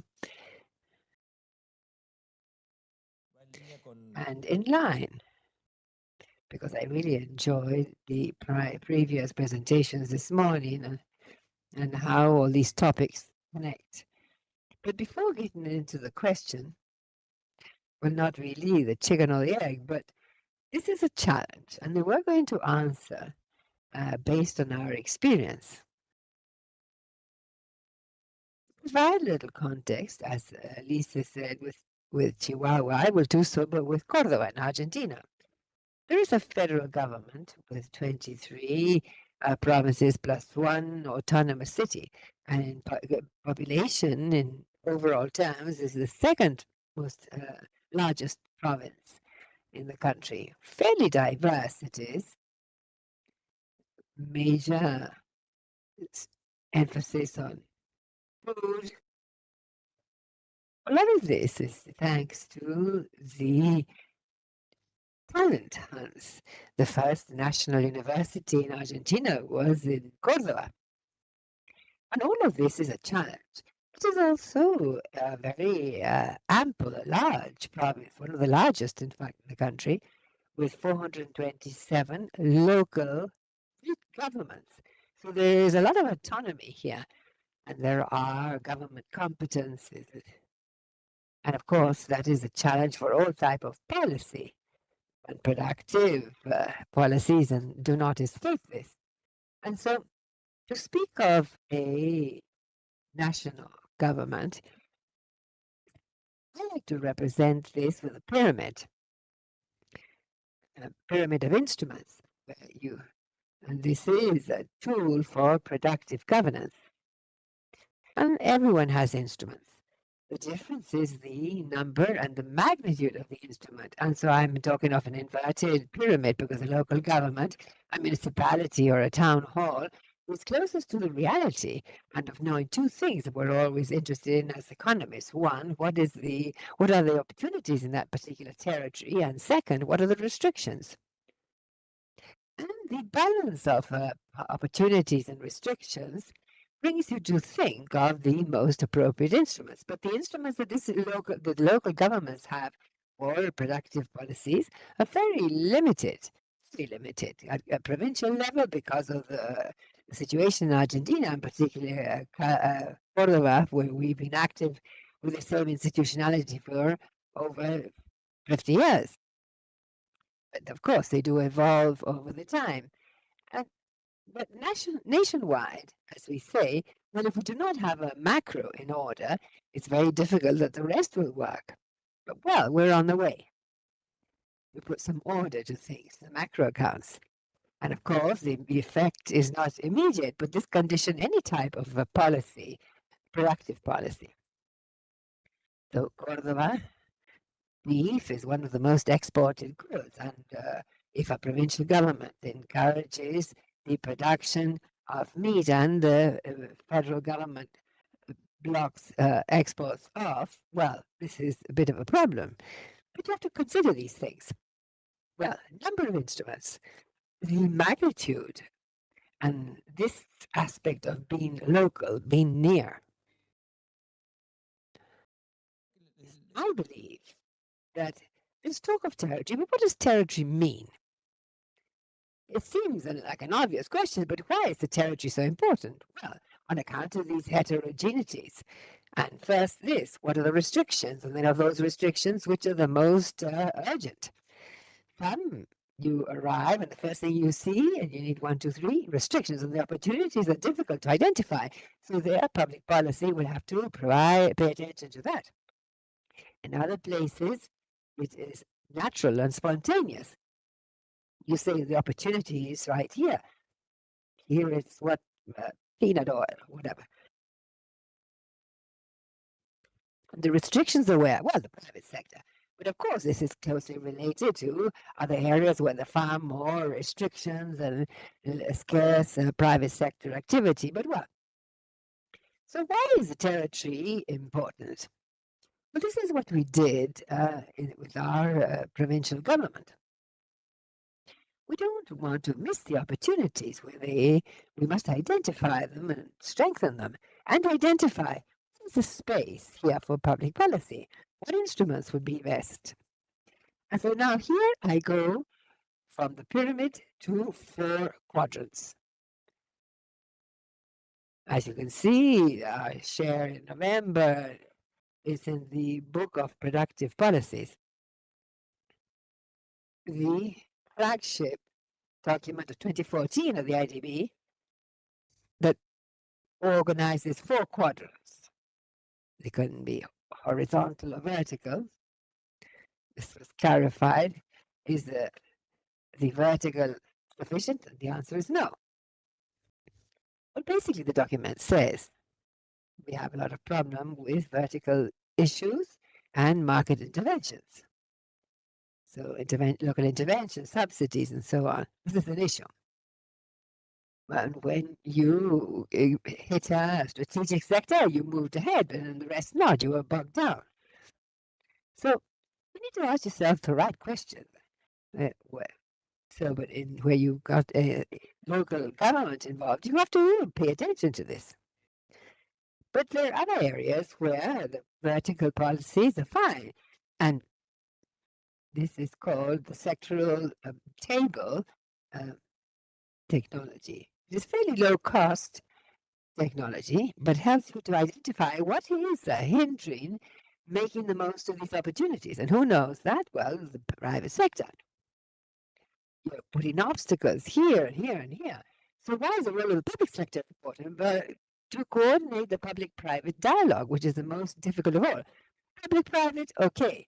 Capture risk, there are certain ways and formulas of addressing this, but the private-private dialogue can also be promoted by the state for them to meet the private sector, but public-public dialogue internally, that is the most difficult of all, and public-public among different levels of government, even far more difficult, not considering differences of a political tendency. So the productive policy above all things, and for the politicians this should be priority, but well, it isn't. But well. Now, who helps out in the institutionality, as you were asking? Well, the private sector. We have a buoyant private sector. The world leader in peanuts is the Cordoba business sector. And you could continue with milk, dairy, and maize. If Cordoba were a maize producer, they would be 7th worldwide. So the private sector has a certain capillarity. And they do participate, agencies on how to innovate and be entrepreneurial. And the private sector does take part, but not a cent in capital, but yes, other things of even higher time and cost and prestige, because they put a lot at play. And of course, their knowledge. And this means that the instruments designed according to the capacities that you have, the budgets and so on, have a high chance of being successful, or less chance of failing, if you like. Well, why? Because the private sector with their knowledge are helping to reduce that gap that we have. And also reducing a gap that often is communicational. There are communicational barriers, mostly. And so this means that the private sector is taking part in these different spaces with designations by camera or Gorford was doing, that they had all of goods. And this, over time, ensures stability. If you're convinced that the instruments work, well, it's the first thing that the incoming government was going to say, what's happening with these instruments. Now, if the private sector is not part of it, it is up to the public sector to design it. And more specifically, the questions asked by the private sector are very specific, very pragmatic, and often very simple, straightforward. And as the Minister of Guatemala was saying, from the idea to action, there's quite a distance. So executing public policy is high cost. You come up with regulatory barriers, pros and cons to this, to how to ensure that this could happen quickly like the private sector wants. Thank you very much, Andres. And yes, as you say, this is a very interesting experience in Cordoba. We will continue with you in a moment. But also, in the meantime, Alberto should be here. Yes, over there. That's where he is. Yes, I'm here. Great. So, well, as I was saying, the Productive Development Agency in Catalonia has an international benchmark. Alberto is one of the pillars of this institution, especially with regard to the cluster initiative. Alberto, I would like to ask you so many things, but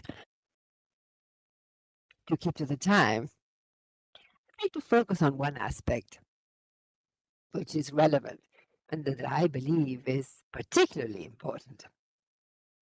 That is, on the one hand, how do you ensure clusters may be a tool for deep transformation? of a territory, structural change. How to create the condition for businessmen to join in or build together with you in the public sector for this challenge. What is the role that the public sector plays for this condition to, in fact, come about? I invite you to react to that. All right. Well, thank you, Marco, and thank you for the invitation.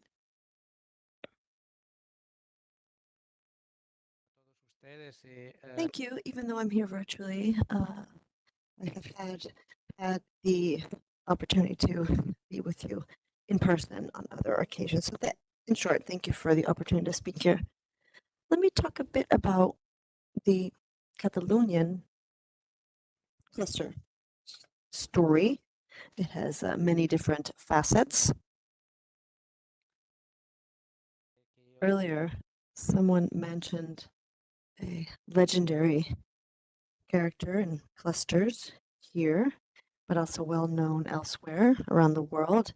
And I'm referring to Antonio de Vitras, who was Minister of Industry in the 90s. And this individual took leadership early on. And institutions can play a key role, but when we talk about movements, individuals are key. And he had the intuition that clusters could be a key component to bring about strategic change in Catalonia. And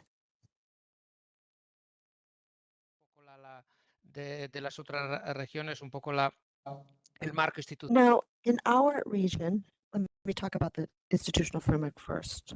We have 16 autonomous regions in Spain, and they have a certain amount of significant autonomy in terms of economic policy.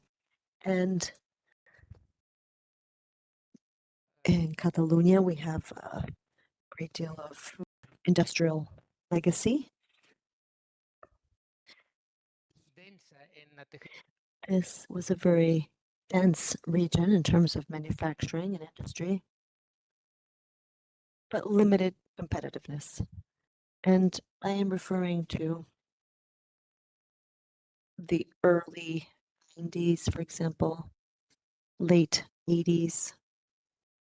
And that's because in the beginning, the clusters constituted a tool to better understand the competitive gap between Catalonia and most closest competitors, referring to France, Italy, northern Italy, Germany, really depending right on the sector. And so the ability to use clusters to address the economy from a different perspective was crucial. And this was an analytical stage to figure out what's going on and why we had lost competitiveness in sectors that traditionally were strong for us, such as textile sector, furniture, the automotive industry, in fact, and the clusters provided a new vision. And allowed for a tighter approach, tighter than the sectoral approach. Many of the clusters that were launched as initiatives had a very narrow approach in Catalonia. For example, there was a domestic clothing industry, domestic furniture industry, and they were traditional clusters as a result of a closed economy, given certain policies in previous decades, and the sectors had lost a certain amount of competitiveness. So the clusters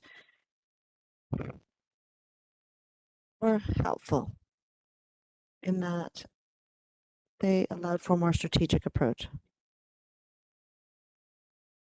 Hacía falta también una metodología para And having a methodology to act was important and necessary.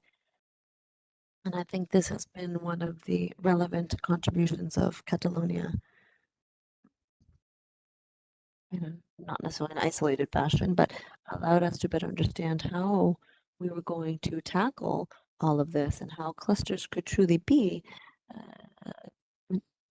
a driver of development and as a way to gain on the competitiveness side. bueno, esta metodología So the methodology was born. And methodologically based on the academic frames of Professor Porter and others, such as the value chain, the value of the value chain. And so the real issues of the companies were being addressed through this. And there's yet another element that comes into play here that I would say is crucial. And that's the issue of trust. And that trust with regard to the relationship between the public and private sector. And that was when the government started coming up with an agenda through the clusters to tackle real problems and solutions to have a significant impact on competitiveness. So the government's role was that of a catalyst and creating trust and conveying real input for this economic fabric that was the result of SMEs in Catalonia and in other regions throughout Europe. We know that the productive fabric consists primarily of SMEs, such as 90%, and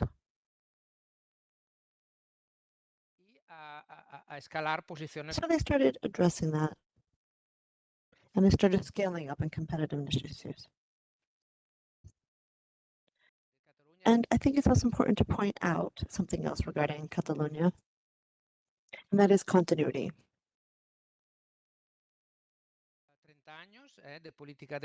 30 years of cluster policy was key.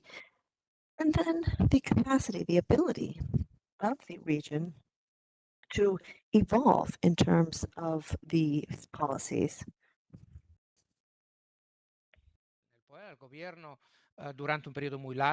The government was in power for a quite long period of time.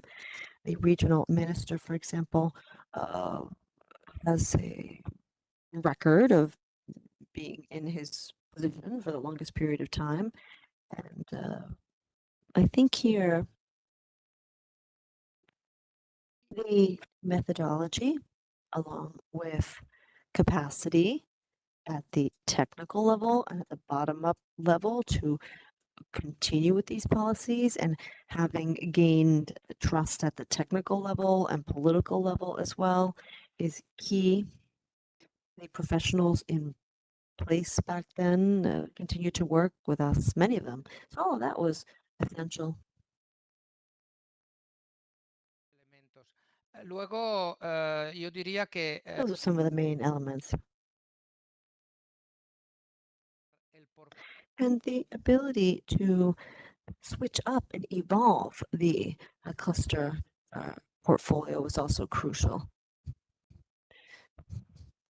These were interventions that were reactive in nature and that were aimed at solving crisis situations. That's how they started. But over time, the cluster portfolio became very dynamic in Catalonia, and the clusters were thus employed for more production development reasons, to work with emerging sectors, diverging sectors, and to step up the technological contribution in what were previously more traditional sectors. And so there are more than 30 cluster initiatives underway today as part of this portfolio. Many of the most interesting projects, in fact, are what we call the intercluster projects. And these take place in overlapping areas, overlapping sectors, and in areas that involve thinking a bit out of the box.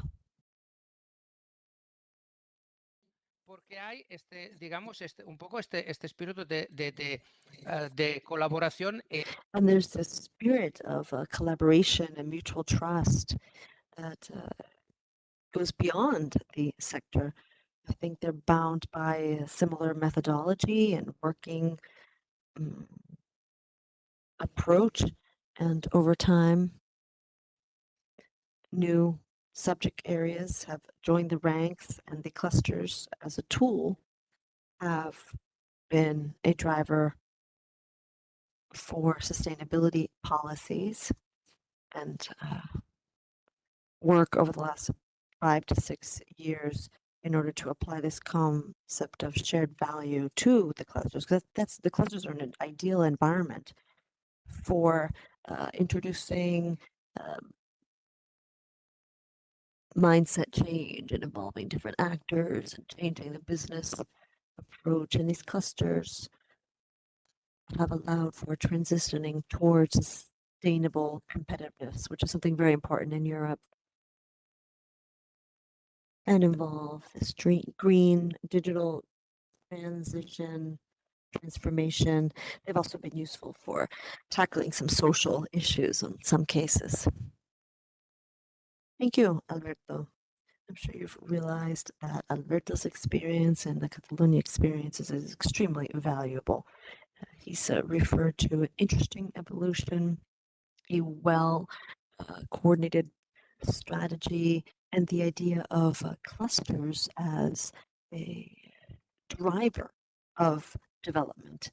And I think we have a lot to learn from that experience here in Latin America. It's interesting to see how they have evolved in the direction of interclusters and more sophisticated models. Now, there are some aspects unaddressed, Alberto. I, in fact, am quite interested in learning more about whether or not the clusters are considered to be one of many other tools. But let's leave that as pending. There's another question, but I have another question, but I would like to give the floor to the audience so that they may take part. So please, the floor is open to the other participants here. Please be more succinct than I have been. We have 20 minutes left, and let's utilize this time for dialogue to address what you are most interested in and to address some of your concerns or questions. The floor is open. Wow. Bianca.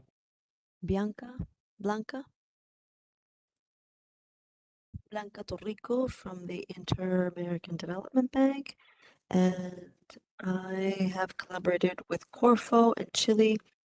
I have listened closely to the Cordoba experience, so greetings to you. I would like to specifically inquire into the Cordoba case and the Chile case. What are the most important lessons learned based on your interventions? I know the case in Chile is quite unique because you are working on a decentralization policy, and that's quite novel. It's challenging to link the regional government budgets to Corfo. And so perhaps the representative could refer to 2 lessons learned during this process. And as far as Córdoba is concerned, I know that you have, the public sector has tried to listen to what the private sector says, and we would like to hear what you have to say with this concept of the executive approach. As the bank, we are trying to better understand what works well in that regard and what should be improved so that the upcoming interventions will be as strong and as pertinent as Chile and Peru. What's your name? My question is for Ulysses. It's very specific. How difficult has it been to be part of a supply chain and to have vertical integration to sell products? Because I'm sure that those in charge of managing the chain are not happy, are not pleased with that policy. Following a question made to Andres and others, Andres mentioned it, the financial margin to fund a cluster policy is difficult. So I'd like to know, in your context, what opportunities have you seen to raise other resources, maybe with banking, some in-person solution, fintech, or unions? Or, I mean, what have you done to obtain these resources? There was a question on the other side as well. Do you have a microphone? Que no, afuera no te escuchan. Otherwise, I can't hear you. I'm an analyst of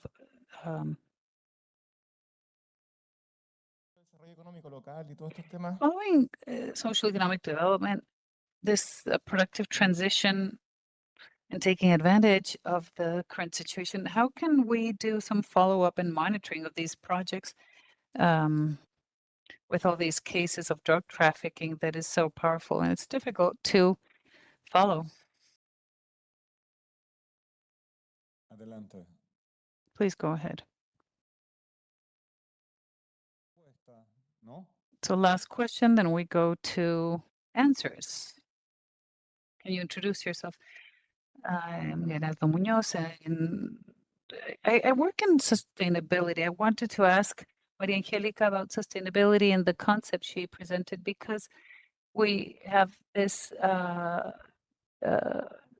territorial division office in Corfo, but it's not the same thing to have public policies with sustainability and without, and it's not the same to talk about Iquique or Santiago.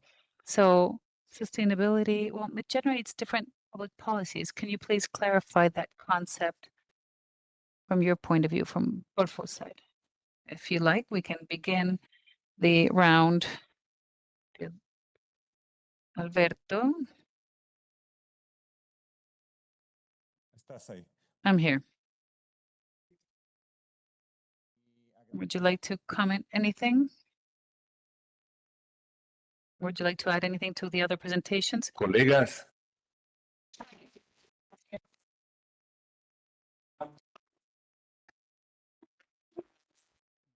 Well, we have our cluster model from the point of view of financing. Before I mentioned that perhaps 27 cluster organizations are working at almost twice as much for this initiative and for our program. And perhaps the financing has three sources.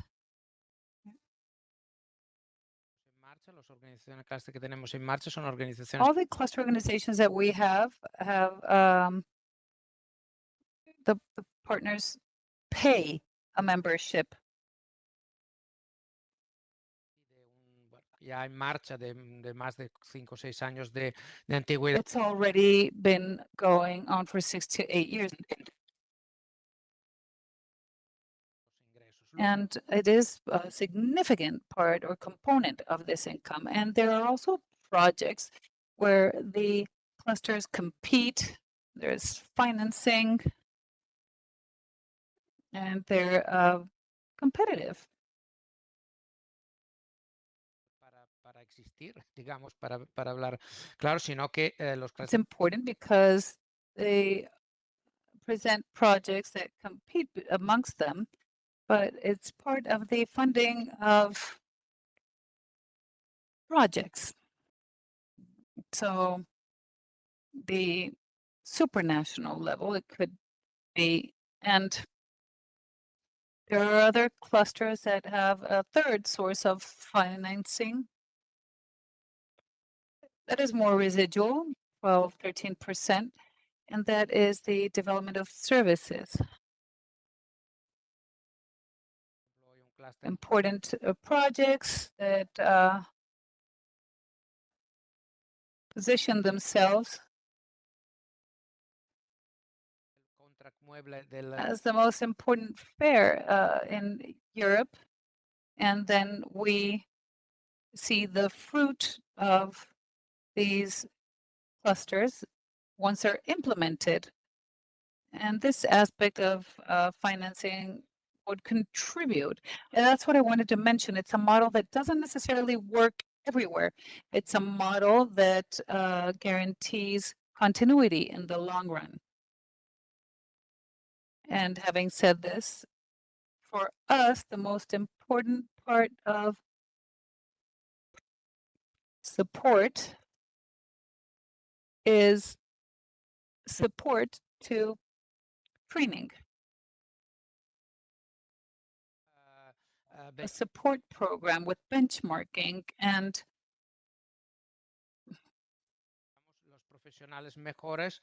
perhaps with better professionals, that hiring professionals that can actually take it to the next level and be more competitive. Well, I didn't want to interrupt you, Alberto, but how much does a CHU invest in the clusters a year?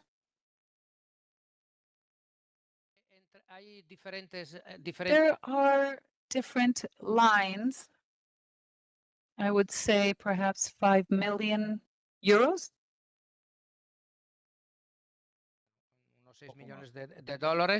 Around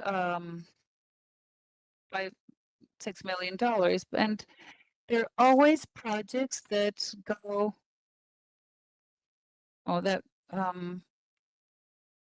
work on the side of companies, but for clusters. And yeah, with membership, yes. At present, the average for the budget in these clusters, we have around $8 million a year. And that is what we have in the teams. And depending on the cases, we around 40 to 50% of their income, total income. Thank you, Alberto. And I apologize for the zoom on these details, but it's important to understand what we're talking about. Would you like to reply? You have a couple of minutes. Bueno, arranco por Blanca. Bueno, también saludos para Gustavo, que es justamente uno de los autores, Gustavo Crespi Fernández. Authors Crespi Fernandez and Alberto Fein in Mexico. Yes, they are all part of that book, Rethinking Productive Development. And so they have a cluster module. And regarding the executive tables, I think that from the point of view, and we've had this and worked on it at a national level.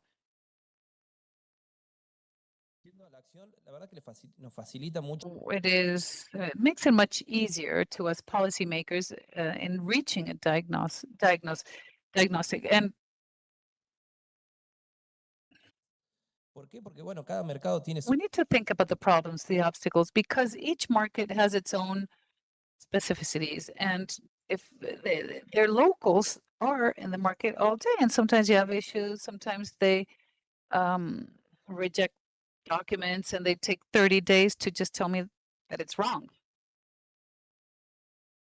Sometimes they don't know why either.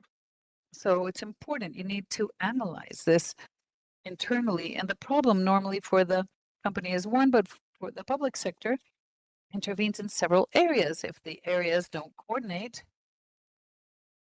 and that happens because sometimes it's not in their DNA.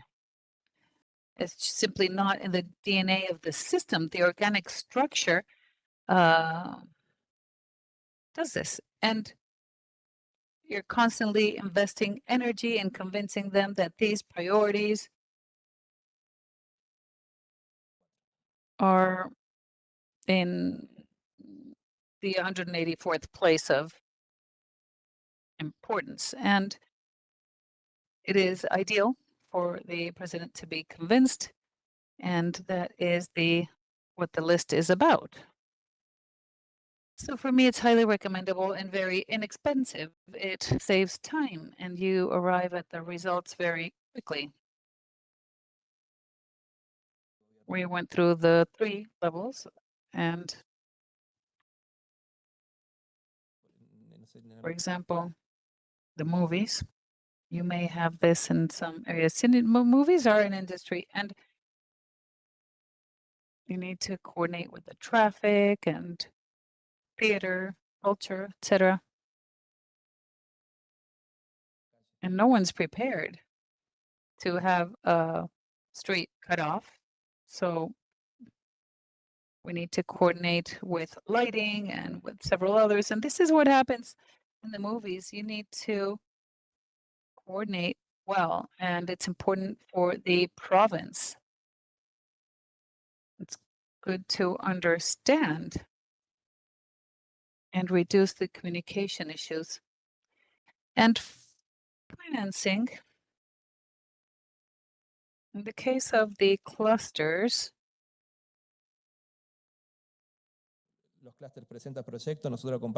clusters present projects, and we have the cluster manager that selects them. And if we're not talking about clusters, we're just talking about the project in general, we can, a specific case, we can work with infrastructure. There may be a company that works on infrastructure, and sometimes it's possible to accompany this with public participation. So financing for Latin America, as is the case of Argentina, is very significant. La primera pregunta sobre la cadena de suministro y esta transición, So regarding the transition, well, the answer is that we're still underway. We're in this process, but we have not been found solution and for a greater integration. What really matters is that every time we seek this budget, that it be competitive, and in terms of the economic sector, the productive sector, we left a set of non-fiscal incentives to have this conversation for transition. For example, when we have a new investment project, depending now it's done, we have a way of analyzing the project, and we're looking at the transition. And what we do is we take a look at resources. And you can reach $500,000 in cash, but you need to do that developing talents.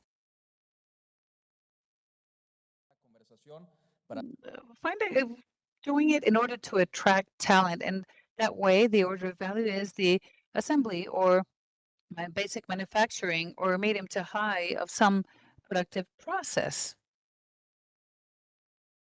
And it's 50 to 70% with the local providers. What does this mean? We need to integrate a new provider, he needs to certify, and then you use that money to certify the provider.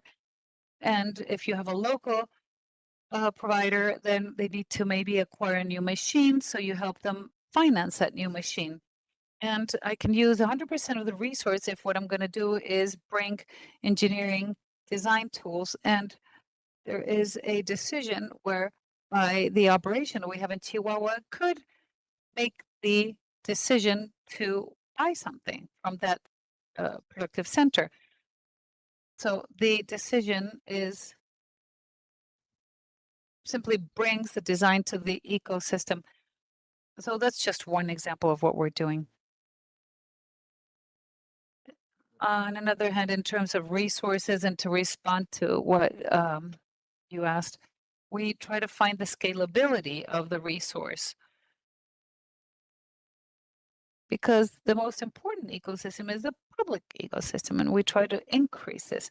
And as Andres mentioned, we offer funds as a state, and there are mechanisms by which we can increase that amount. These are the mechanisms.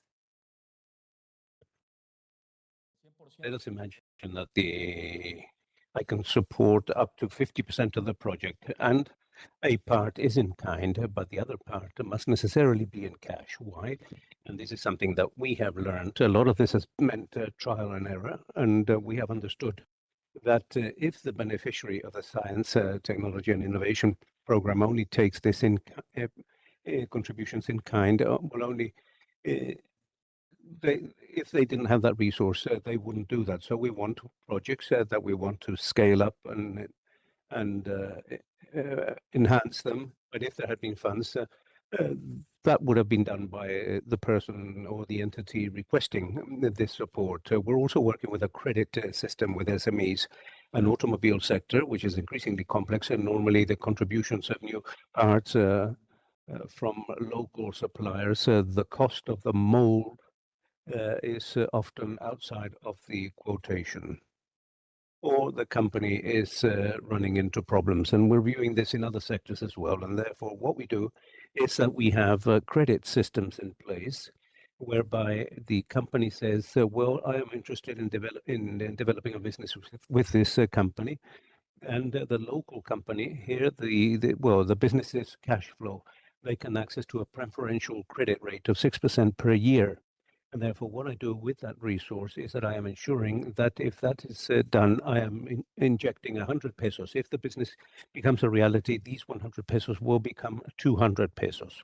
And that I am providing traceability to the public resource to analyze the level of impact of the public resource. So it must be much more strategic and determine which projects are done and which are not. And therefore, measuring the impact is substantial. The issue of drug trafficking, well, it's a very complex aspect. Often many of the solutions are at a federal level and very distant from the capabilities that we have as a state government. And therefore, what we often do is the issue of communicating this, because there is normally a misconception in terms of the insecurity that we face in the state. Obviously, there is a conflict between various criminal entities or drug trafficking cartels, but they're not really having an impact on a daily impact of the companies that are in operation. And therefore, what we do is we have a new investment that is unaware of the ecosystem. We sit down with a company that has been working for 2 decades on this, so that they can truly tell what the business dynamic is. We conduct business missions, especially when we have green labels from embassies to present the information of what is actually happening, and that is within our capacity. For example, the burden of exports or imports in Chihuahua, we have 0 incidents of the theft of loads in exports. In our other states, there is a problem, but not in ours. And therefore, what we do is to try to contain that misconception that the security problem often has when it comes to the productive sectors. And in terms of what guarantees continuity for us, well, as I said, for us, the issue is to have clear goals in place and measurable goals, because that guarantees pace, speed, it guarantees the direction in which we're going to operate and and continuity.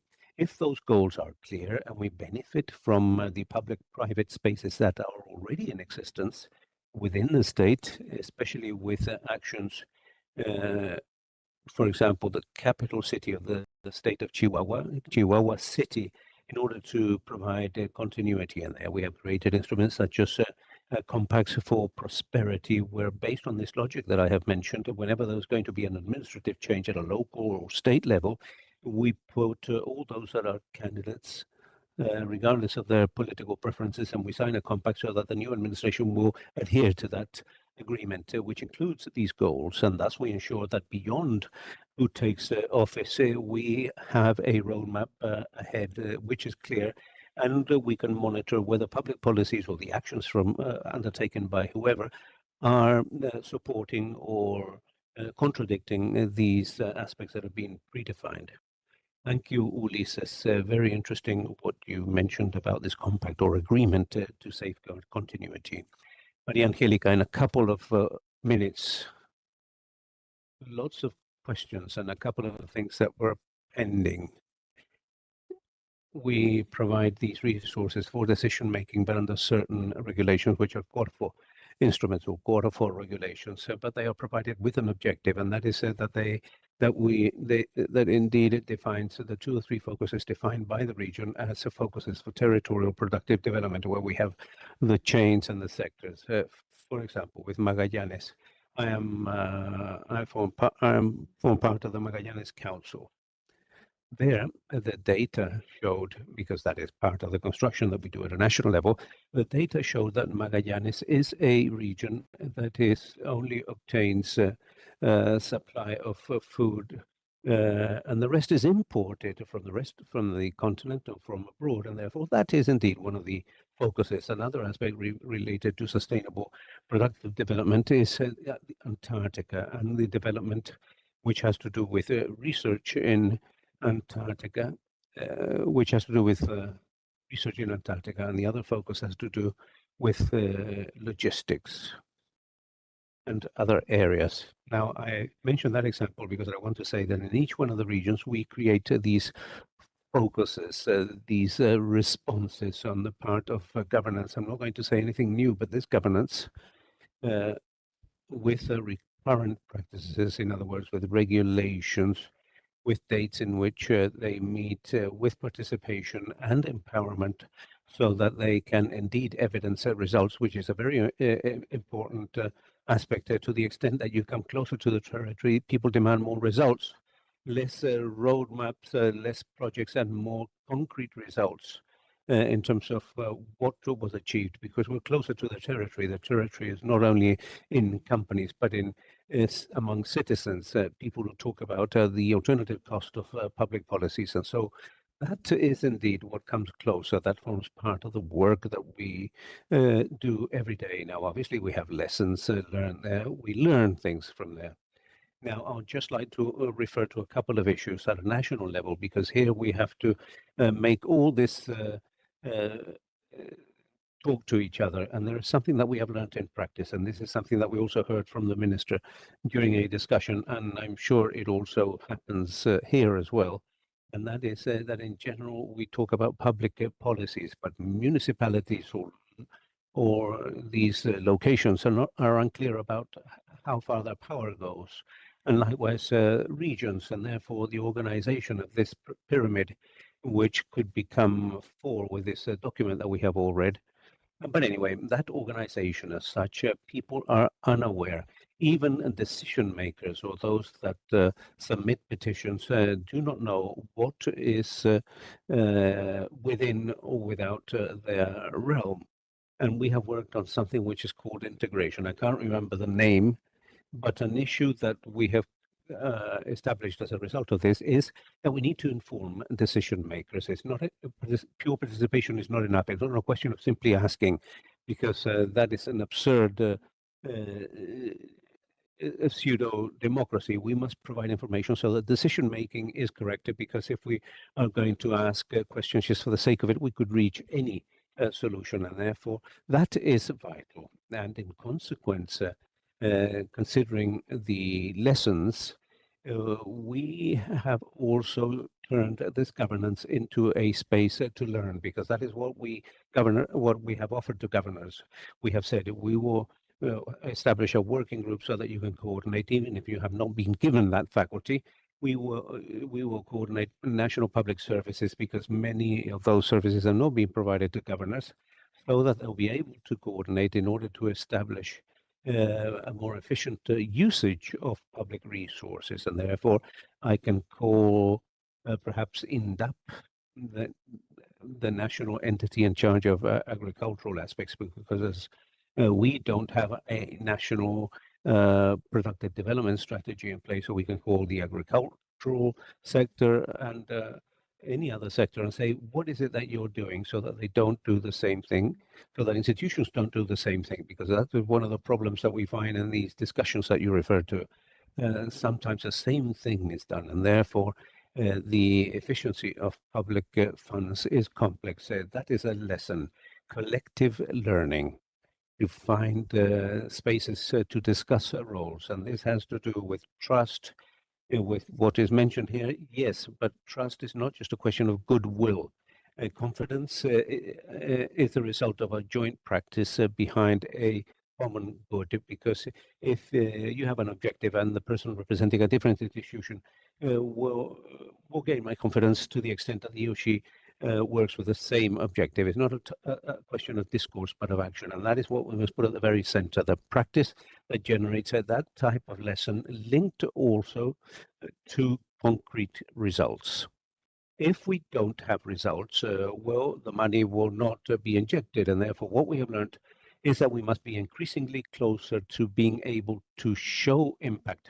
And because sometimes we don't even have resources to conduct the impact studies, regional governments finance this because they have come on board with us. I just need to say a couple of things that you mentioned. And with this, I conclude, but that was part of the question, how to link this with a national strategy. We are providing local development, and what happens with a national strategy, because we're very small, we cannot work in a separate manner. Well, you're bigger, but we're small. What do we have today as a Corfo strategy for industrial development? We have 4 issues. We have green hydrogen in terms of energy. We have, and I answer the question that you asked me about the different agreements. But what I want to say is that indeed we are working for industrial development and to add value and retain value in the territories to 4 main aspects at a national level. That doesn't mean that we're not working at a regional level as well. Green hydrogen, lithium,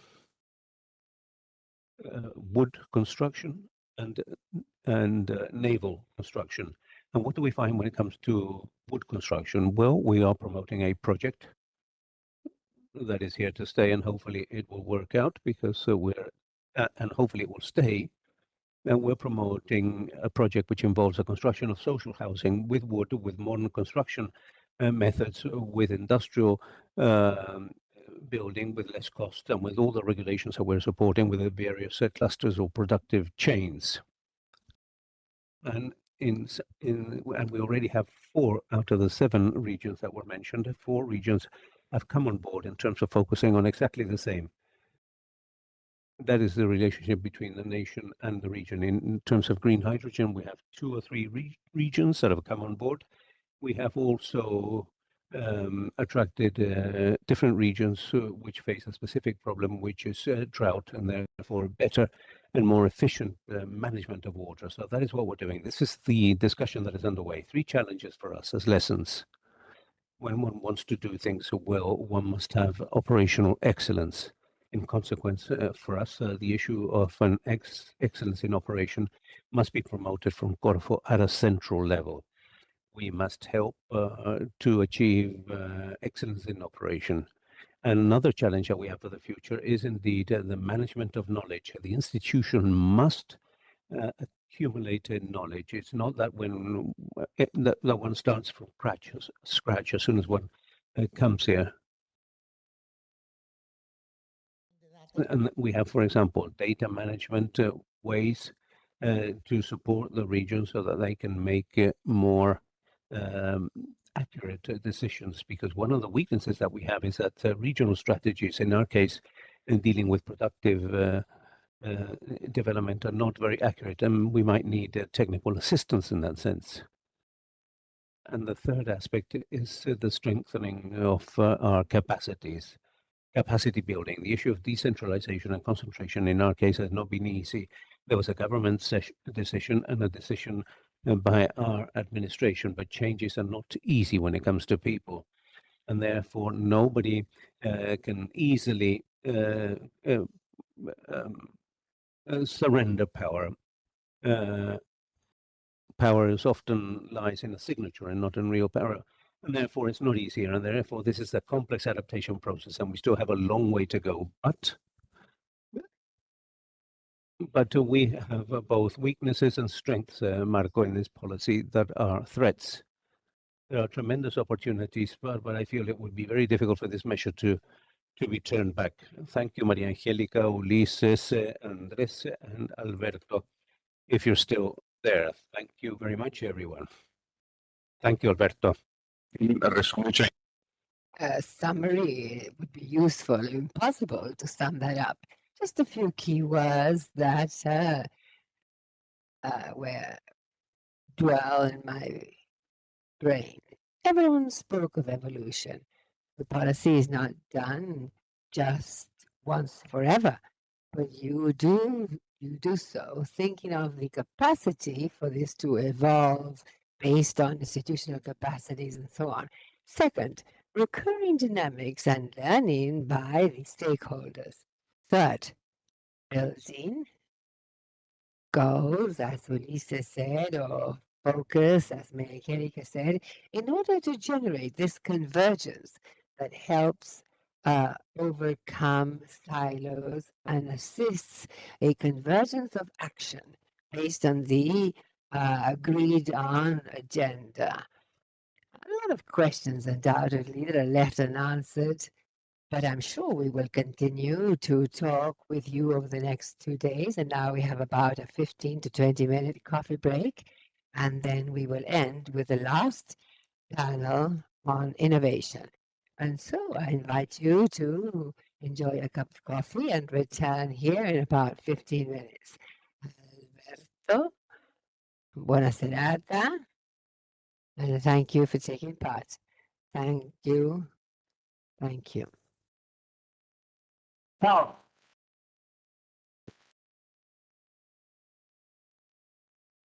Oye, muchas gracias.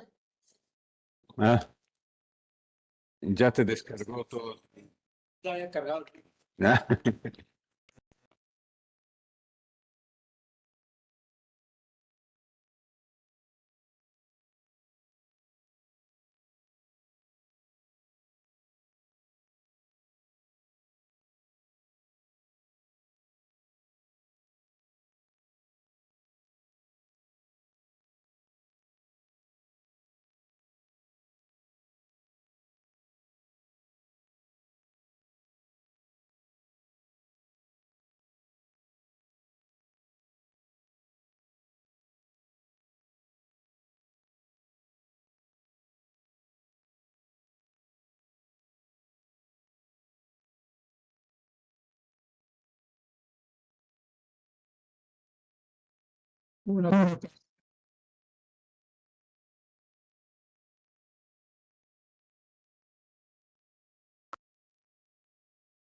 Carl, ¿me escuchas?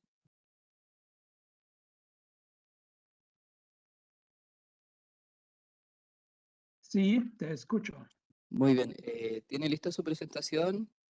Que, si quiere podemos hacer algunas pruebas. Voy a enviar. Ok.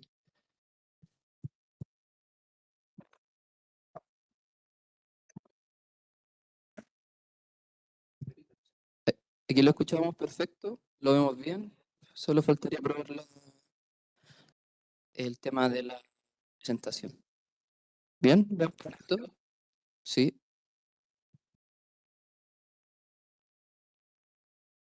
Acción. Sí. Se ve perfecto.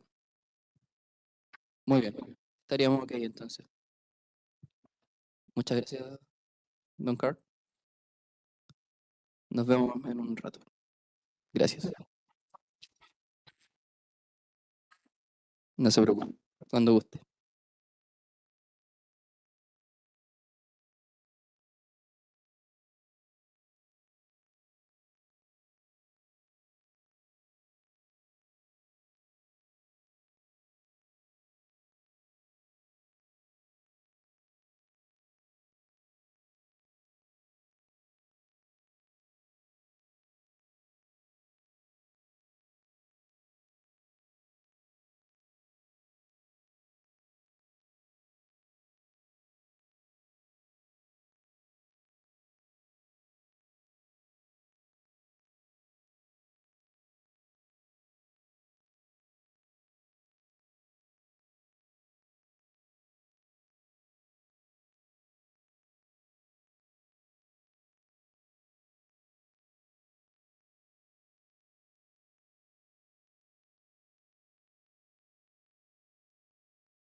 Vamos a iniciar la sesión. Favor, toma asiento. We are about to begin. Please take your seats.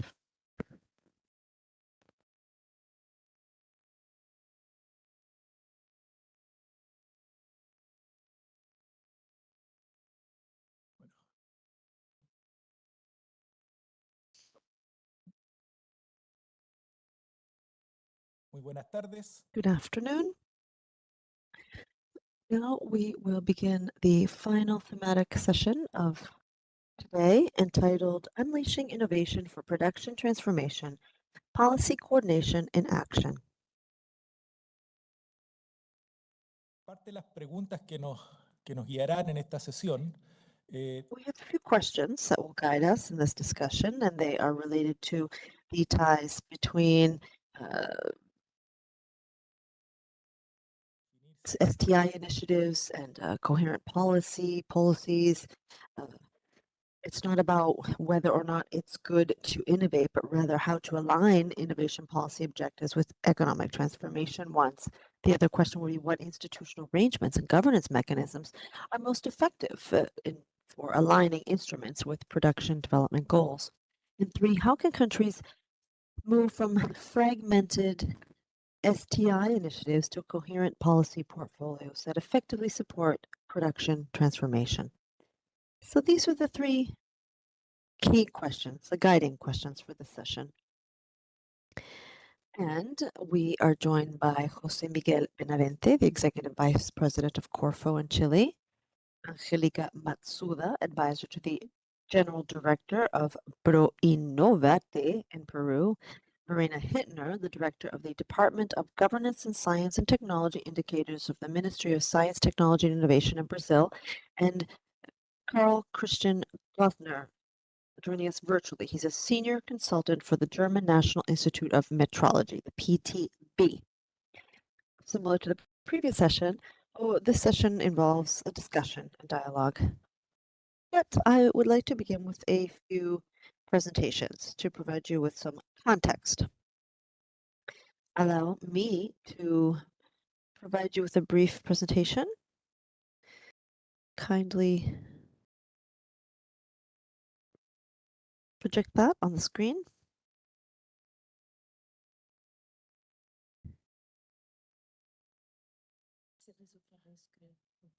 Sí.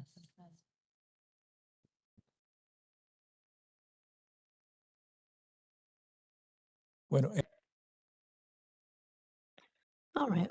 While waiting for them to show the presentation, it's essentially a summary of a special chapter on science, technology, innovation, policy analysis. And this is part of one of ECLAC's flagship publications, which is the Panorama of Productive Development Policies 2025. And so the idea was to assess 3 aspects of science, technology, and innovation policies and the alignment goals of the policies, the institutional components behind the policies, and the actual instruments per se, the policy instruments. Now, these 3 elements have, to a certain extent, allowed us to conduct a comparative review.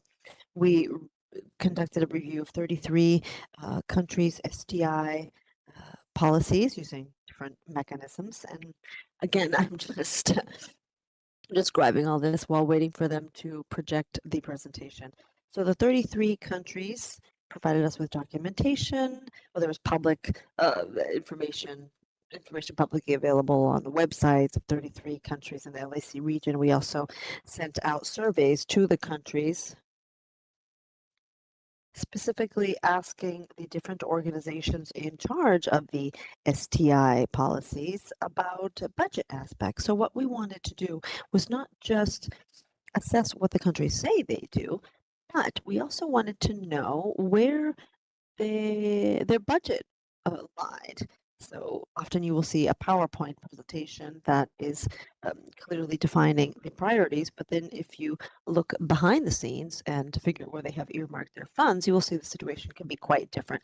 We also assessed the top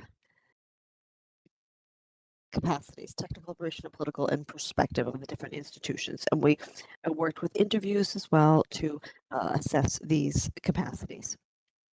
All of these elements, in addition to conducting reviews on policy instrument databases. For example, UNESCO has a database on instruments, the OECD as well, and they work with policy instruments, the OECD as well. And all of this allowed us to conduct certain comparisons regarding the information presented by the countries. With this, we concluded with 68, specific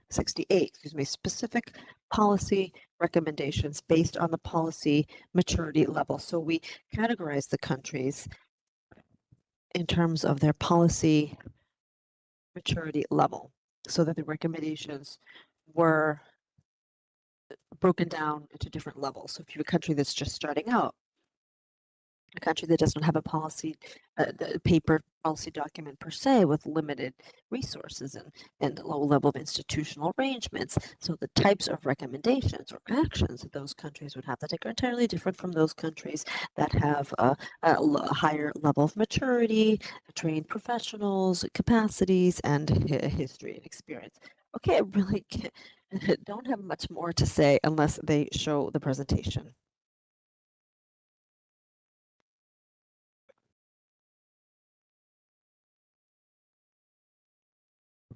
Bueno, imagínense que les estoy poniendo la presentación. Ahí está, finalmente. Bueno, como les decía, este trabajo es parte del capítulo 2 de la última publicación de la CEPAL sobre las políticas de transformación productiva, que fue presentado en, si no recuerdo mal, septiembre-octubre del año pasado. ¿Ya? Como les decía, está dividido en fueron tres componentes o tres elementos que fueron comparados: objetivos, institucionalidad e instrumentos. Y, como les comentaba, esta era el tipo de trabajo que se hizo, el tipo de metodología. Específicamente, las encuestas que hacía referencia fueron a 16 entidades en 10 países, pero fueron las que nos entregaron la información al punto de corte de esta publicación. Realizamos 8 entrevistas a 8 entidades en 6 países y las bases de la UNESCO. Okay. Ahora, tomando estos elementos, primero lo que hicimos fue analizar los documentos de política. ¿Ya? Que un país no tenga un documento de política no significa que no tenga una estrategia o que no tenga una política de ciencia, tecnología e innovación. Pero para poder hacer comparativo este análisis en el tiempo disponible, los recursos disponibles, lo que hicimos fue analizar los documentos de política. ¿Ya? Y lo que nos encontramos es que en general, de los 16 países que cuentan con documentos de estrategia o planes de ciencia y tecnología, ¿ya? En general estos planes y estrategias tienden a ser más bien declarativos, ¿ya? Sin especificar necesariamente responsables, presupuestos o trazabilidad sobre los avances. ¿Ya? En general, si uno toma estos documentos, sí muestran buenas prácticas en cuanto a lo que es la formulación, definición de objetivos, definición de metas, incluso de indicadores, e incluso responsables, pero, como decía, son débiles en cuanto a los mecanismos de implementación.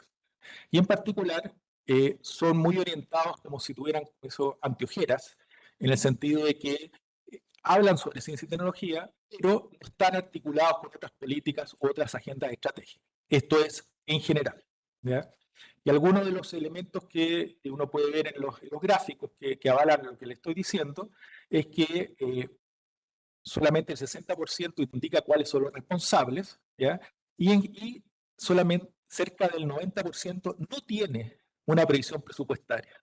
O sea, no están, son documentos que dicen qué es lo que hay que hacer, pero al mismo tiempo no indican con qué recursos o no entregan los recursos para poder ejecutar estas acciones que se han definido. Otro de los elementos relevantes es que la ciencia y tecnología es una función transversal a múltiples carteras. Los programas de ciencia y tecnología no solamente lo ejecutan los ministerios o las agencias de ciencia y tecnología, sino que los múltiples organismos que forman parte de los gobiernos ejecutan programas de ciencia y tecnología. Hicimos la revisión presupuestaria, los presupuestos de los países en Argentina, Chile, Colombia y México, y podemos ver que solamente el 55% de los recursos que se destinan a ciencia, tecnología e innovación, que se destinan a la política de ciencia, tecnología e innovación, es ejecutado por los ministerios de ciencia, tecnología e información o las agencias en ese ámbito. ¿Ya? Eso hace que claramente coordinar una política de ciencia, tecnología e innovación sea bastante complejo, porque son múltiples las agencias y los actores que están involucrados en esta política. Por lo tanto, tener y contar con espacios formales de coordinación es importante. Por lo cual también revisamos cuáles eran los espacios de coordinación en los distintos países.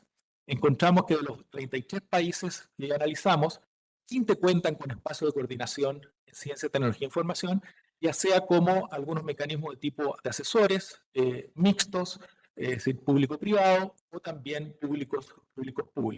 ¿Ya? Con la información disponible de 11 de ellos, información pública disponible, hicimos algunos análisis y vemos que en cuanto a, presentan bastante heterogeneidad, en cuanto por ejemplo a su composición y dependencia, hay distintos tipos de arreglos, algunos de menos de 10 personas, entre 10 y 19, entre 29 y 30 más. 30 más, por supuesto, da una alta representatividad, pero es más difícil de coordinar. Menos de 10 es más fácil de coordinar, pero hay menos representatividad. En general, cerca del 50% dependen de la presidencia, lo que lo coloca la presidencia de la República, de los países, lo que lo coloca en un nivel. Apologies, there seems to have been some sort of glitch in the system here. So they don't necessarily influence them strategically. They execute the budget and don't define or don't make decisions on the budget in general. And on the other hand, they are not transparent in the sense that there aren't any minutes or public minutes, so there is no dissemination of the information. From the perspective of the institutional architecture, we see it's quite heterogeneous, and we can see part of the information in the graph where it's been divided into 4 quadrants. First, we see that some countries have an entity dedicated exclusively to science and technology policies, a secretariat, a ministry, or an agency. And in others, this is shared with other topics, or the Ministry of Science and Technology, the Environment, Costa Rica has telecommunications, etc. But 6 had these executing agencies, so it was differentiated, this role of the execution of these instruments. And some countries had actually differentiated these roles, others did not. There is a significant diversity in the institutional arrangements. From the budget perspective, we also looked at the important agencies here, and pero ya a lo largo del tiempo, in time, de los presupuestos de ciencia, we've taken a look at the importance of these in science and technology, but it has actually decreased. In the graph, what we see is the budget allocated to these institutions. And we see that this proportion means that it decreases, and therefore it reduces the importance of the topic, and others have become more relevant on policy agendas. Taking a look at some institutions, the top capacities, technological capacities, operational perspective, and policy. In general terms, we see that these institutions también trabajando, también formuladas. They are working on this. They've been formulated, and we see the different contests for the projects. There are policy dialogues, and they have plans. But in more complex topics, more sophisticated topics, they show weaknesses. In general, there isn't much assessment. En particular, hay poca evaluación de And also in terms of the impact assessment that is being executed. And there isn't a lot of evaluation of the interventions, and there isn't much institutional learning. So we also have other technologies, institutions that are in charge of executing. They collect a lot of information based on the projects, but that is where it stays without it being available or being useful or adding value to be used by others. no están siendo ocupadas. So they're not being used, basically. And the relationship with the coordination mechanisms are not stable. And in terms of technology, perspective and technology, we also see that there hasn't been much progress in these policies. And in terms of the instruments, we looked at what the institutions were doing in 4 categories. We divided them to simplify the instruments for support of science and technology with non-reimbursable contributions, financial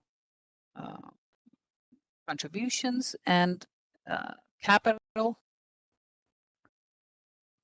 investments, but there are shareholder participations in some of these projects, and they don't necessarily provide the financial resources, but in other cases, they are the support services, providing information or others.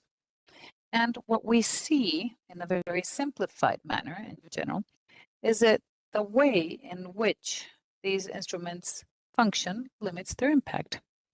There is a bias towards basic research versus entrepreneurial innovation. In general, most institutions have begun with this model from science, and they have been become stagnated supporting science. There's also a call for contests, and that is very much guided by a demand of the beneficiaries, not necessarily guided from the institutions.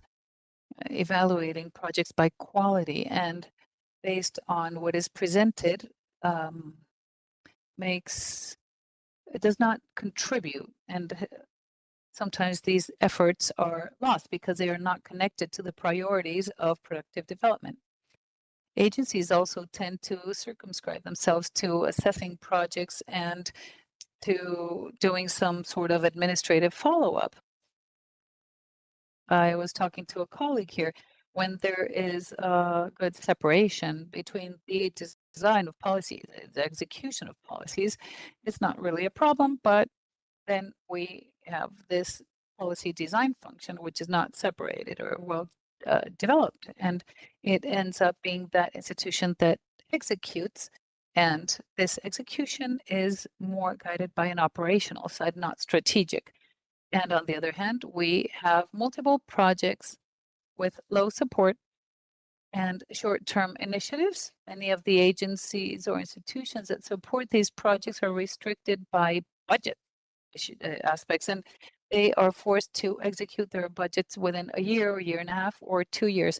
When we talk about innovation projects that could last longer and innovation projects that need a certain scalability of resources to succeed.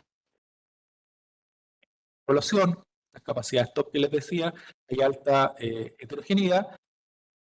And then we have heterogeneity and the resources that tend to focus on these contests or calls for non-reimbursable funds, leaving aside other incentives which could be part of this policy mix toolbox that could offer guarantees for innovative public purchasing, for example. In order to conclude, I don't know what happened with the last slide. I am seeing it, but it's not on the screen. It disappeared. Anyhow, the last one is what I mentioned initially. that based on this analysis, we have 68 specific proposals, but one of the things that we see grouped in 6 lines are ICT tech policies, aligning ICT policies with productive development policies, strengthening the TOPP or technological operational policy perspective capacities of the entities on ICTs, and diversifying and scaling instruments, as well as increasing financing of information technologies and also their use and quality. So I would like to invite you to review this because we group it all in 3 levels of maturity of the policies. Our recommendation is not enough for every single country because countries have different states of maturity in their policies, and that's what we need to bear in mind when we are making recommendations. It's totally different when you make recommendations for an agency such as Corfu that began its first program 65 years ago. It's different from other agencies that are just now starting to see the initial steps to generate their policies and documents. That is all. And this serves as an introduction for the conversation. And what we've asked our panelists is for them to react to these topics, one, several, based on their own experience. And I'm going to change the order because looking at their perspectives, Verena has a more general perspective, which would be good to begin with, perhaps. Thank you.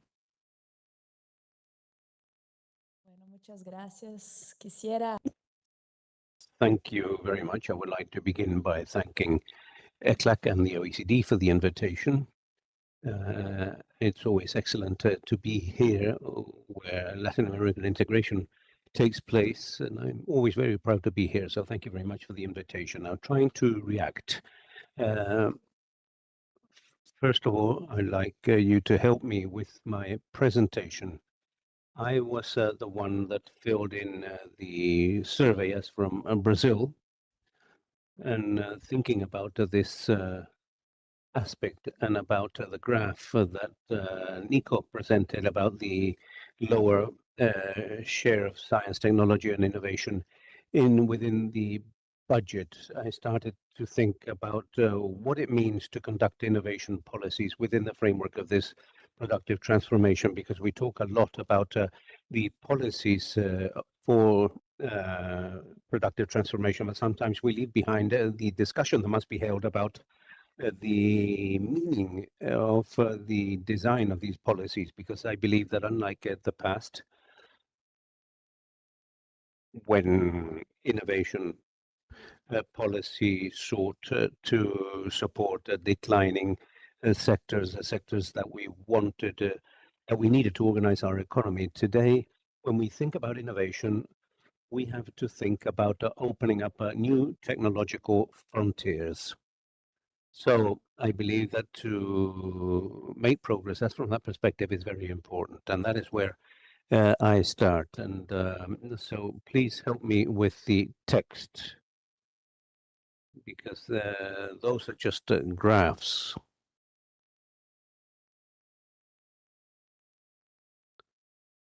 Entonces, a ver si abro aquí mi Nico.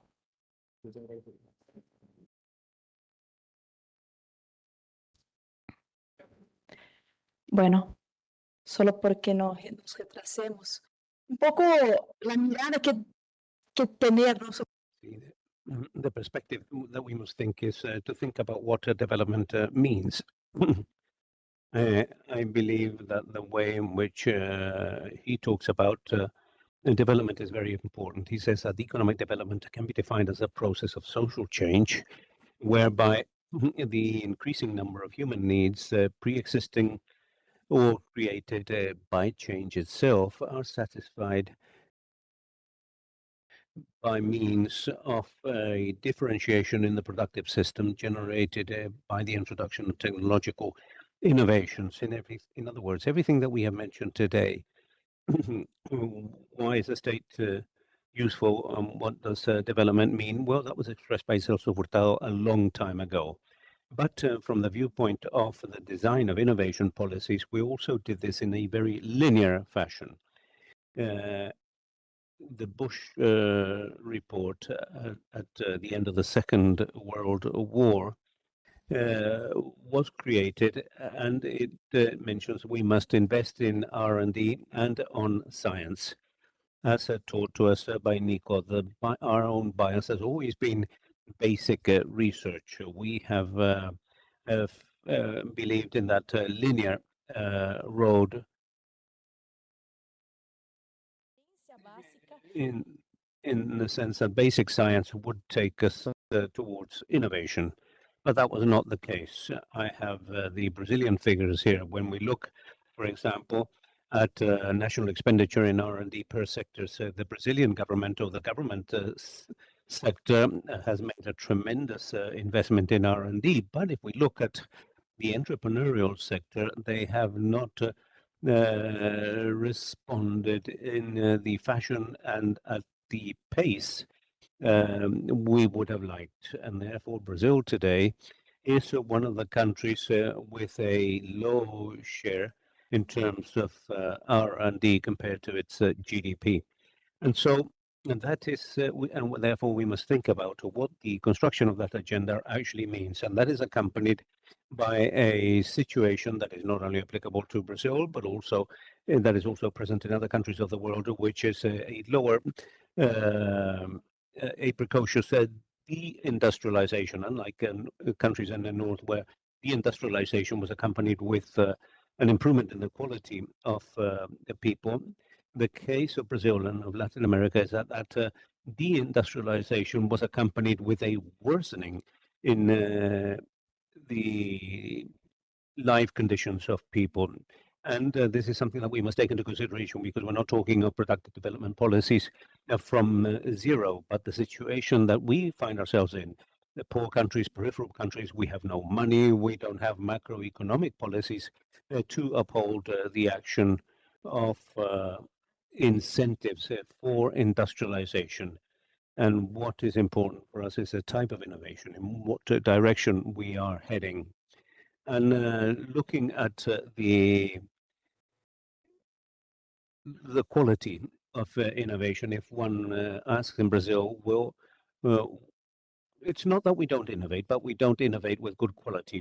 Normally, products are new for businesses and not new for the national market, and they practically don't matter when it comes to the world market. And also, if we look at innovating companies that establish cooperation in their activities through partnerships, we have found that startups, platform economies, are still weak in our country, and that the main cooperation has not occurred with suppliers, consumers. And in the case of Latin America, I'm talking about Brazil, that has its own specificities.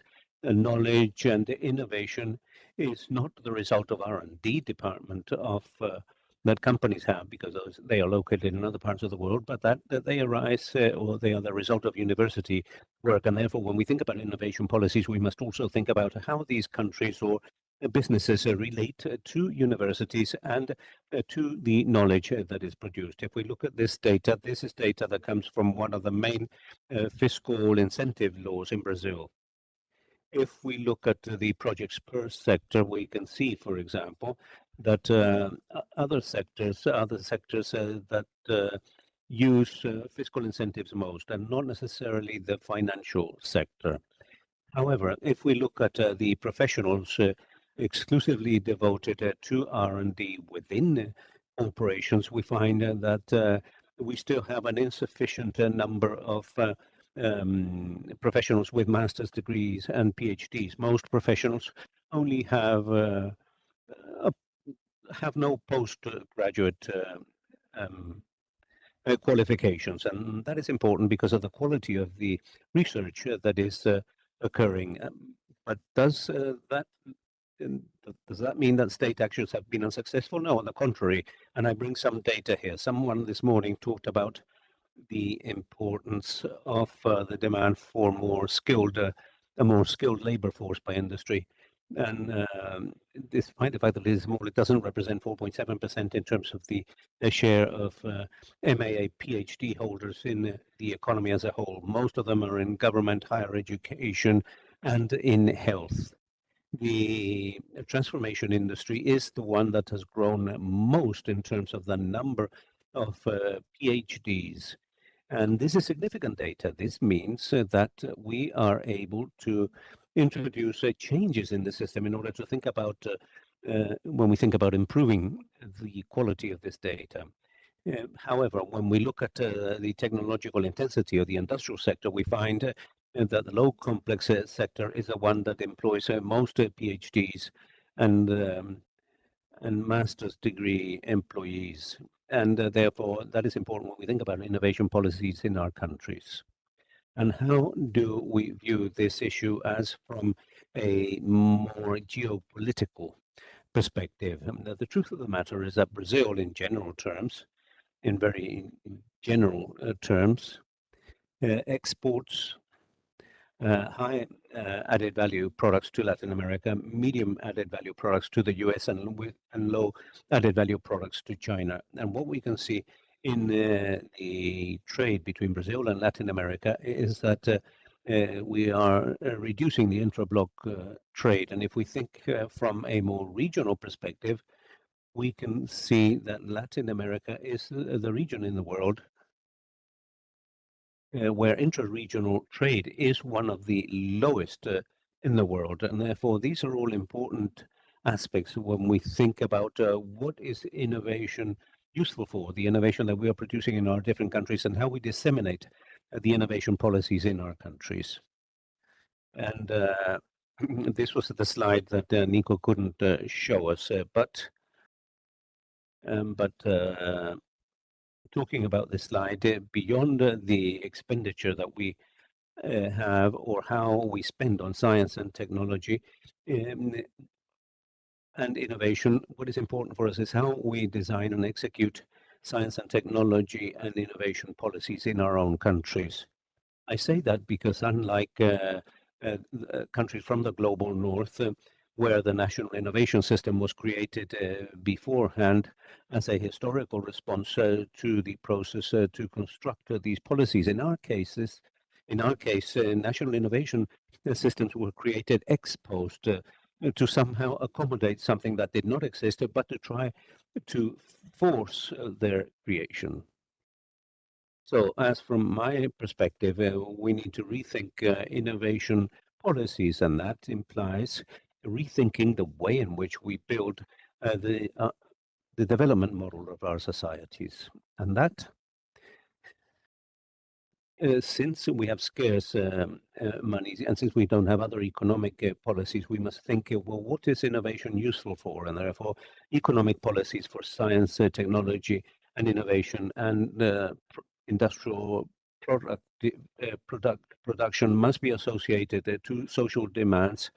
In other words, to welfare and to the protection of the environment. And now this does not mean that we don't have sectors. It's important to mention that because sectors are important and they are really very important. But I think that there is a change in the perspective that we must have in terms of the function that the state has within our economy. So if in the past the state was viewed as a planner, the entity that has to determine what others will have to do. Now, the perspective is much more of an entrepreneurial state. In other words, a state that is not only limited to correcting market areas, but that is capable of organizing the creation of technological opportunities for the different sectors. And therefore, the policy cannot be a policy which only implies injecting money. That doesn't work. We must make progress in terms of injecting money and rules and building a whole environment so that the sectors that we need in order to improve the quality of life of people may be impacted. This is just some information for us to think about. In the case of our economies, we are among those that are poor, and we are the ones that have the biggest expenditure of our budget in less to a lesser extent in health and education and so on, and other aspects that are important for productive development. And therefore, the design of policies must use industry as an end, as a means and not as an end in itself. And that means that the state must be committed with missions and national challenges, and not only with traditional sectors. We must make in the case of Brazil, we have already tried to build policies for national champions, and yet nobody wanted to become a national champion of anything. And therefore, we need to advance with constructions that bring together, that seek that consensus, which a minimum consensus in society in terms of the direction in which we want to head. That is fundamental. What is also important is a virtuous articulation between the state and the private sector. We cannot make progress as a state if we're unaware of the moment. And as I mentioned in this morning's presentation, the moment has come to build together with the private sector. That is fundamental, to think about when we summon everyone to share this, as from a logic that implies that doesn't imply the construction of a consensus where the state speaks and the private sector remains silent, but rather a logic whereby the conflict is present, and nobody believes that capital and labor have pre-established consensus. Those two logics need to be present and need to hold a dispute at all times, and thinking about the perspective of new generations of public policies for development. And therefore, the design is important. What is also important is how we are able to coordinate and evaluate the construction of impact indicators and also learning processes. I believe that this is all important data, especially in a world where data acquire increasing relevance. The amount of information that we possess can help us to even produce predictive information for assessment purposes. And so very quickly to do what we're doing in the Science, Technology and Innovation Ministry. So in Brazil, we're short of data on, for example, the chains that we have, for example, on the degrees of maturity of our scientific research coming from universities and that must be used to design the industrial policy. And what is the consumption of that innovation coming from the universities that must be done by the state and that is not being done, for example, for public procurement or other more direct instruments demand coming from the state side. And so the ministry from where I am now, we began putting together some things, thinking of the relevance of the data very much distributed throughout the territory. We began moving ahead a national network of state indicators of our DNI. And so the interoperability of the data of the system, science, technology, and innovation in the provinces, the states, universities is very important. So organize the bases are together, interoperable, and that may be used in the different levels of government. Governance of the data and the cleaning up databases is essential. When we arrived at the ministry, there wasn't one person in the entire national science, technology, and innovation system that was able to look at all, to see all the data in science, R&D, and I. And so moving ahead with that, legally creating this figure of the data executive so that someone can work on this and do more substantive studies, strategic studies regarding the data was very important. And so here there are two advertisements, because we see the data produced by all, Brazil, as you can see, has a major participation in the primary sector, but it's not true that the primary sector is truly primary. It is a highly technological sector, a sector that when we look at this, we do it from the door outwards. But the number of software drones and information that is being used in the Brazilian agricultural sector today, the seeds as such, this is very important, but we still are unable to see that. What is our stock? And we've begun a study in R&D and I in agriculture and also the financial sector, because we know that that is the one that most uses these incentives. We don't know where, how, or what anything. And you hear that the Brazilian financial sector is one of the most innovative in the world, but we don't know how, nor where, or what they're doing with that money. So it is important. And then the last one, a strategic approach on the data resulting from scientific research. The world is moving ahead with these views and studies, but the state is still not controlling what we are producing in terms of outcomes of these scientific research. The world has moved ahead with a three-color traffic light. Data, the red, with commercial value that you cannot share, and other data that is yellow and that could have an impact on the sovereignty. Something that I publish every week is the data on Brazilian biodiversity.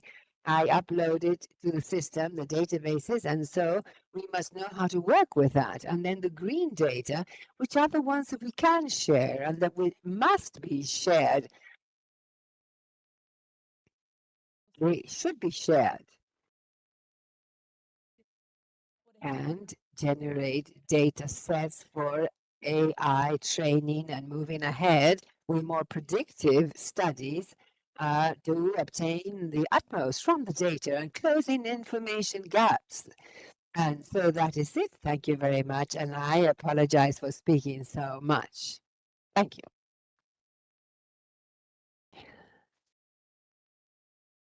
Thank you very much, Verena. And now, following with this approach from what is more general to more specific, we will continue with the next interpretation by José Miguel Benavente, Executive Vice President of Corfo, Chile.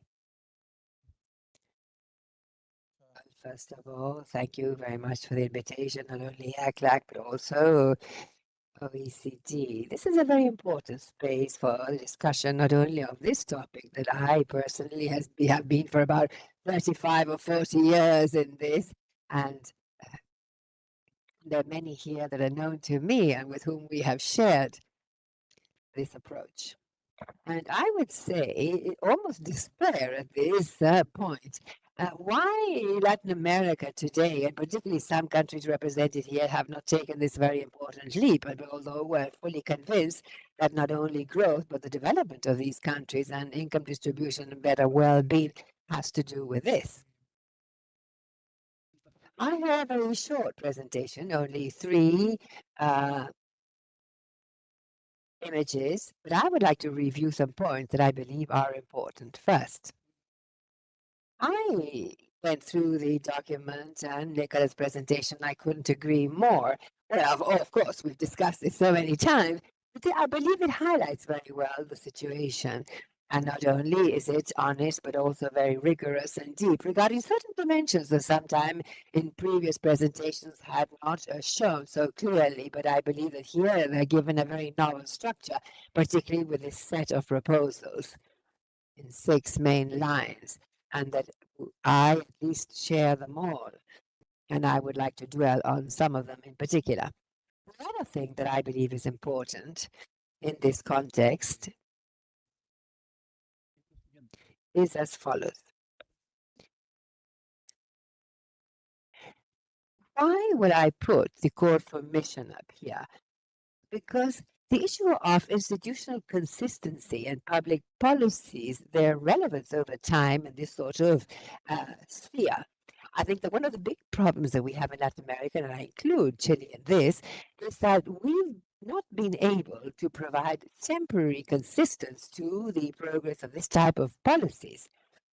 And there could be some explanations for that, and some voices in the document that have to do with institutionality. Of course, when you are in administration trying to push through a number of initiatives that have great visibility and doing it in a short time. And we all know that policies for the support of knowledge and implementation, science, technology, innovation, and so on, are not only manifest in time after the administration of one particular government, but even quantitatively and qualitatively, it is difficult to attribute these improvements to what was done in the past.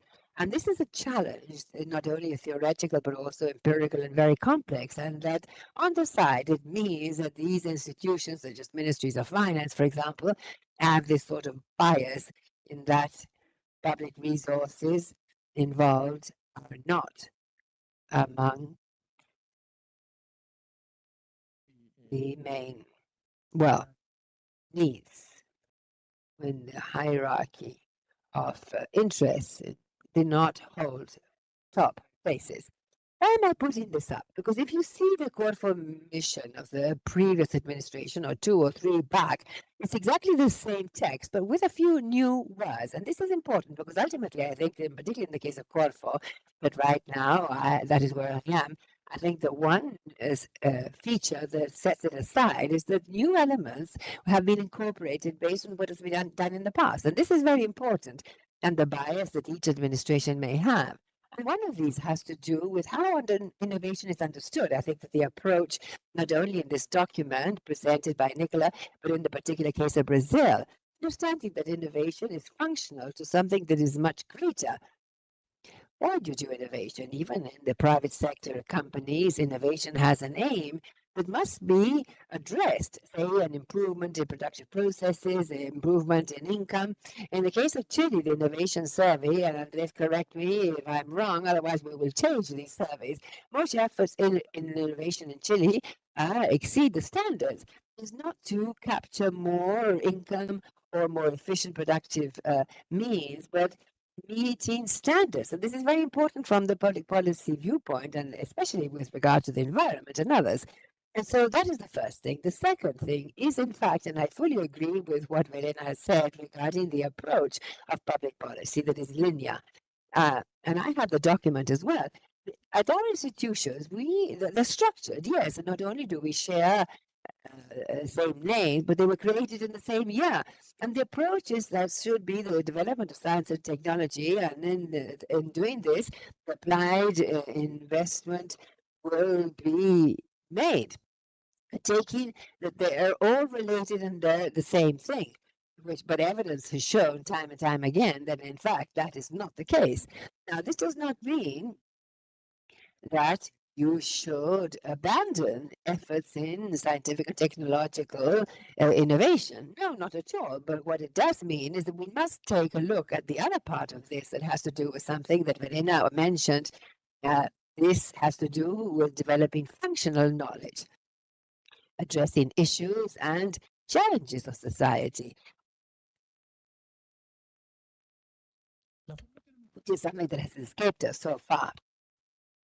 Andres has seen this several times, but in this administration, we've understood the issue of institutionality to answer the question that mentioned by Nicola. First of all, the circle on the left, development of science, technology, innovation, and entrepreneurship. That has to do with the development of knowledge, and that covers not only applied science, but also other fundamental elements. Being married to an anthropologist, I can say it. Humanities, social sciences, and that's key.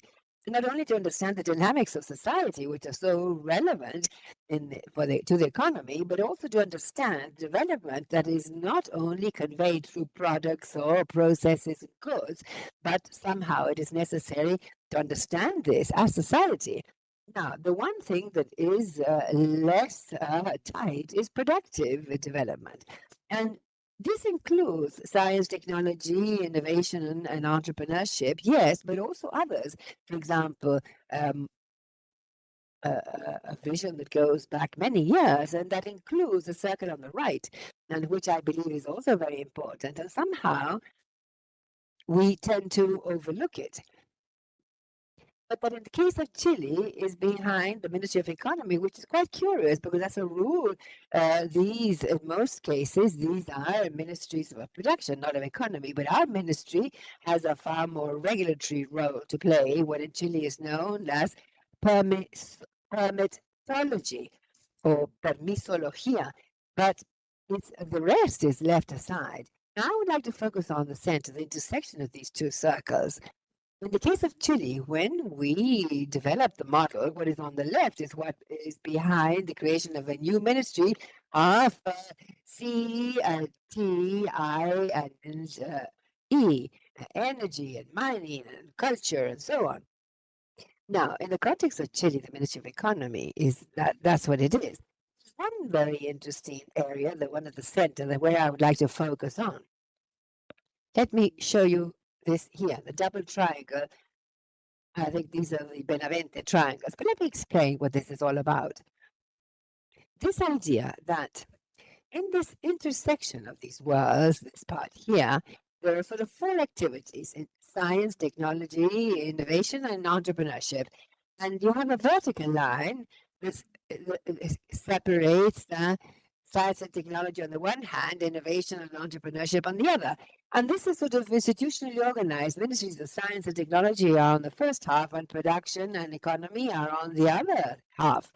And in the case of Chile, for example, with CONICET, you will address the first two, and Corfo or others will do the other one on the right. I'm convinced that we have a poor division of these activities, and this line is really in diagonal.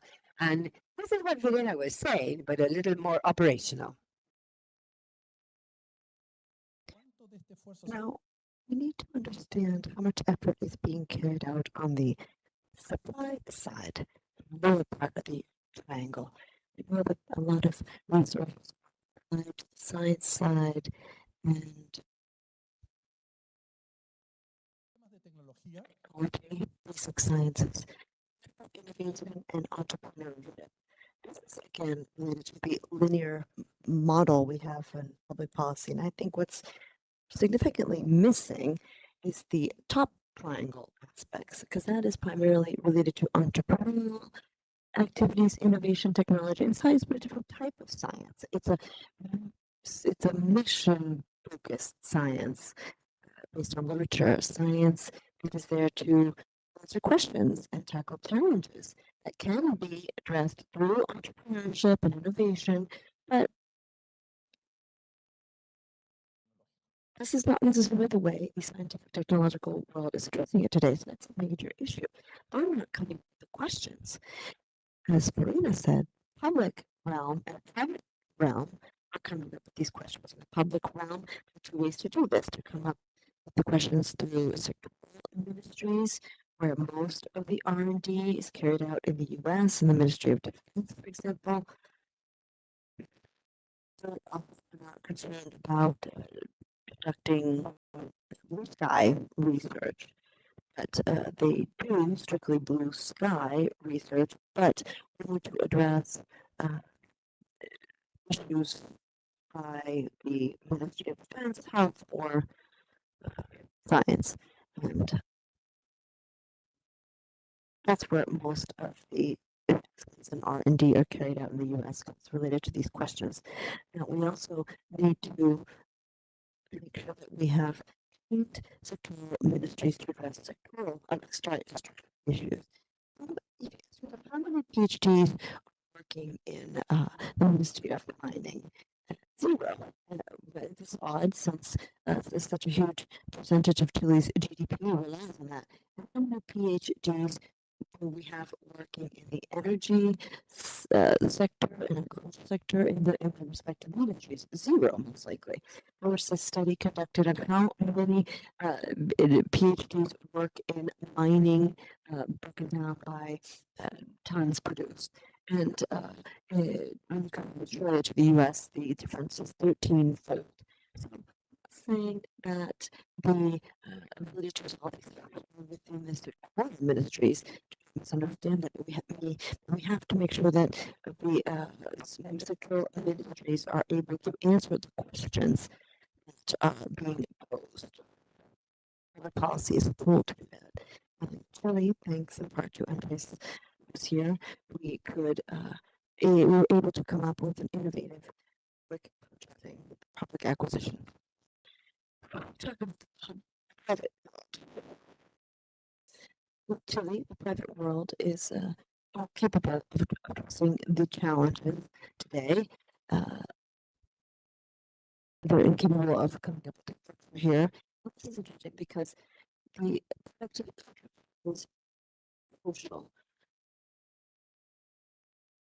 We know that the producer here, we know that we work with international class producers, but in the end, certain technological change relies on top to bottom up, and it's important to realize that the productive and sector are key. So there is the public side and the private side. These could be public issues, crime, climate change, or issues that are related to certain sectoral industries. As far as the private sector is concerned, those could be collective or individual. Now, that part of the triangle is missing. In Chile, at least, and we tried to push forward with that.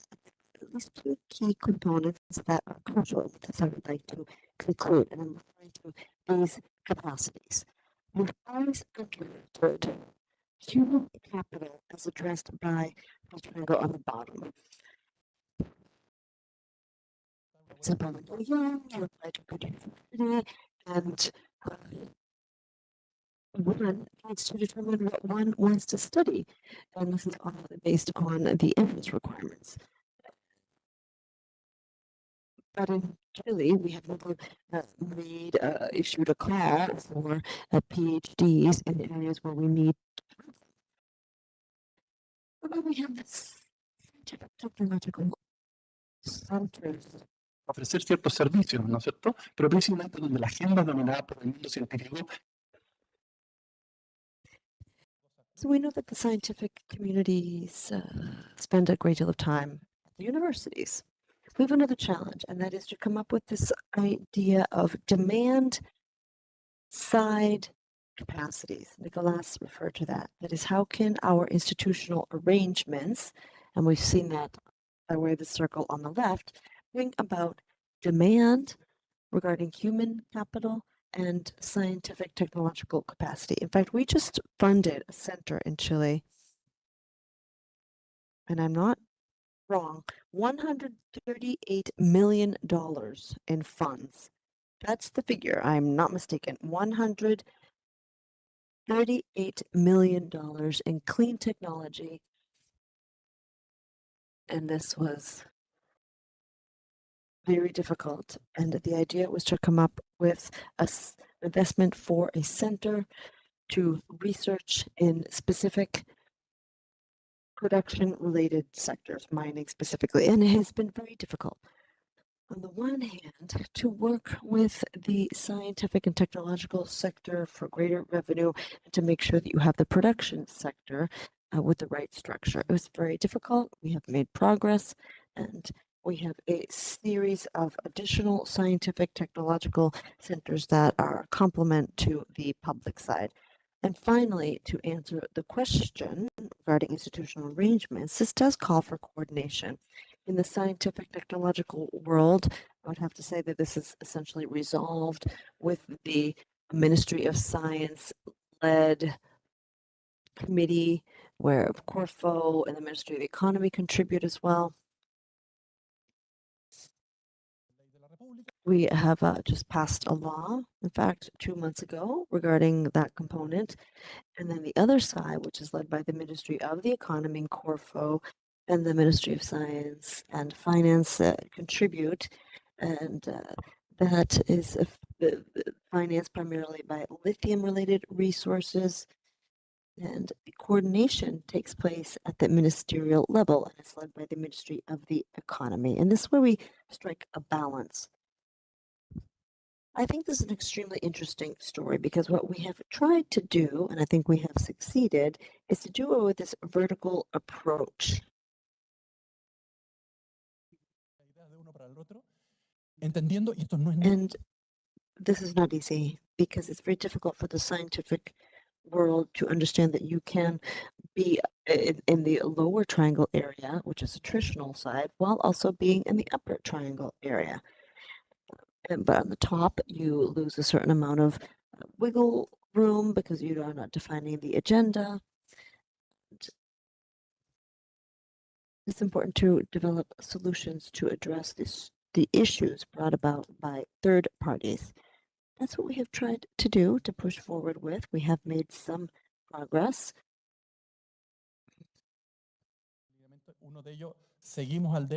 We have some resources. We need more.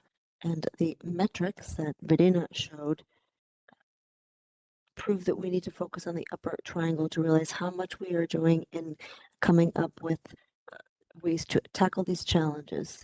The pull issue. We know that the scientific, technological activities thus far are mission-based, and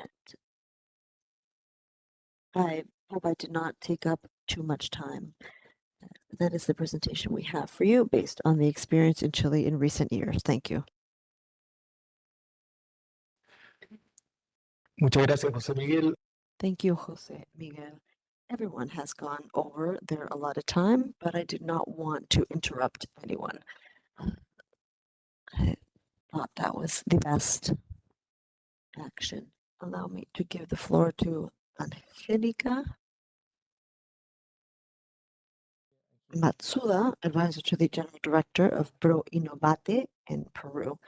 I think she's going to refer to the various lessons learned and the challenges remaining. Thank you to ECLAC and the OECD for the invitation. Now, for 18 years, Pro Innovate has co-funded close to 9,000 projects. How does that sound? Sounds pretty good for Peru. And in Peru, we have 300,000 companies that meet the minimum criteria to innovate and grow. And if we continue at this pace, we would have to take several decades to reach all of them. And so it's an issue of scale, as we talked about this morning. So I would like to talk a bit about that today. So the question is not related to whether or not our portfolio of instruments work. The question is whether or not we are properly designed or set up to bring about changes in the production structure. For those of you who are unfamiliar with our organization, this is essentially a national program that relies on the Ministry of Production. And we have been in operation for 18 years, providing funding to innovation and innovative entrepreneurial projects. Now, within the science, technology, and innovation system, we are considered to be an implementer or an executor. So we operate what other entities design at the policy level. CONCITEC is our guiding institution, and that is reliant on the presidency of the Minister of Councils. The Council Ministries. Let me mention that a new Pro Innovate organization was approved and adopted, and it has absorbed the previous one and is aiming to leverage everything carried out thus far. And it has two key missions, and this is similar to what we've been talking about here and what Jose Miguel mentioned. Now, one is to specifically include the upper triangle in terms of funding productive transformation, and also it has a specific explicit role of managing third-party funds. This was something that we already carried out in the original Pro Innovat. We addressed clusters and supplier issues, but without a very explicit mandate. We also operated third-party funds as well, but they were more related to demand. There was not an active role by Pro Innovate to seek out funds and to truly manage said funds. Now, with the current mandate we have in hand, we have two new challenges. One is the scale-related challenge. I've talked about that. And the other one is a challenge concerning how to best maintain the same quality of interventions, but at an entirely different scale.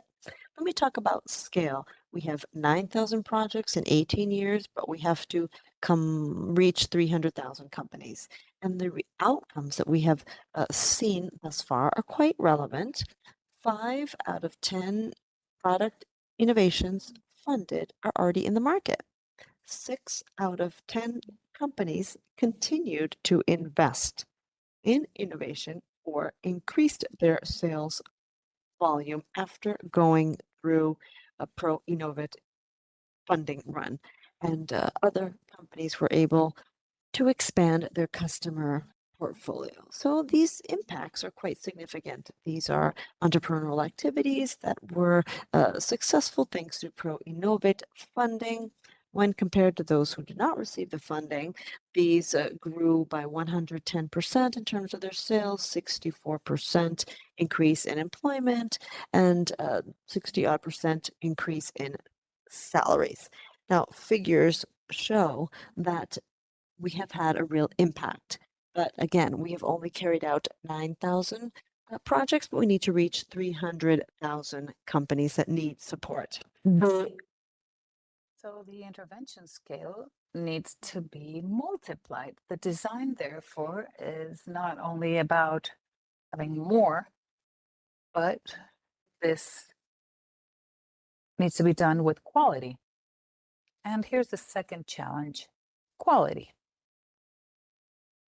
How do we maintain this intervention quality with sophisticated portfolios,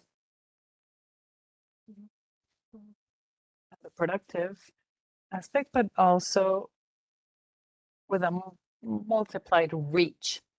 This is all we're doing in order to implement these challenges. First, we're changing the approach, adding to it focus or an accent on corporations, and we're generating contests, calls for bid, and of course working with projects. And these are projects that have continued after financing, and the country is looking at other indicators, companies that grow. So there is a gap between what Banorte was trying to push in terms of projects and the indicators of transformation, corporate transformation that we're seeking to reach. So in this new approach, we seek to go from funding individual projects to carrying out some interventions in productive transformation.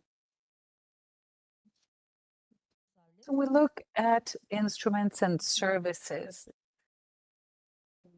We look at the gaps in the use and technology, entrepreneurial capacities, and also to accompany all of these in a technical fashion. It is a huge effort, and we need to change the way in which we operate. And when we arrive at the territories, we centralize these services. And these instruments, well, 52% are left in Lima, and the rest goes to the regions. And the challenge now is how do we reach the territories with greater partnerships, other networks? And Banorte is going to have to somehow articulate these services. There are efforts and advances we try to articulate and to do this with other entities. For example, we have a coordination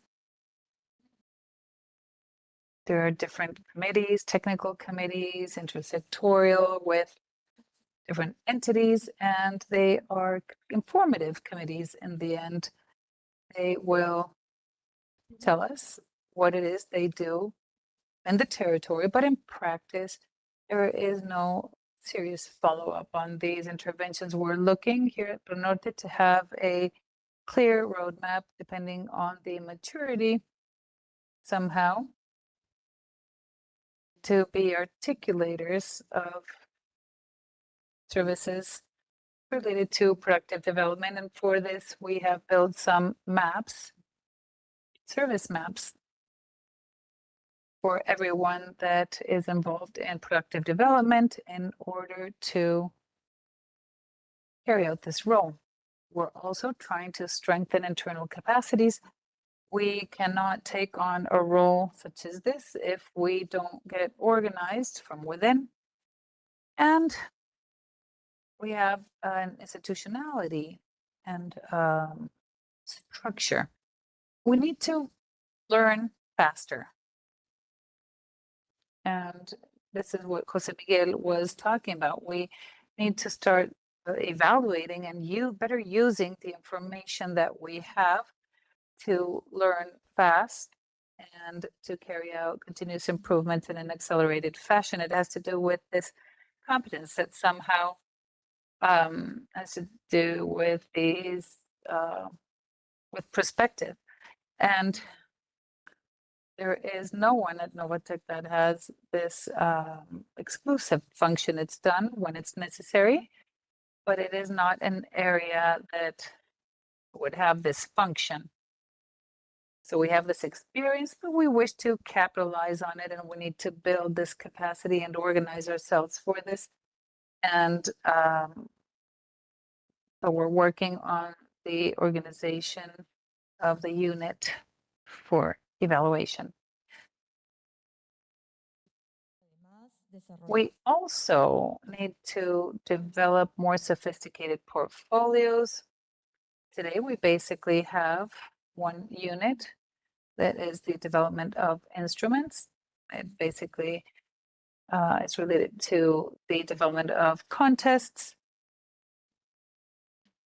And we have a development unit that will elaborate these conceptual models, change hypotheses, strategies that can help us think about this innovation strategy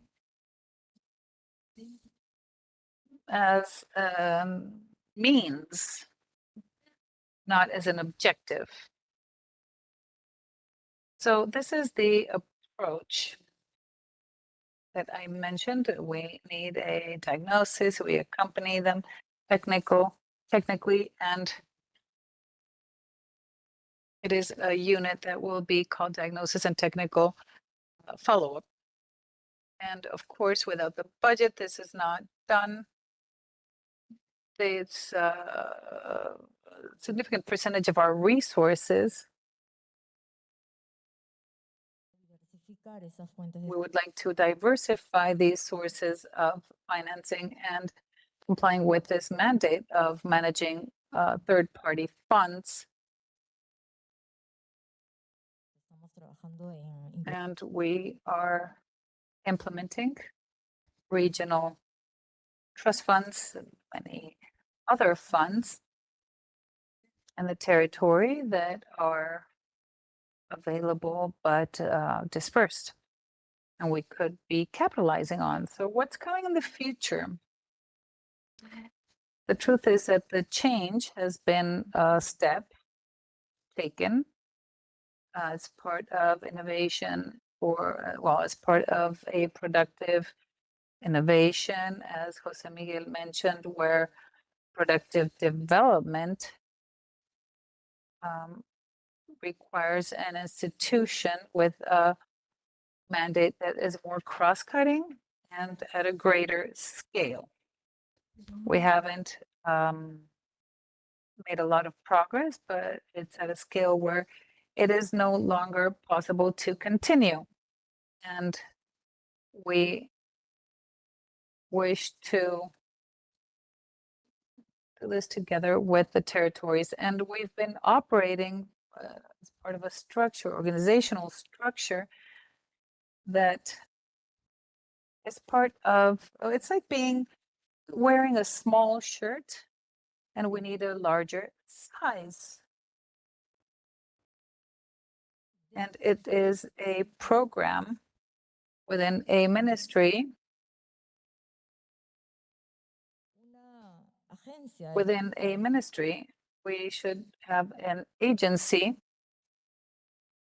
and not only be focused on the priorities of a ministry, but also having these more cross-cutting backing in order to take advantage of the contribution of Innovatic and also better understanding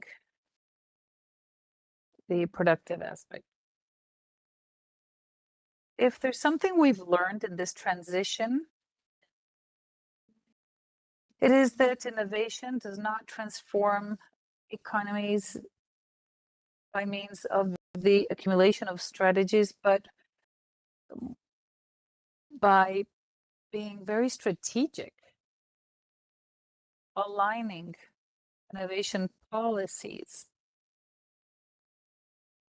with clarity of purpose, understanding that innovation needs to supplement these productive activities, governance of implementation. It's not enough to have good instruments operating in the territory. We need to have an architecture that will articulate them, and this generates impact. And third is the scale. If we want innovation to be the development engine, it cannot be exclusive or a boutique solution. It has to have the scale and capacity without losing its sophistication.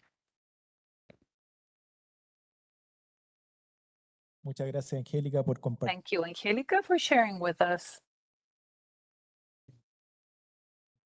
Thank you for following this institutional. Christian Gottner, que es consultor senior del Instituto. We have Christian Gothner from the National Institute of Astrology, and he, as I mentioned, this is more general, but he's going to share the importance and vision of infrastructure and quality in the processes and innovation policies. Christian, I see that you're setting up the presentation. You can begin whenever you like. All right. First of all, I'd like to greet you from Germany. It is night here. It's dark. It's also winter. I would first like to thank you for the invitation and for allowing me to present some impressions on the importance of quality infrastructure for these innovation policies.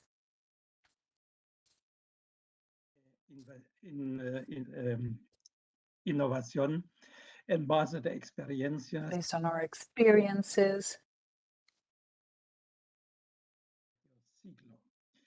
And it is an improvement on what has been done over half a century. And it is important for me because after 15 years, I can play to act like 15 years ago. We found ourselves in the same room. It's very sad I couldn't go now, but we were discussing similar topics 15 years ago.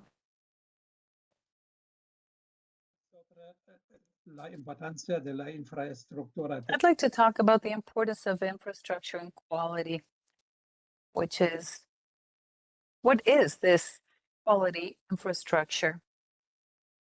When we talk about infrastructure, we think about roads and bridges and this is not necessarily about that. It is about 3 or 4 components. One is accreditation, station. The other is the assessment. These are the labs and inspections and certifying organizations. And then we also have meteorology. Meteorology, despite the fact that this is a science of measurement with exactitude and precision in measurement. And this is part of a system within the legal framework. And people sometimes know the technical norms, regulatory aspects, and we don't really talk about that. Here we talk about the relationship and infrastructure of quality and contributions for innovation, productivity, and competitiveness. So quality infrastructure has a very important role within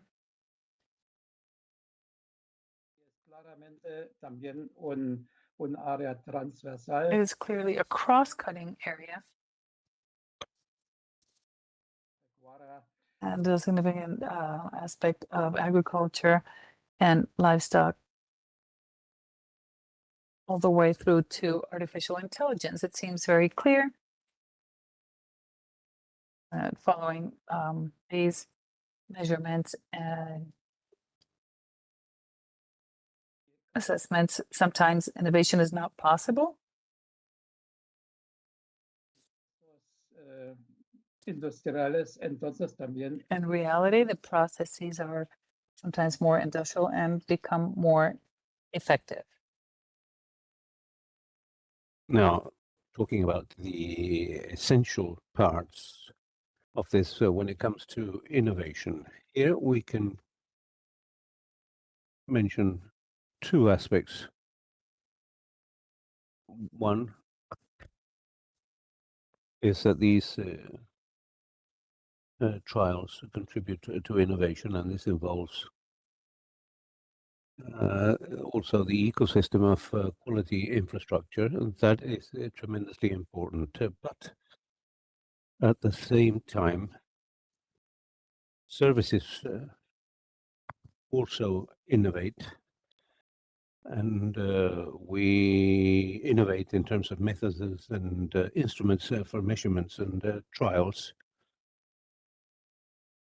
And to give you some examples, some 25 years ago, PTB, together with Volkswagen, developed a machine that measures in 3 dimensions at the same time. And the introduction of this machine in automobile plants in Germany led to a 30% increment of productivity.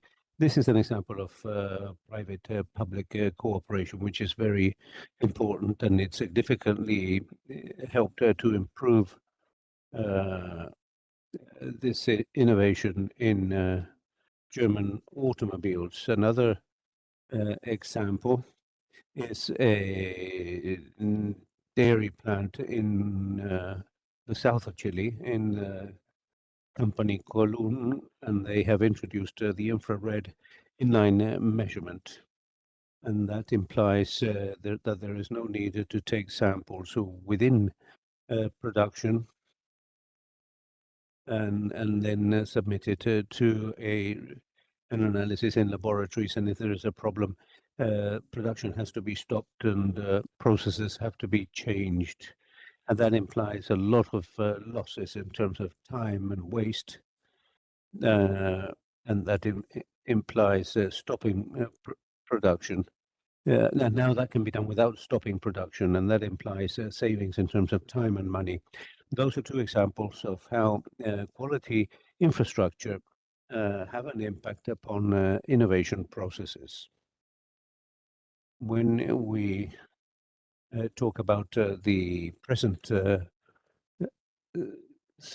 situation, I have defined 3 areas: green hydrogen, digitalization, and artificial intelligence. And I would just like to talk about green hydrogen, because I have been working on this for practically 4 years in Colombia, and therefore, when we talk about green hydrogen,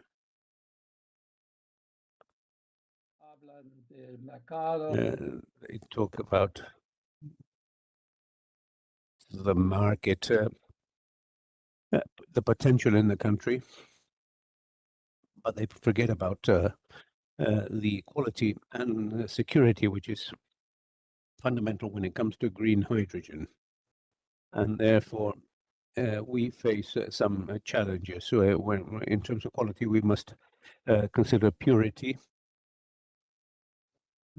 We need for mobility, for example, we require a purity of green hydrogen between 99.5 and 99.9%. And we still have no methodology for that, or it is still being developed. And then that becomes even more complex when we have to differentiate between green, blue, and gray hydrogen, and therefore we need to improve methods and measurement instruments. Calorific value is a little easier, but that is also subject to research. There are other aspects here, but I would also like to mention the issue of security. Here we have new demands in terms of explosion protection and the detection of leakage, because hydrogen is a somewhat different gas. It has no color, no smell. It is extremely volatile, and therefore here again we needed to develop new methods, and that obviously requires research.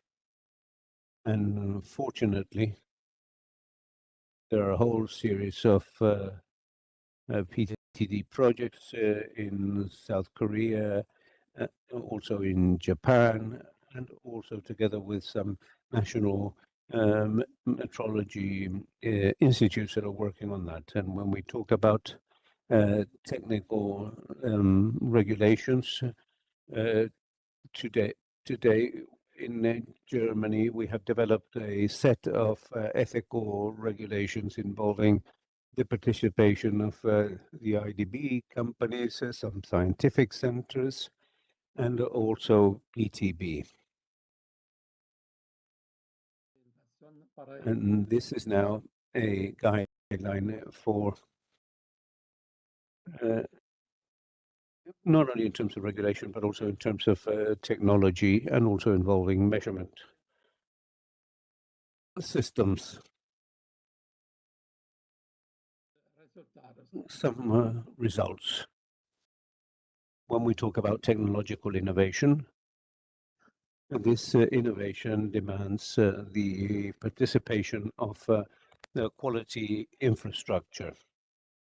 And we cannot have innovation without measurement and trials that have to be comparable, otherwise it's impossible. And often the innovation of new methods for measurement and trials accompanied with new technical regulations in order to support the implementation of industrial production. The importance of IC is not very well known,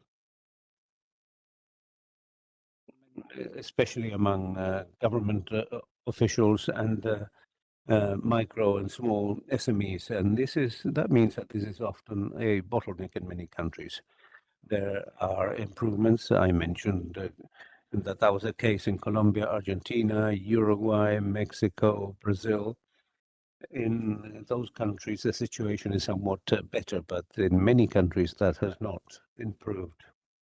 Now, when we talk about the development and strengthening of I see an important element is the size of the market in the country, because not all countries can develop all the infrastructure, all the quality infrastructure as a result of a cost-benefit analysis. In fact, Germany is not even capable of developing a complete quality infrastructure, and our indicators, despite the fact that the indicators show that our country is a leading country. But again, here we need a basic infrastructure and some special aspects. What we basically require a coordination among neighboring countries, for example, in the Caribbean via CARICOM or in the Central American Common Market, and larger, more advanced countries such as Brazil, Mexico, Colombia, and Argentina. Well, those are countries, and there are also other countries such as Uruguay and Costa Rica that are working along these lines, but that in accordance with their own needs. Since it's impossible to do this alone, the development of quality infrastructure must seek regional and international cooperation, and even with international and regional quality organizations such as PIPM or IML, ISO, ICE, ITU, or the global accreditation, and also SIM, COPANT, and IAC. And also Latin America has 3 active institutions capable of supporting the development of methodology, which is important for accreditation. And clearly, when we talk about the science, technology, and innovation policy,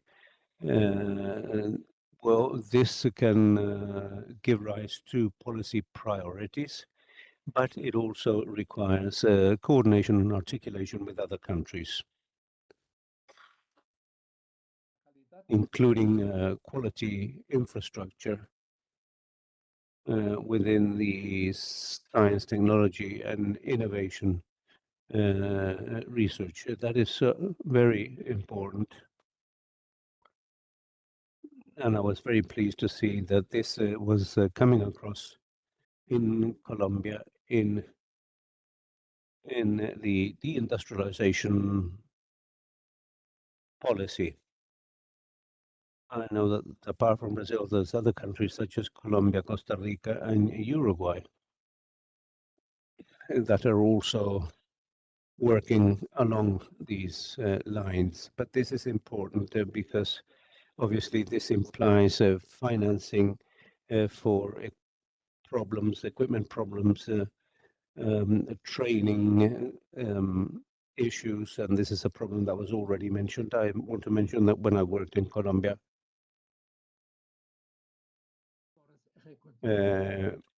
several years ago, I had directors who were managers in the Metrology Institute, and I was able to compare that with Germany because I've been working for PTB for 30 years now.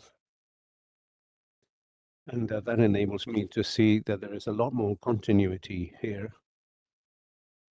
And what is required is public-private partnership.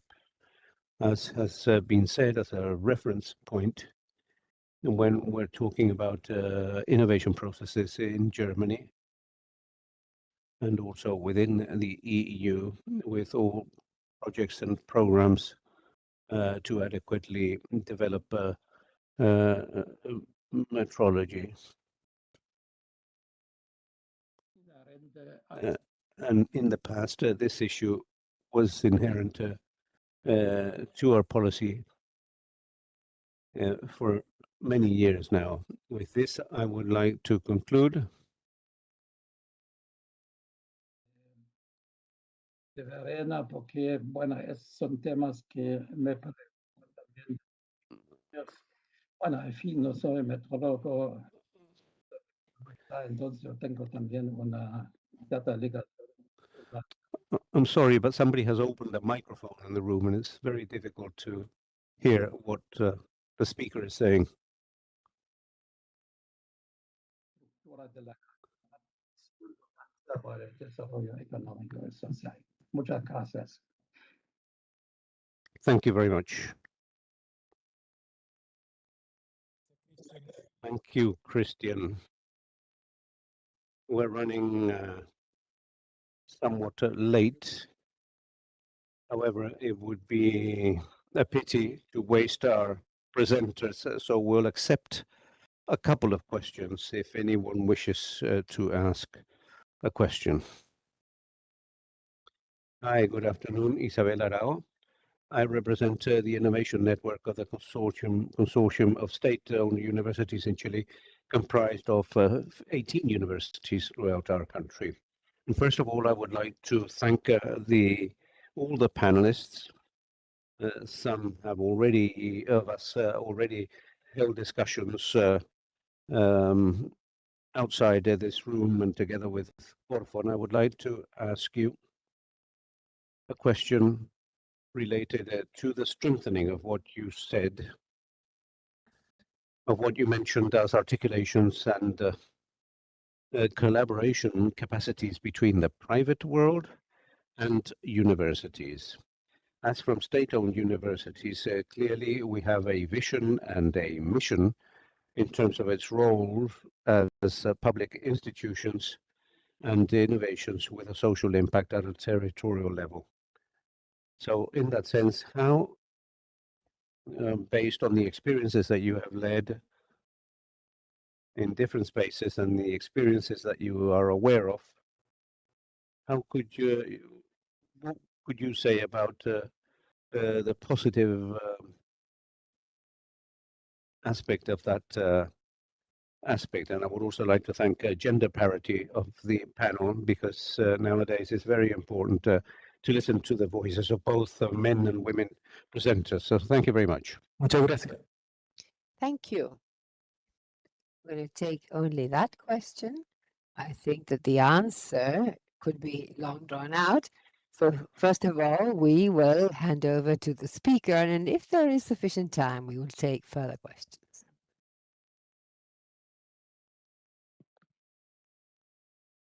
Bueno. Sí, bueno, okay. Very well. That's a great question, of course, but I would say three things in relation to the Chilean case. First, strengthening the triangle above does not mean that you are not strengthening the triangle below. And the effort made in the lower triangle is still has many shortcomings. I think it was 1.1 or 1.2, the lower triangle. And people who worked on the case in Peru, the lower triangle, they found that the upper triangle needed further work. And universities, particularly state-owned universities that are subject to contest when you take out the cross-subsidies that they used to have. And then now related to free-of-charge education. What we need is a sort of block crunch financing method following the British method that I like quite a lot, and where you differentiate complex universities such as the Universidad de Chile, the Catholic University, which are doctoral institutes, and others that are teaching hospitals, where you have block grants every 5 years, and the university determines within its autonomy, makes decisions regarding what the going to focus on, the lower triangle, for example. And this does not mean that there aren't other national contests. I think that this is a big deficit to strengthen universities, especially in public complex universities, along the lines that you were saying. Second, I think that there's an issue here with the metrics because CNA imposes a number of variables and where universities are directed in a certain direction that has to do with teaching, research, and so on. And it does not allow them, especially the public ones, on account of the legal regime, to take the direction that you've mentioned. And so this has to do with the entity that sees universities accreditation, such as the CNA. Something like this has been talked about, and I think that that is essential. And third, and we believe that this is a particular case of the university that you mentioned, this idea of the public role or the public function, right aside from the public regime that has to do with their legality, and a number of elements that we're all familiar with. And where there is a matter of the public role, which is how the state asks, remember the upper triangle where the state asks the scientific body to develop a number of elements and knowledge that is relevant to that principle, for example, on behalf of all Chileans. And as you mentioned, that channel is not clear or properly structured. At least in Chilean institutionality and public and universities have an essential role to play in this on account of their legal mandate and how they achieve it. Angelica? Yes, thank you for the question. First of all, I'd like to say that within the organization of the entities that we implement instruments in science, technology, innovation, and entrepreneurship, we have Procencia that addresses the previous part. Their aim is to make this specific connection between universities and enterprises, but this does mean that through Innovate, many of the instruments that we put into practice do have behind the attempt to have that connection between universities and enterprises. Without a doubt, there are challenges there. The speed required by the enterprise and the speed with which especially public universities are able to respond to these business challenges. But I could give you many examples where this has happened. It has been possible and very successfully. We have instruments, the DARFs and Innovate, which are instruments to dynamize the ecosystem at regional level. We work on instruments that pursue dynamizing and bring together those players working in one same territory. We see this a lot, that this could be put into practice. And that is along the lines of what José Manuel said, that having major territorial objectives expressed via an ecosystem dynamization plan, it has been more possible to identify projects where enterprise and universities have a more direct and clear match.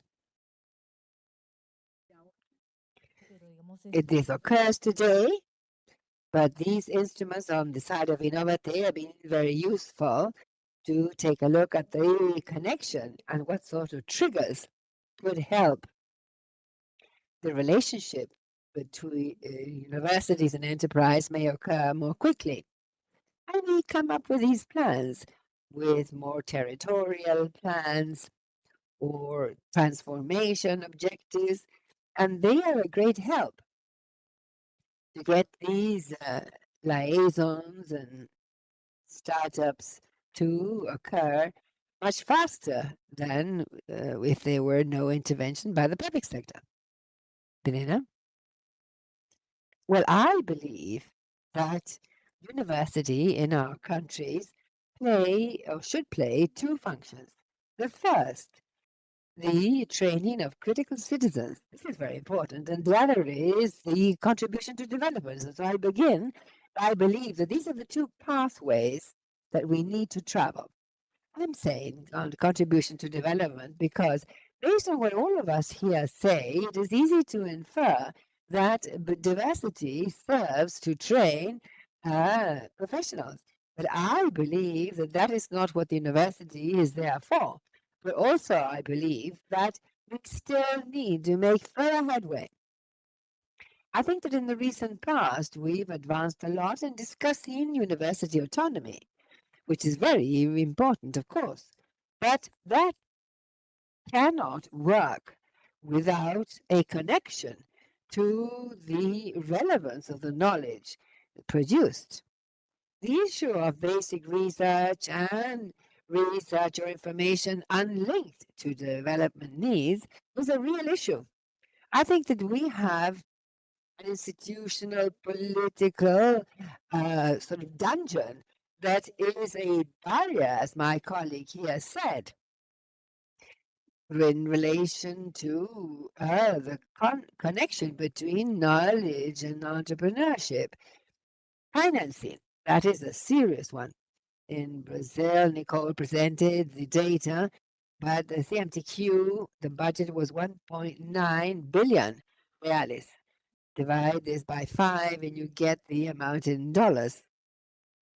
The problem is that not even 3% of that was for issues related to universities and enterprises. But this goes hand in hand with another problem, not just the indicators that we have to measure science, that we use the same indicators of developed countries without thinking of the quality of what we are producing, but also the issue of the assessment, the faculty. There are two ways of doing a university career. Either you produce a lot of papers or you move ahead with the university red tape and you become a university rector. So I think that this of the assessment is another very important aspect. And then finally, intellectual property. We discuss this more and more. What does IP mean? Who does this knowledge produced at the university, who does it belong to? That will be it. Thank you. Verbena. Christian, are you still online? You could say add something if you like. First of all, I would like to speak to the connection of the primary sector. We in Colombia are working with industry in the last few years, and in this time, we have supported industry in many issues. For example, we have supported improving quality of services in the milk production chain. Also, with support by the various services in the country, services for quality, and together with medium and large enterprises. The other thing is that in the case of the steel industry, we now have devised a technical card for use in roadworks, and also we will have a technical standard for that. So this is something that we have achieved recently. So there is this increasing knowledge about the use and the benefits of cooperation between industry and quality services.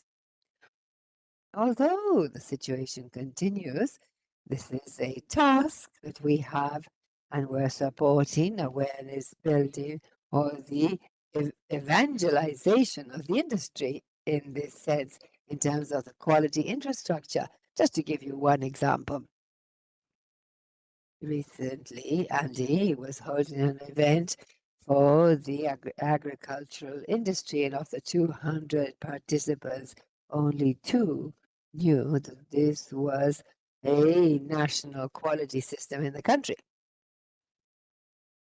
And so that is what we're doing, and whenever possible, we include the centers for technology development, innovation. Entonces yo tengo aquí dos. I have here two issues. One, it is necessary to include in technical training the terms of metrology and quality services and how this works in the country. To give you an example, I have worked on a project in Chile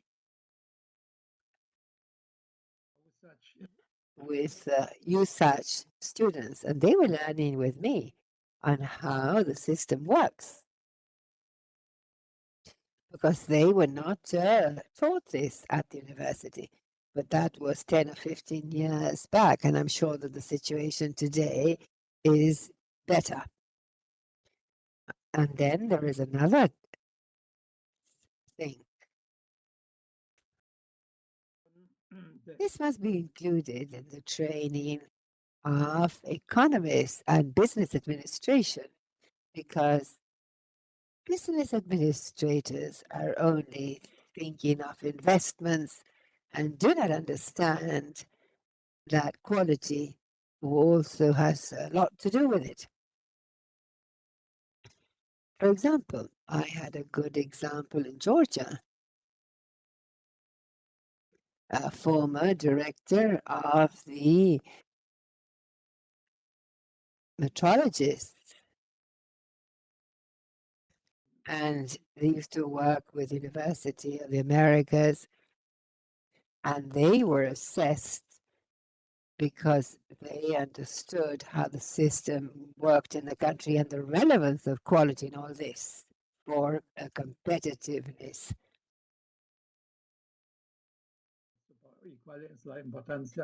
Thank you for your attention. Unfortunately, the interpreting services will have to resume tomorrow at 9 a.m. Thank you.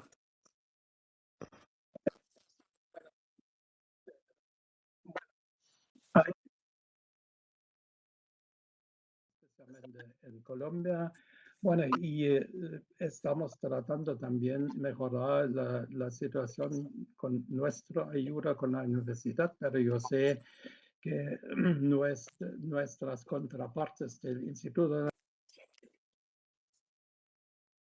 Acreditación están trabajando también con el mundo universitario. Gracias. Bueno, una lástima que no tengamos más tiempo. Y cuando digo una lástima es de verdad. Creo que no le sacamos el provecho suficiente a toda la experiencia que tienen nuestros panelistas, pero por favor, denles un gran aplauso.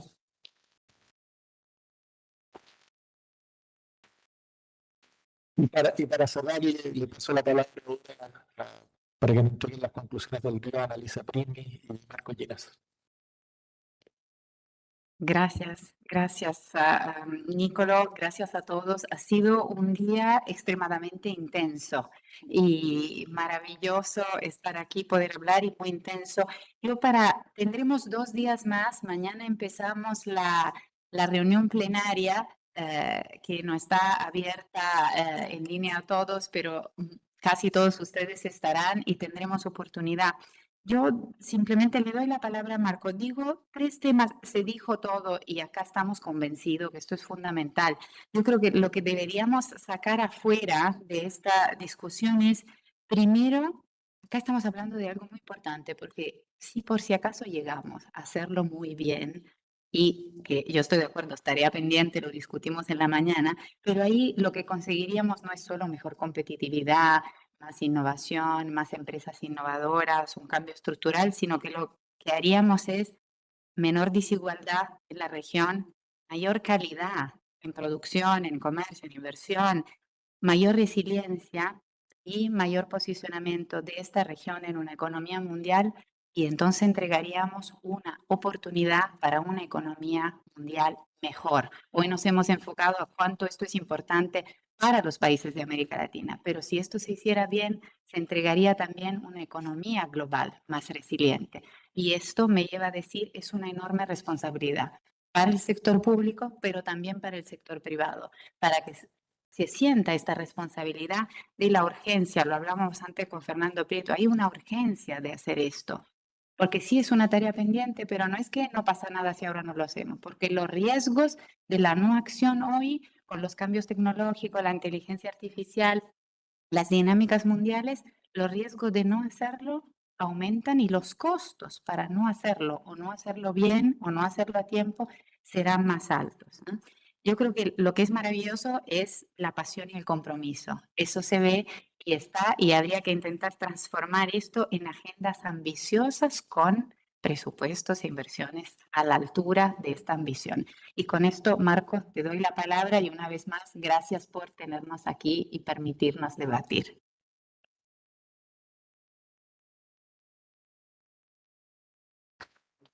Muchas gracias, Lisa. Yo no sé ustedes, pero creo que hemos tenido un día espectacular, con conversaciones súper interesantes, muy relevantes, digamos, para nuestra región, y eso de alguna manera lo evidencia el hecho de que tuvimos cientos de personas conectados a lo largo del día e incluso hasta este momento. Yo creo que es imposible hablar de resúmenes de todo un día, digamos, tan rico en discusiones y por lo tanto déjenme simplemente poner 4 reacciones, digamos, a lo que fue el día de hoy.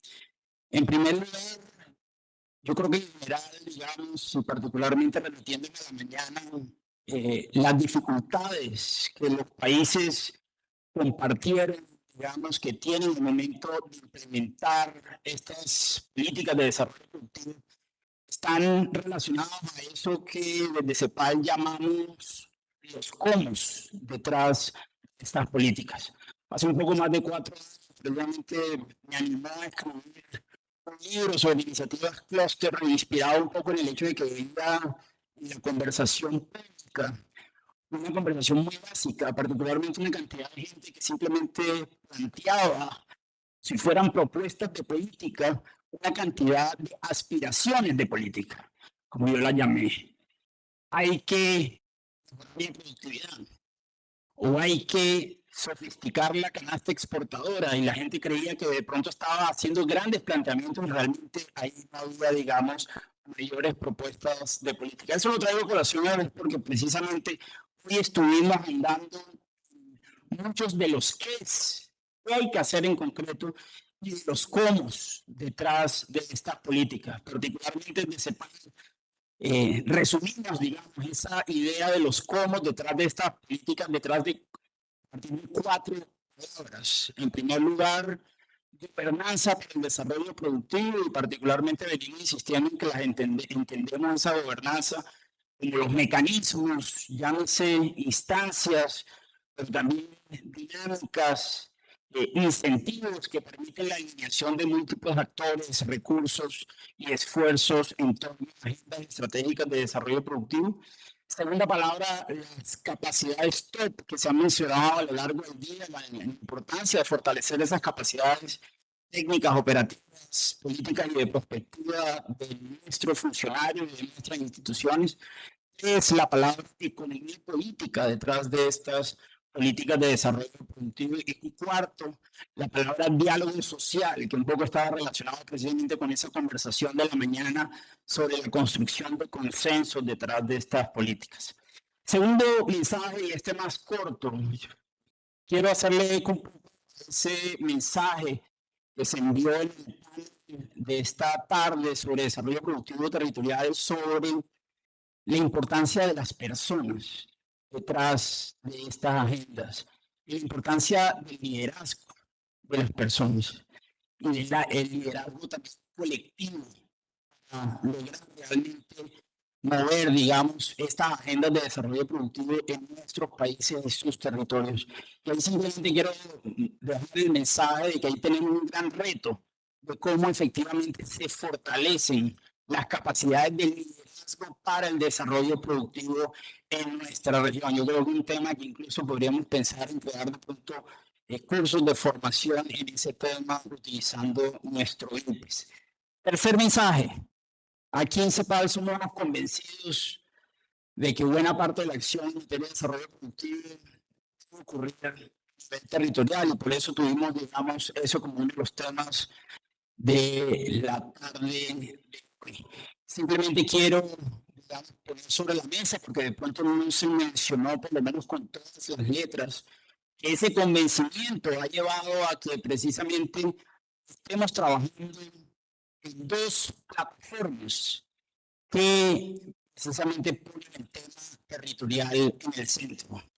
Una plataforma de iniciativas clúster y otras iniciativas de articulación productiva que hoy tiene más de 470 iniciativas registradas a lo largo y ancho de la región, y que más que tener identificadas esas iniciativas, lo que busca es fortalecer esas iniciativas como vehículo para estas políticas. Y en segundo lugar está la que conocemos ya como la REDEPRO, la Red de Gobiernos Subnacionales para el Desarrollo Productivo, que precisamente se apunta, digamos, a convertirse en ese espacio de intercambio de buenas y malas prácticas entre mandatarios y actores públicos subnacionales, precisamente para mejorar las capacidades de la región en esta materia. Y cuarto y último, una pequeña también comentario con relación a esta última conversación que estuve sobre ciencia, tecnología e innovación para la transformación productiva. Yo creo que estamos aquí todos convencidos, luego de esa conversación, que esto no se trata simplemente de multiplicar por 2, por 3, por 4 los presupuestos de ciencia, tecnología e innovación. De nada o poco nos sirve que multipliquemos por 2, por 3, por 4, si ese 2% del PIB, ese 0.5% para utilizar el promedio de la región, realmente lo estamos desperdiciando en cosas que no van a mover la vida de la productividad. Realmente no podemos esperar mayores impactos si multiplicamos por 2, por 3, por 4 esos presupuestos. Convencidos de eso, precisamente en la CEPAL tenemos una conferencia de ciencia e innovación que hoy día estaba presidiendo precisamente Chile, y que este año la presidencia va a pasar precisamente a Brasil, en cabeza del Ministerio de Ciencia, Tecnología e Innovación, donde vamos a seguir, digamos, trabajando en esa agenda que busca conectar la ciencia, la tecnología y la innovación para la transformación productiva.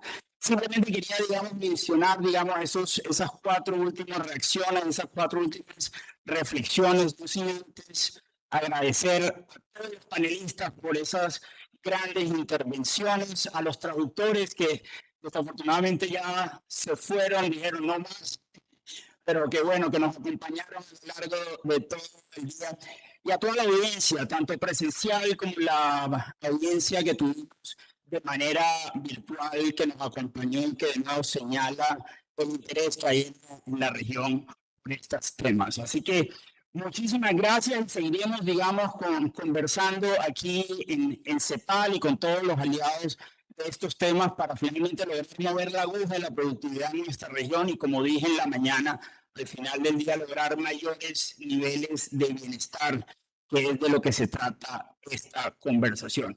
Muchísimas gracias y hasta una nueva oportunidad.